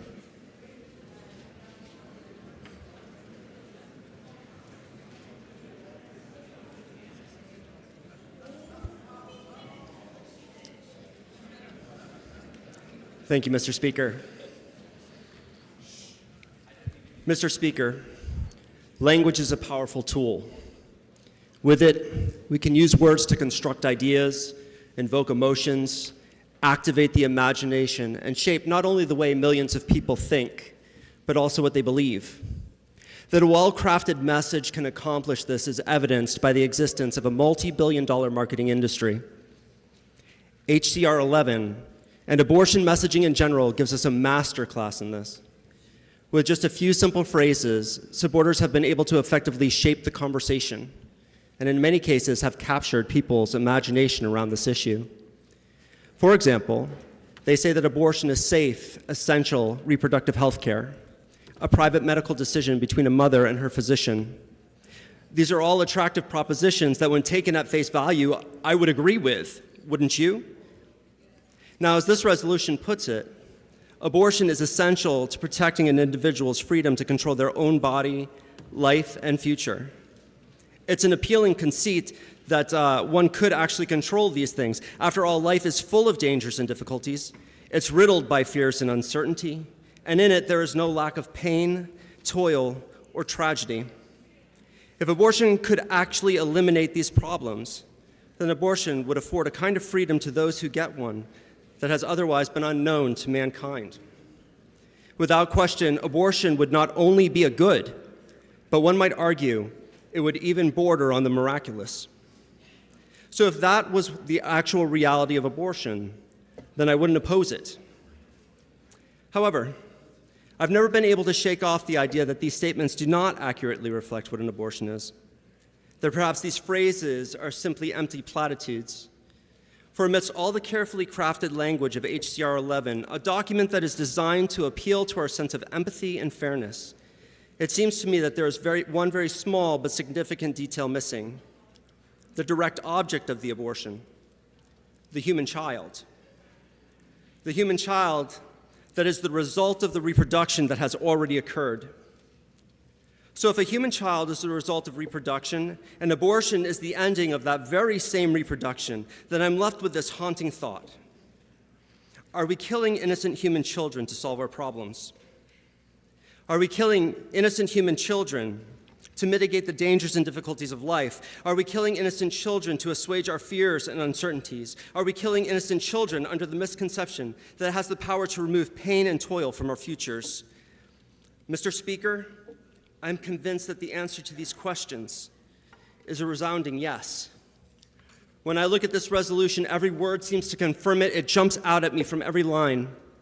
One of the central tenets of HCR 11 seems to be that abortion is necessary to avoid poverty and hardship and ensure an unencumbered life defined by pleasure. Even if this were true, which it isn't, tell me, is this all that it means to be human? Looking into our past, starting with our own parents and tracing our family lines back to the dawn of humanity, is there anyone here who can say with any level of confidence that there was no one in your family history who ever endured poverty so that you could be here today? That none of them ever sacrificed when it was inconvenient, that none of them delayed pleasure or for seasons of their life encumbered themselves for the sake of their descendants? Aren't we grateful for this? Don't we honor them for the sacrifices that they made, of which we are the beneficiaries? Don't we owe this same life-giving selflessness to the next generation. But some will say, surely these people are too little to actually be people. Now let me ask you, when do we become people? When do we cease to be a potential medical procedure for our mothers? Mr. Speaker, here's what I know. I know that when my father's sperm and my mother's egg connected in that literal flash of light, my life began just as yours did for you. Did it not? If within weeks of that moment your light had been snuffed out, what would that have meant for you? Would you have just been put on some sort of pause? As though ready to join the world, people suddenly told you, oh, not yet, we're not ready for you yet. So you simply hung around the waiting room until your mother got pregnant again at a convenient time? Or would you just be dead? The next time your mother got pregnant, if we sought for you, would we have found you? Or would the child who emerged from the womb be a totally different person? I do not oppose abortion out of any desire to control women's bodies or to insert myself into the legitimate medical decisions that occur between a woman and her doctor. But I will stand up and speak when I read that 5 million women have used this abortion medication, which the resolution describes as safe and effective, and I know it has caused the death of at least one person every time it has been used, when I know, in fact, that that is its very purpose. I stand up here knowing that I will once again have to endure cold shoulders, eye rolls, angry tweets, character assassination attempts, and calls from my seat. But these things are less than nothing to me. Because when I look into the depth of my daughter's eyes, I see my children's children's children's children, and with them, myriads of others. Mr. Speaker, I can see them, but not now. I can behold them, but not near. Nevertheless, the glory of God, their Creator, shines upon them from generation to generation, and in the warmth of His love and light, I love them. So I stand. Mr. Speaker, as a member of this House and therefore as a person who has been endowed with authority, and Mr. Speaker, as someone who has been asked to give my support to a resolution that calls it a good to direct the power of the sword in the form of a pill against those of us too young to have ever done anything good or evil, paying the price for our problems with their lives, will we declare without equivocation or shame that we will build a better world on the mountain of their dead bodies? What choice do I have, Mr. Speaker, other than to ethically and emphatically vote no? I urge my colleagues to press the red button that a better motion can be made. Thank you. Chair recognizes Representative Simpson. Thank you, Mr. Speaker. I rise in support of HCR 11, a resolution condemning medically unnecessary restrictions on mifepristone, the first pill of medication abortion. In 1991, New Hampshire was the first state in the country to pass a resolution, which was also HCR 11, urging the U.S. FDA to conduct clinical trials on mifepristone and to encourage its use due to the significant medical value. This was a bipartisan vote because, as we know, New Hampshire has enjoyed for so long broad bipartisan support for abortion. I introduced this resolution because of the significant threat we face right now as a country, including here in New Hampshire. The U.S. Supreme Court has its first abortion case since they overturned Roe v. Wade, and the decision is expected in June. The case was brought forward by anti-abortion activists and could remove mifepristone from the market everywhere, including in states where abortion is legal, like here in New Hampshire. The case ignores science and is entirely based on anti-abortion bias. In fact, just last week, 2 studies cited as justification to restrict mifepristone were retracted. Here are the facts. Since the FDA approved mifepristone over 20 years ago, 5 million people in the United States have used mifepristone, a prescribed drug for a variety of purposes. Mifepristone is the first pill of medication abortion and is only available up until the 11th week of a pregnancy. Mifepristone is also used for miscarriage management. We continue to hear stories of women in states where abortion is banned being unable to get miscarriage care because the medication mifepristone is the same one that is used for abortion. We should not have Granite Staters facing those same threats. Another use of mifepristone, the one mentioned in a committee report as something we can all agree on for today's vote, is for ectopic pregnancies. But I want to be clear, the U.S. Supreme Court's upcoming decision will impact mifepristone overall, not pick and choose which medical procedures are available. In other words, patients who have an ectopic pregnancy can be affected by the Supreme Court case. Mifepristone is extremely safe, safer than Tylenol, for example. It is effective, and its approval should not be affected by the whims of bad actors across the country. We should oppose these tactics to pass a de facto nationwide abortion ban.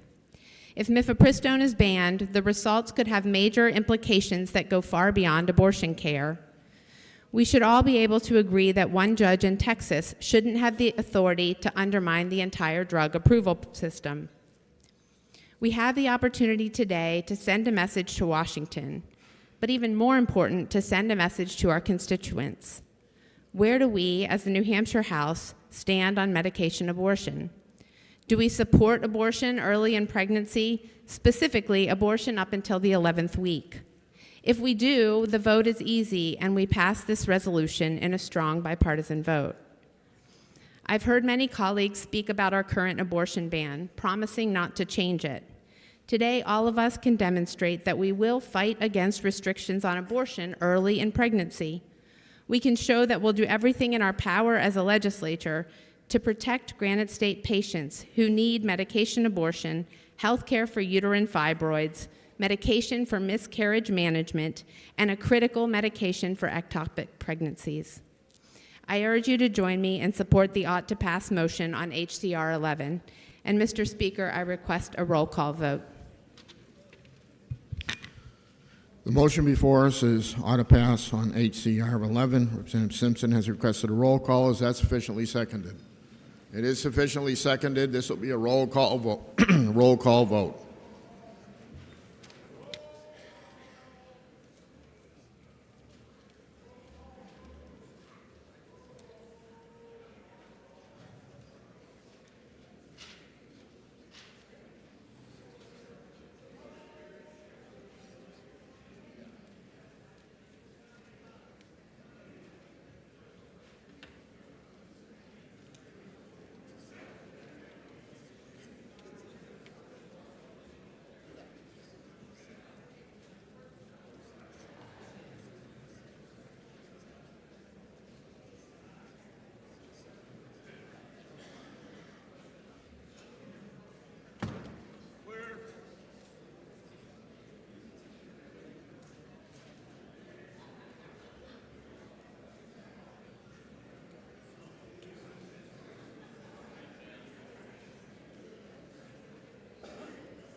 Motion before us is ought to pass on HCR 11. This is a roll call vote.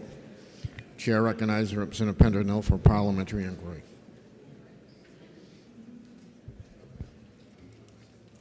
Mr. Speaker, if I know that the committee attempted to amend HCR 11 to support the use of mifepristone as medically indicated for use in ectopic pregnancy, certain uterine anomalies, or large fibroids, if I know that mifepristone used with the intention of causing an abortion has an almost 100% fatality rate to the child in utero, if I know that 4 million women have been convinced to take this drug because they bought the lie, that if allowed the gift of life, their children would prevent them from equal participation in social and economic life, if I know that prescribing mifepristone to survivors of rape and domestic violence to avoid detection protects the perpetrator from detection and punishment, and if I know that the legislature should oppose the weaponization of resolutions that seek to tip the scales of justice in distant circuit courts, would I now vote to overturn the ought to pass motion and press the red button? Chair recognizes Representative Siebert for parliamentary inquiry. Speaker.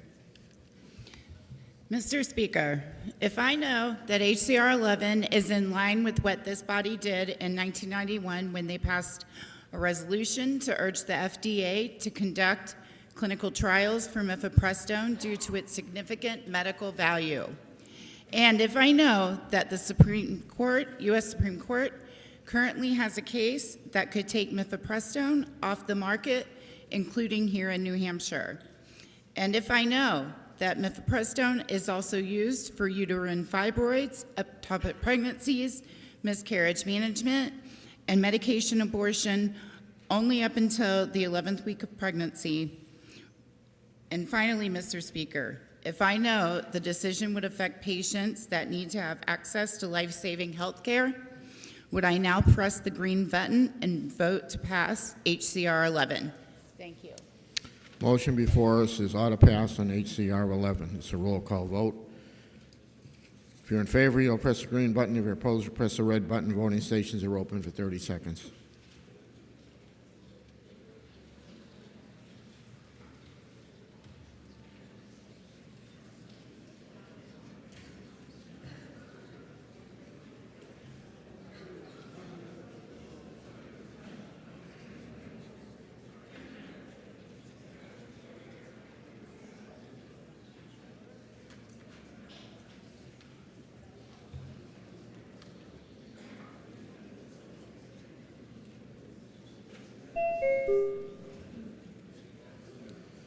Representative Sofakidis.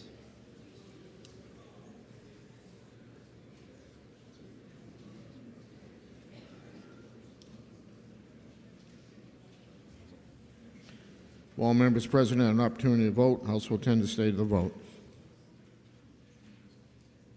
196 voting yea, 151 voting nay. The motion of ought to pass passes.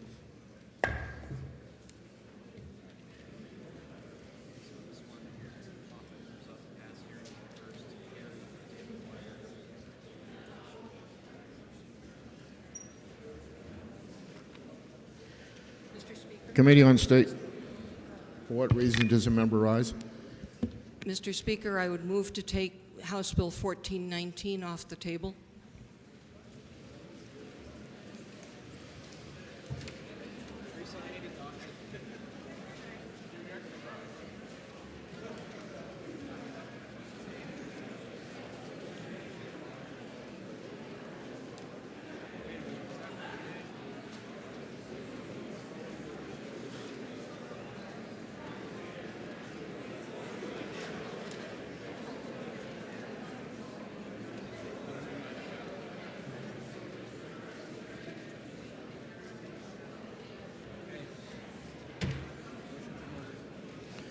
Motion is in order. The motion is to take House Bill,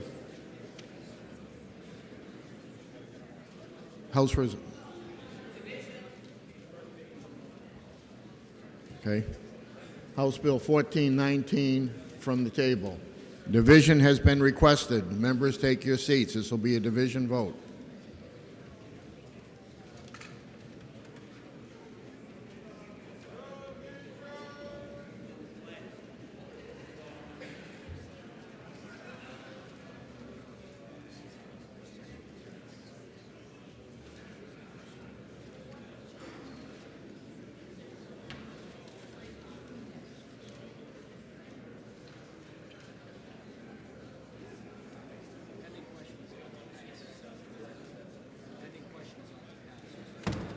Clear.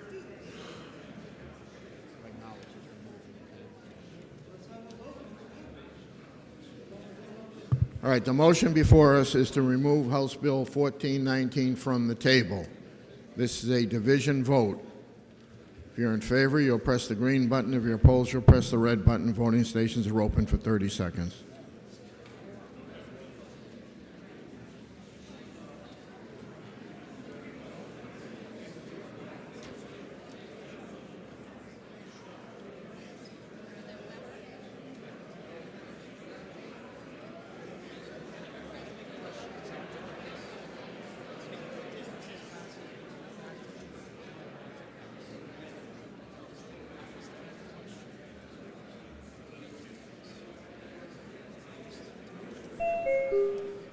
Representative Allison Turcotte.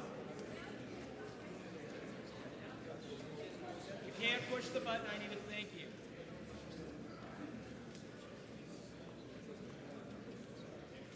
Representative Rombo.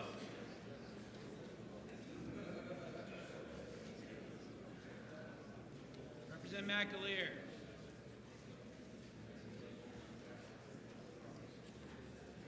Representative Andrews.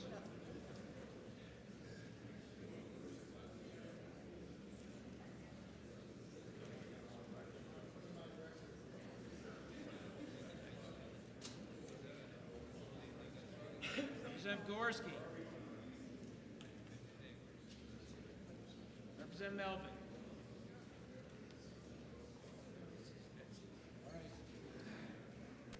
While members present have an opportunity to vote, also attend the state of the vote.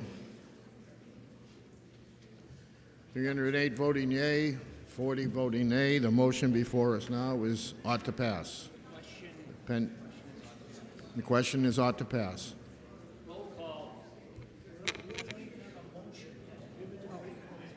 Was ought to pass the pending question. The motion before us is ought to pass.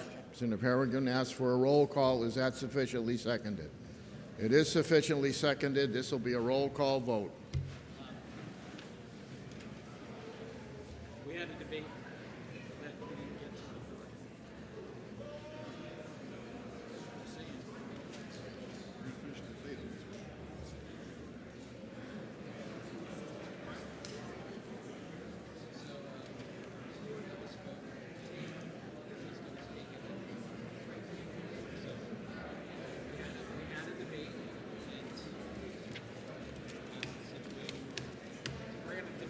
We have a debate.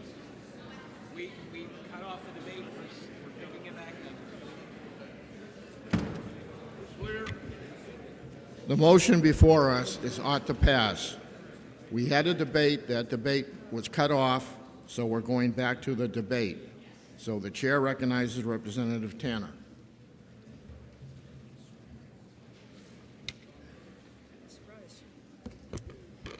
Thank you, Mr. Speaker. This bill, 1419, is about prohibiting obscene and harmful sexual materials in school. When it comes to literature and education, historically, no theme is safe from censorship. Books from serious to violent to fantasy have all been under the knife of censorship, like To Kill a Mockingbird, The Diary of a Young Girl by Anne Frank, 1984, and Huckleberry Finn have all been censored at one time. Certain words, phrases, or selected passages of a sexual nature, and especially about lesbian, gay, bisexual, transgender, Black, Indigenous, and people of color, are often those singled out as objectionable. It is already illegal to distribute obscene material to minors, a felony under RSA 50:2. Educators are not exempt from this law, but receive an added layer of due process due to the nature of their work, which may involve areas like sex education, instruction, art, and literature. Educators found guilty of distributing materials that the court has determined to be obscene are guilty of a felony. Legal issues with criminal and monetary fines should be left up to the judicial system. I want to make it perfectly clear that educators are not exempt from the current law. HB 1419 sets up a parallel process to challenge materials at the local level that is overly prescriptive and may be unworkable. It has vague standards and arbitrary and stringent deadlines. The vague standards required in this process are determined by whether the identified materials, quote, predominantly appeal to a prurient interest, unquote, and, quote, lack serious literary, scientific, medical, artistic, or political value, unquote. The amount of time it takes, especially for high volumes of simultaneous challenges, often results in multiple school personnel reading the book or material in its entirety. Teachers and staff do this using additional time on top of their normally assigned school duties. Timelines will be difficult at best to meet. HB 1419 makes the State Board of Education the final arbiter to judge not the process, but the decision of, quote, community standards. It is fundamental that local community standards should be determined by the locally elected school board by using the local school district policies and procedures. School boards are close to the community whose standards they are representing and directly accountable to their constituents at the ballot box. The appointed State Board of Education is not. School districts should and do have policies and procedures in place, and these policies and procedures need to ensure due process to meet parents' concerns in a timely manner and in a balanced way. They should preserve local control and insurance compliance with non-discrimination laws. Professionally trained librarians and educators are valuable resources to help parents find interesting, informative, and age-appropriate materials for their children. They work collaboratively with parents to encourage reading and discussing places, topics, and ideas. Parents can remove their child from classes, course material, curriculum, books, and media material at school under current law, and they have the responsibility of deciding what media materials are best for their child.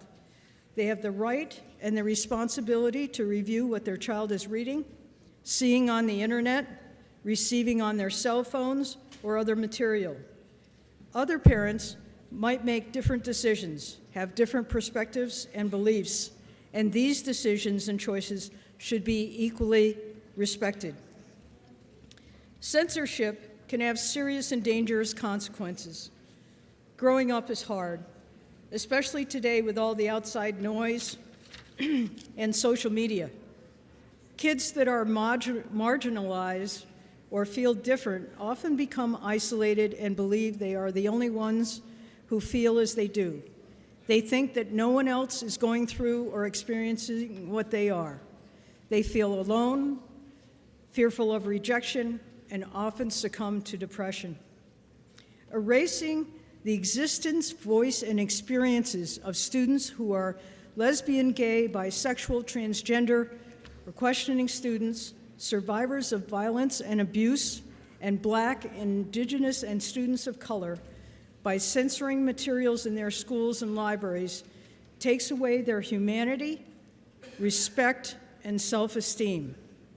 It is important to provide books and materials that open a window on the world for all students so they can see themselves in a future where they can be their authentic self.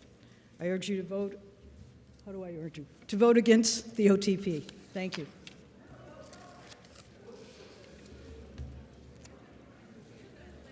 What's this? Huh? I'm good. Chair recognizes Representative Noble. I'm sorry. Does a member yield to a question?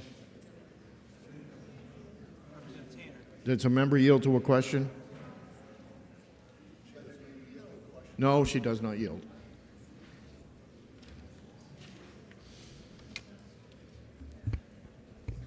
Thank you, Mr. Speaker.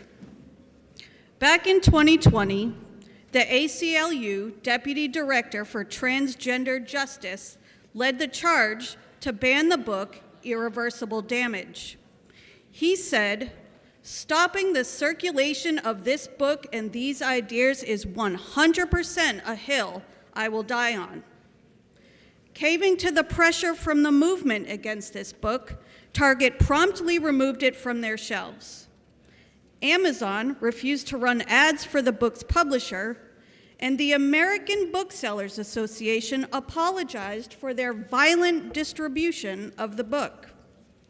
A few years ago, the family of Dr. Seuss found themselves posthumously defending him against claims that he was racist. After significant pressure, the publisher ultimately decided to stop producing 6 of his books. Last week, the Congressional Weaponization Committee released what is being referred to as the Amazon Files. which showed that the Biden administration was pressuring Amazon to censor books they disapproved of. This, after we had already learned that they were colluding with big tech to censor speech they disapproved of.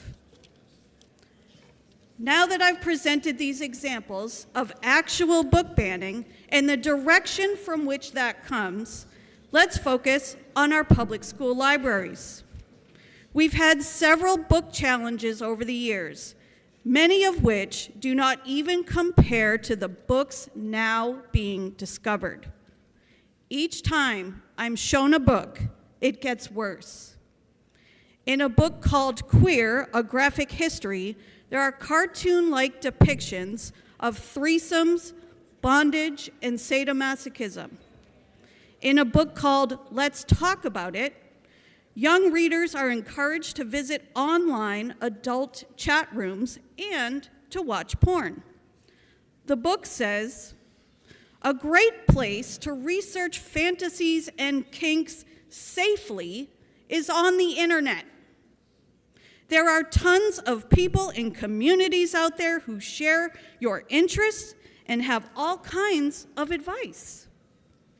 The online world is also chock-a-block full of pornography. Professionals and amateurs alike sharing their sexy adventures online.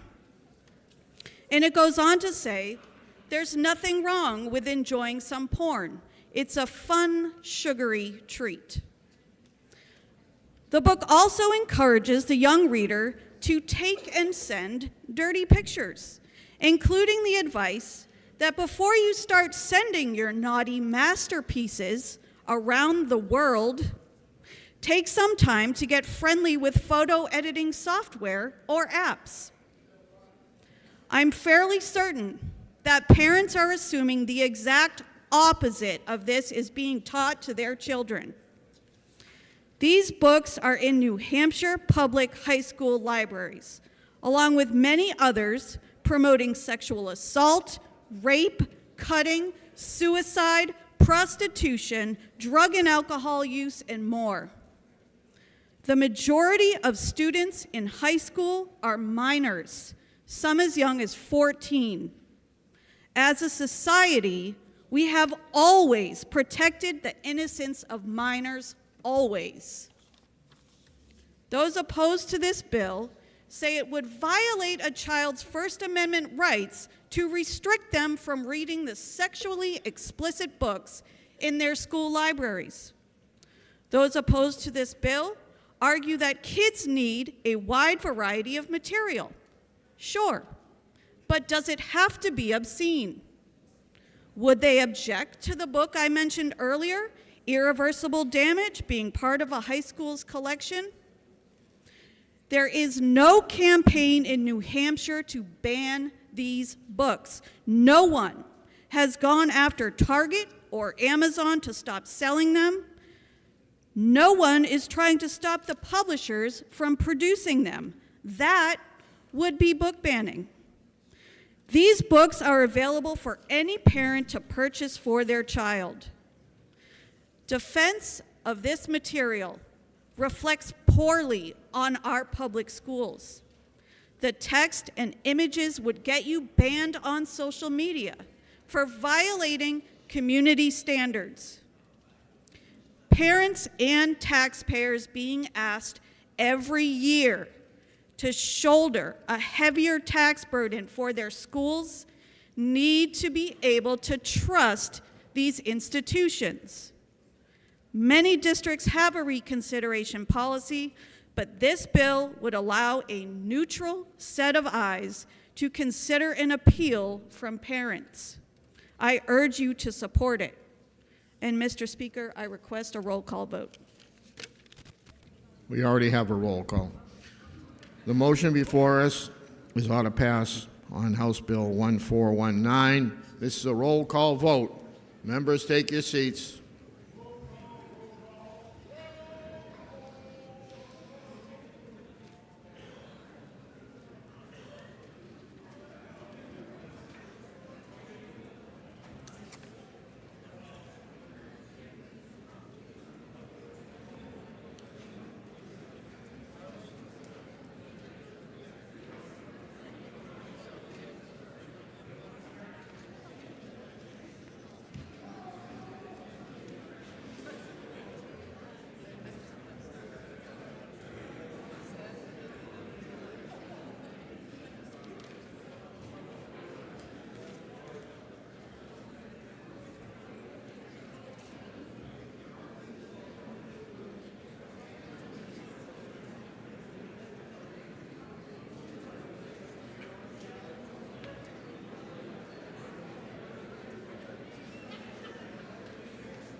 The motion before us is ought to pass on House Bill 1419. This is going to be a roll call vote. Chair recognizes Representative Page for a parliamentary inquiry.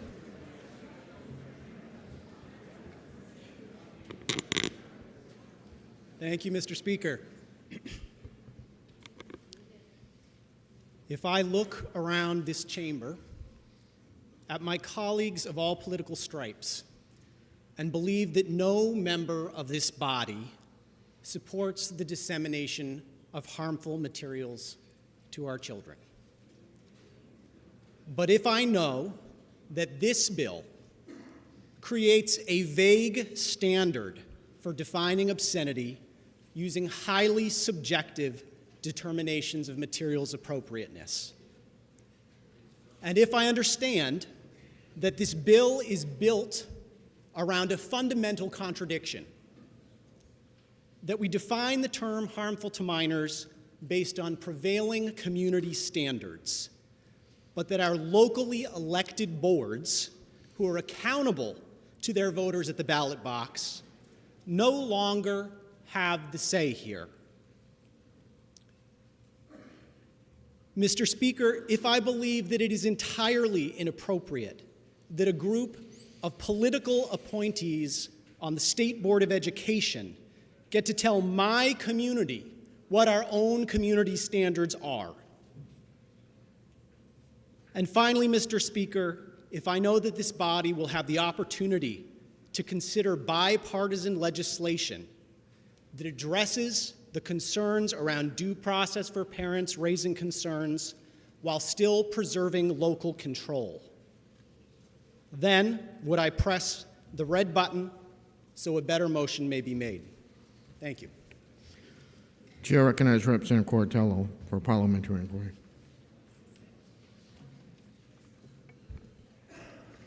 Thank you, Mr. Speaker. Mr. Speaker, if I know that HB 1419 has been misrepresented as a book banning bill because real book banning involves the government completely suppressing material and making it unobtainable by anyone, anywhere, something that this bill does not do.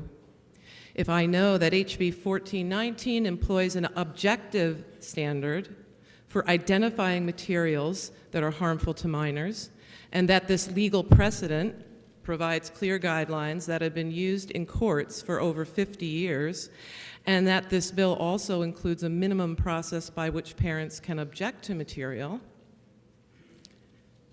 if I was disturbed by the examples that have been given and the words that were just read from books currently held in public school libraries, if I know that students go to school to learn, and if I believe that they learn nothing of any value from this type of material, would I now protect children's mental health from harm and press the green button?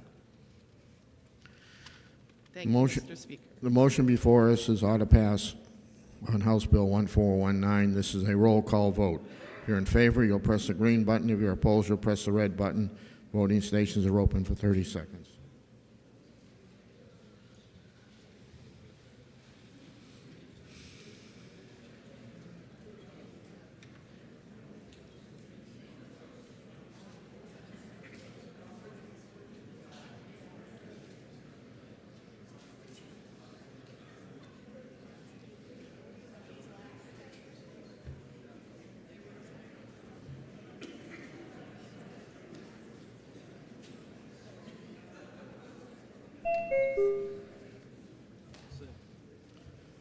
If all members present had an opportunity to vote, House will tend to stay the vote. 162 voting yea, 187 voting nay. The motion of ought to pass fails. For Mr. what Speaker, reason did the member rise? I'd like to move to indefinitely postpone. Thank you, and vote a roll call vote. The motion before us is indefinitely postponed on 1419. Representative Myler has requested a roll call. Is that sufficiently seconded? It is sufficiently seconded. This will be a roll call vote.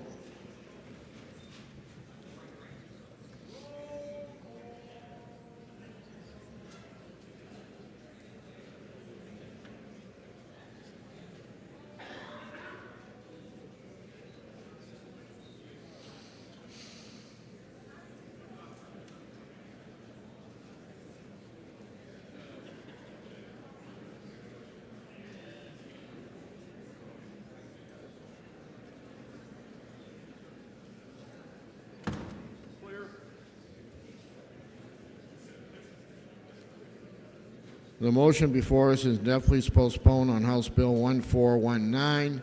This is a roll call vote. If you're in favor, you'll press the green button. If you're opposed, you'll press the red button. Voting stations are open for 30 seconds.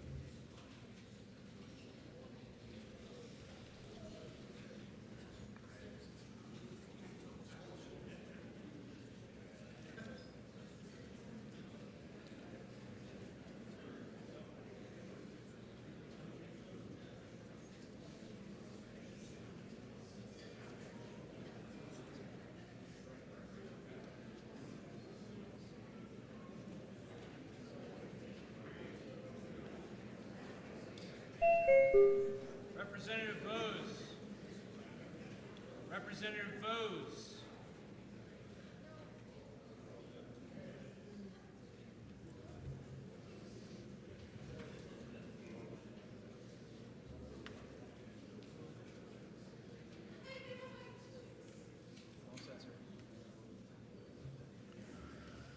If all members present have an opportunity to vote, House will tend to stay the vote.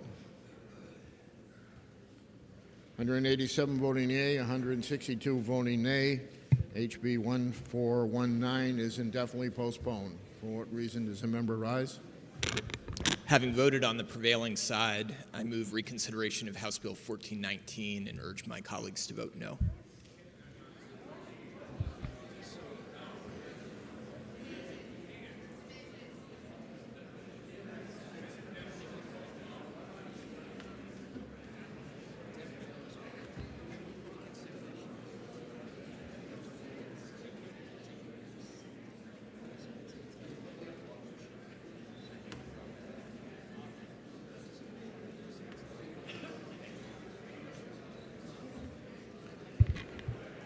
That is a improper motion.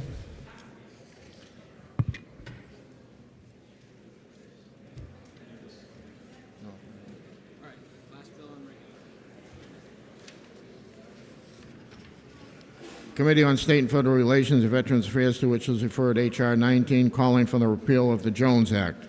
This is without recommendation. Senator Moffett moves ought to pass. Chair recognizes Representative Harrington.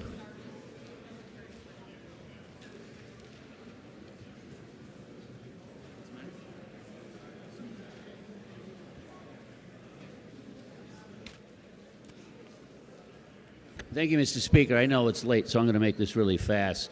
I'm going to start by opening up with Trinidad and Tobago. The member will People are suspend gonna for say, a minute. What is Trinidad? The member will suspend for a minute. It's getting awful noisy in here again. This is the last bill on the regular calendar, and we got one more after that. So let's see if we can keep the chatter down and get through these next two bills. Member may continue. Thank you. Again, Trinidad and Tobago, just hold that in your thought for a second. You're going to say, what does that have to do with the Jones Act? I'll let other people explain more about the technicalities of the Jones Act, but Trinidad and Tobago is where we get our liquefied natural gas from, LNG. It's the only place that New England can get it from. And that terminal in Everett looks like it's going to stay open for quite some time now, but it has to get filled. The problem is, because of the Jones Act, we can only get it from one place.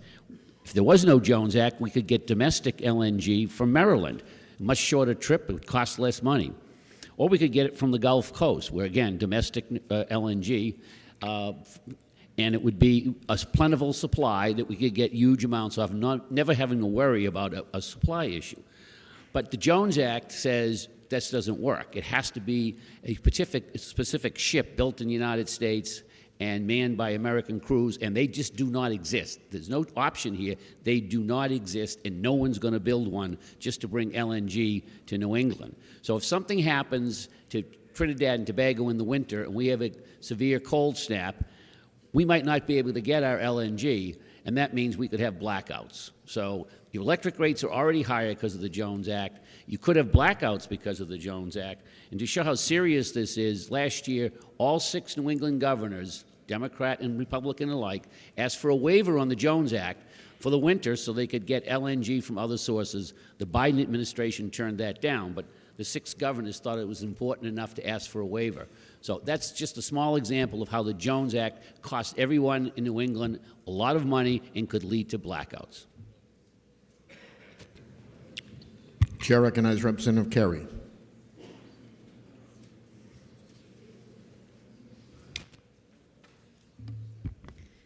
Thank you, Mr. Speaker.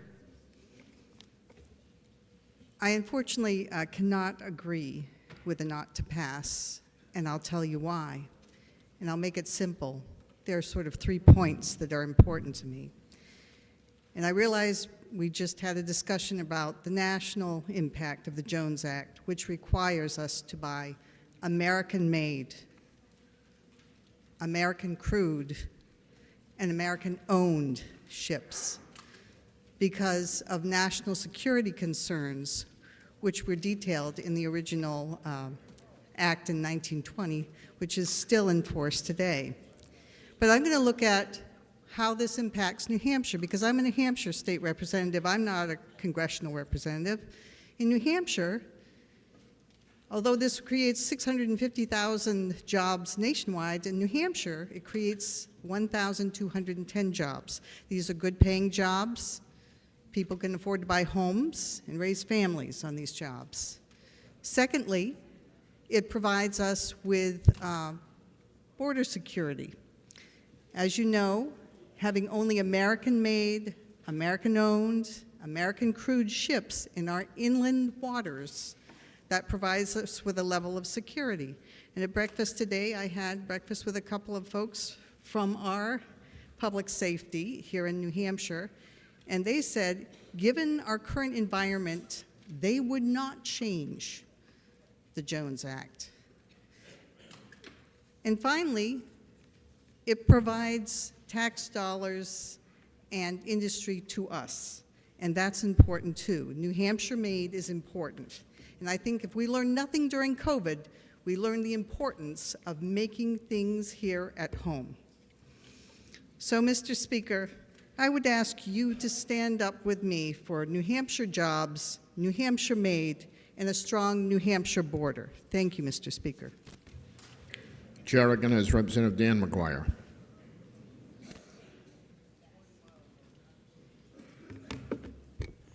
Thank you, Mr. Speaker. So we've heard a bit that this Jones Act creates jobs or protects jobs. Well, there's no trick in using the law to create and protect jobs if you're willing to force people to be inefficient in what they do. For example, suppose I was to ban excavators. That would create a huge number of jobs for guys with shovels, right? So the Jones Act is the same thing.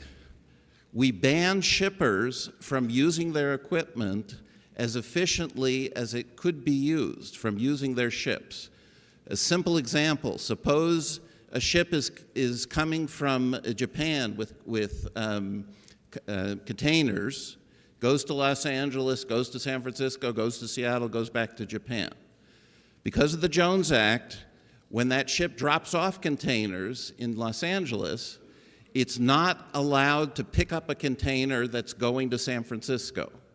So it has to go partially empty to San Francisco, it has to go even more empty to Seattle, and then go back to Japan, right?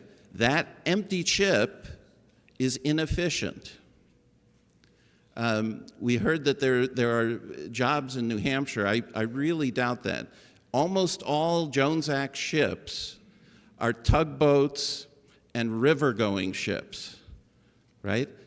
No large container ships, none of that sort of thing is built in the United States anymore.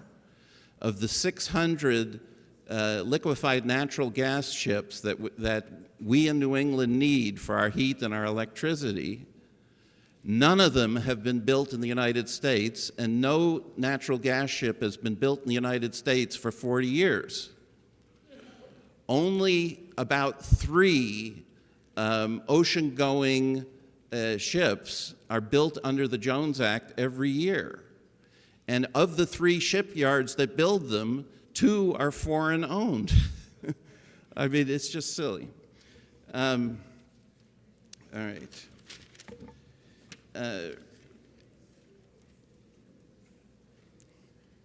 economists from the Organization for Economic Cooperation and Development, these are very well-respected economists, the OECD, predict that ending the Jones Act would increase U.S. economic output by $135 billion a year.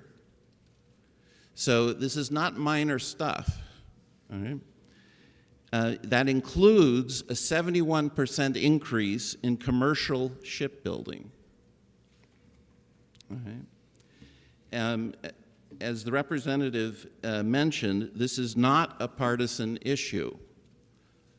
All the governors of New England, 3 Democrats, 3 Republicans, wrote a letter to Energy Secretary Granholm 18 months ago asking for a suspension of the Jones Act to bring us more natural gas for our upcoming winter.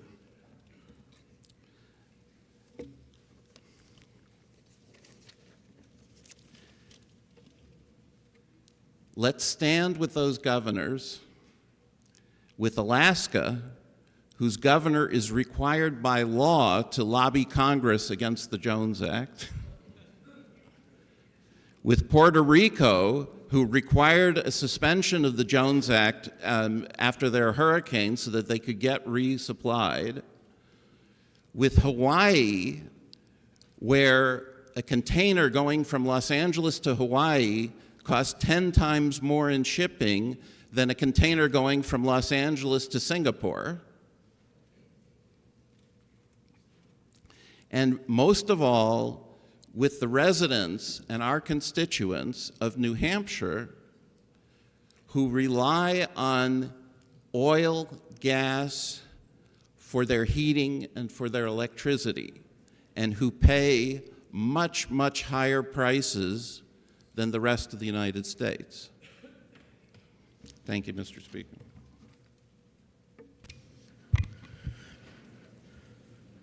Representative Moffett has asked for a roll call. Is that sufficiently seconded? It is sufficiently seconded. This will be a roll call vote. Members, take your seats.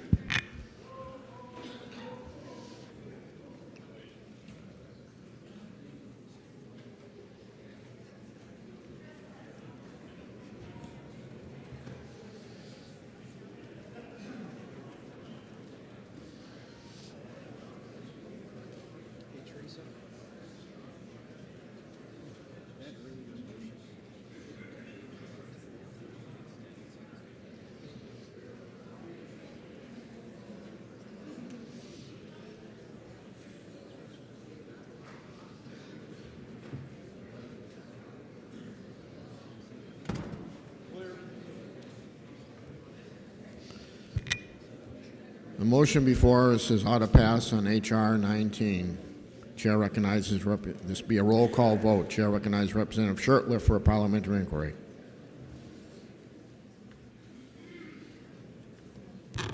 Thank you, Mr. Speaker. Mr. Speaker, if I know that having a strong American shipbuilding requirement and a strong U.S. merchant marine is important to our country's economy, but even more important to our country's national defense. And Mr. Speaker, if I know the Jones Act creates 1,200 jobs here in the Granite State that put $72 million into our state economy, and Mr. Speaker, if I ever need to remind myself the importance of American shipbuilding to this state, all I need to do is look at our state flag and see the frigate Raleigh in the docks in Portsmouth.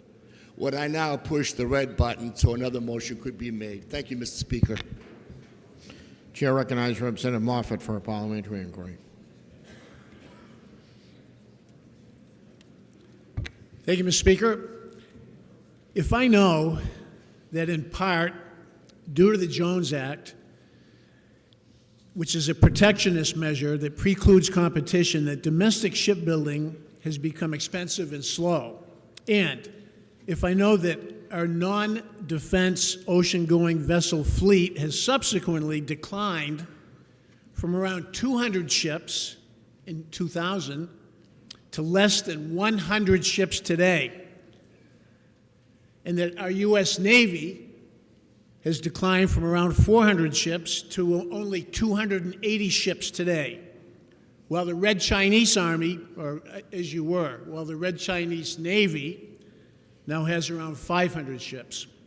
And if I know that competition breeds improvement and excellence, and that a revitalized shipbuilding industry would create, not lose, it would create, not lose jobs, and finally, if I know that the Jones Act makes fuel and other products more expensive here in New England, would I then press the green button to support this resolution calling for the repeal of this 100-year-old protectionist anachronism? Thank you, Mr. Speaker.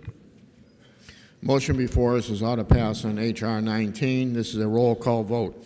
If you're in favor, you'll press the green button. If you're opposed, you'll press the red button. Voting stations are open for 30 seconds.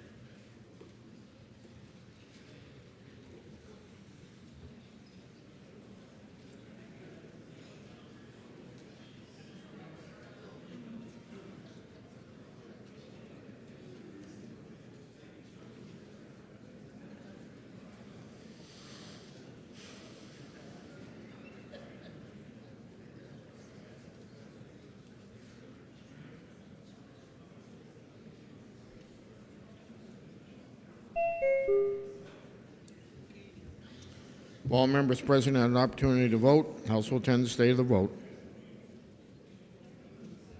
165 voting yea, 180 voting nay. The ought to pass motion fails.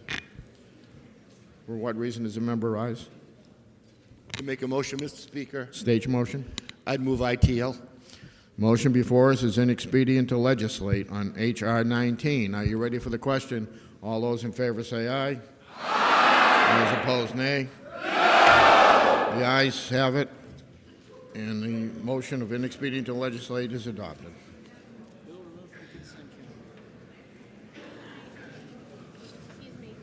This is the last bill, which is, for what reason does the member rise?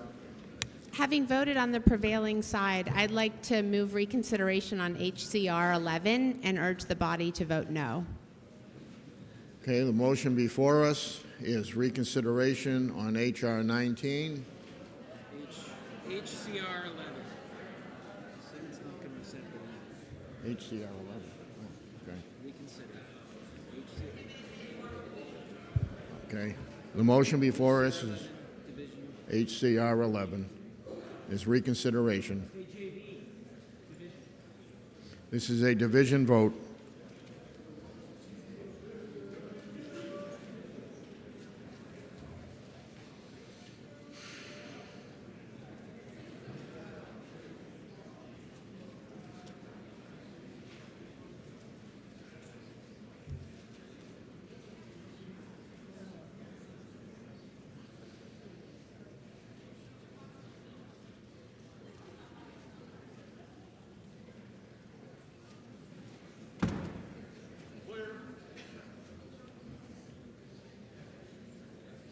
Motion before us is reconsideration on HCR 11. This is a division vote. If you're in favor, you'll press the green button. If you're opposed, you'll press the red button. Voting stations are open for 30 seconds.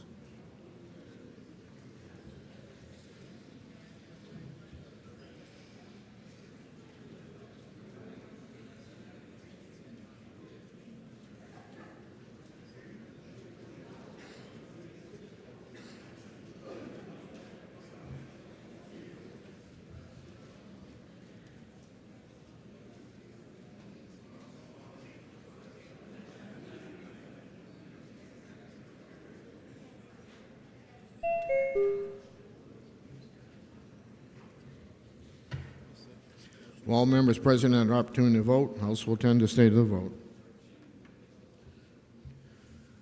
186 voting yea, 156. Boy, I'm glad we're almost done. 187 voting nay, reconsideration fails. Now we're back to Committee on Legislative Administration, to which was referred House Bill 1152, Act enabling the mental health flag to be flown at the State House. Having considered the same, report the same with the following resolution: resolved that it is inexpedient to legislate. Representative John Sellers for the committee. Chair recognizes Representative McLean.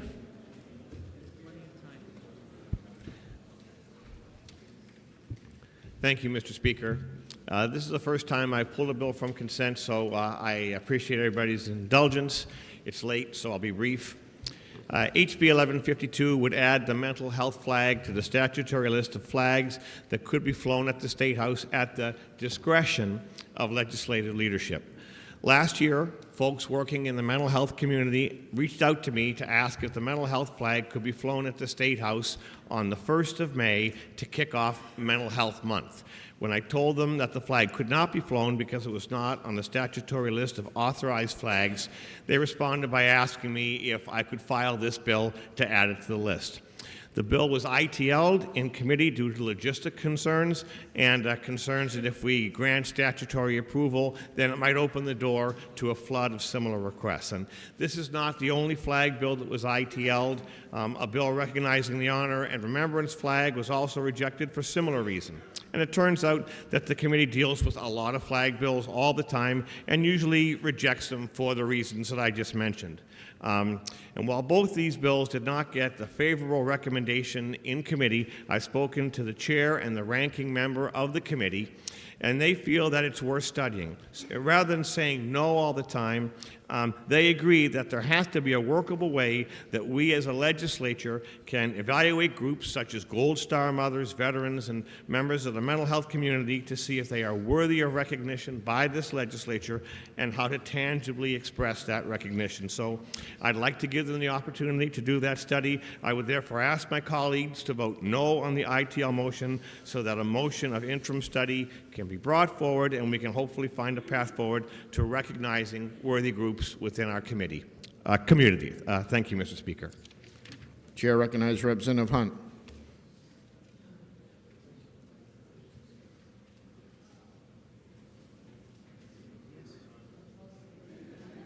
Chair recognizes Representative Hunt.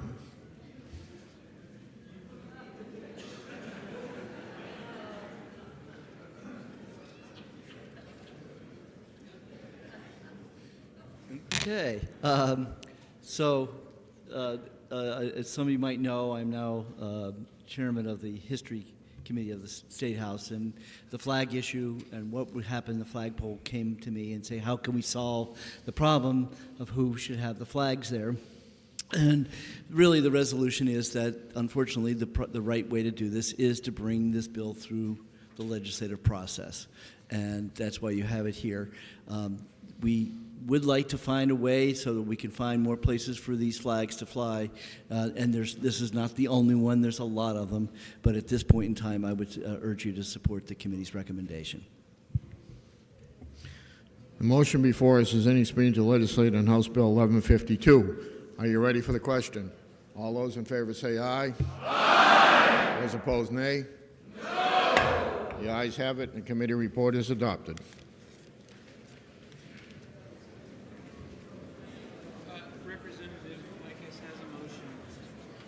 For what reason does the member rise?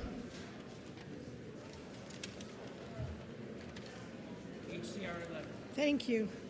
I would like to recommend that we put the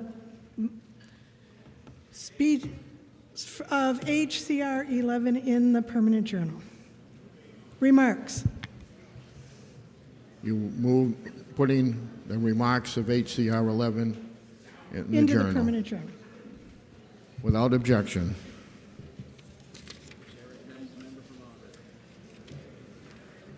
Chair recognizes a member from Auburn. Resolved that the House now adjourn from the early session, that the business of the late session be in order at the present time, that the reading of bills be by title only and resolutions by caption only, and that all bills ordered to third reading be read a third time by this resolution, and that all titles of bills be the same as adopted, and that they be passed at the present time. And when the House adjourns today, it be to meet Thursday, February 22nd at 9 a.m. We're almost finished, so will everybody just please stay in your seats for another couple of minutes? There's no unanimous consent. The question is on the third reading motion. Are you ready for the question? All those in favor say aye. Aye. Those opposed, nay. The ayes have it, and the motion is adopted. Chair recognizes Representative Weiler for an announcement. Brother Masons, members of the General Court Lodge, let's go have something to eat at the Masonic Building on Ironworks Road right after this. I'll see you there. Thank you. Chair recognizes the clerk. Thank you, Mr. Speaker. This is a notice for all of you. Next week is a deadline day on Thursday. We have over 40 bills on the regular calendar for next week. That is in one day. So we will be starting, if you didn't hear, at 9 o'clock next Thursday. Please be prepared to stay as long as it takes to finish the bills. Thank you. Representative Osborne moves that the House stand in recess for the purpose of introduction of bills, enrolled bills, amendments, enrolled bills report, vacate motions, and receiving messages. Are you ready for the question? All those in favor say aye. Those opposed, nay. The ayes have it, and the motion is adopted. The House is in recess until Thursday, February 22nd at 9 a.m.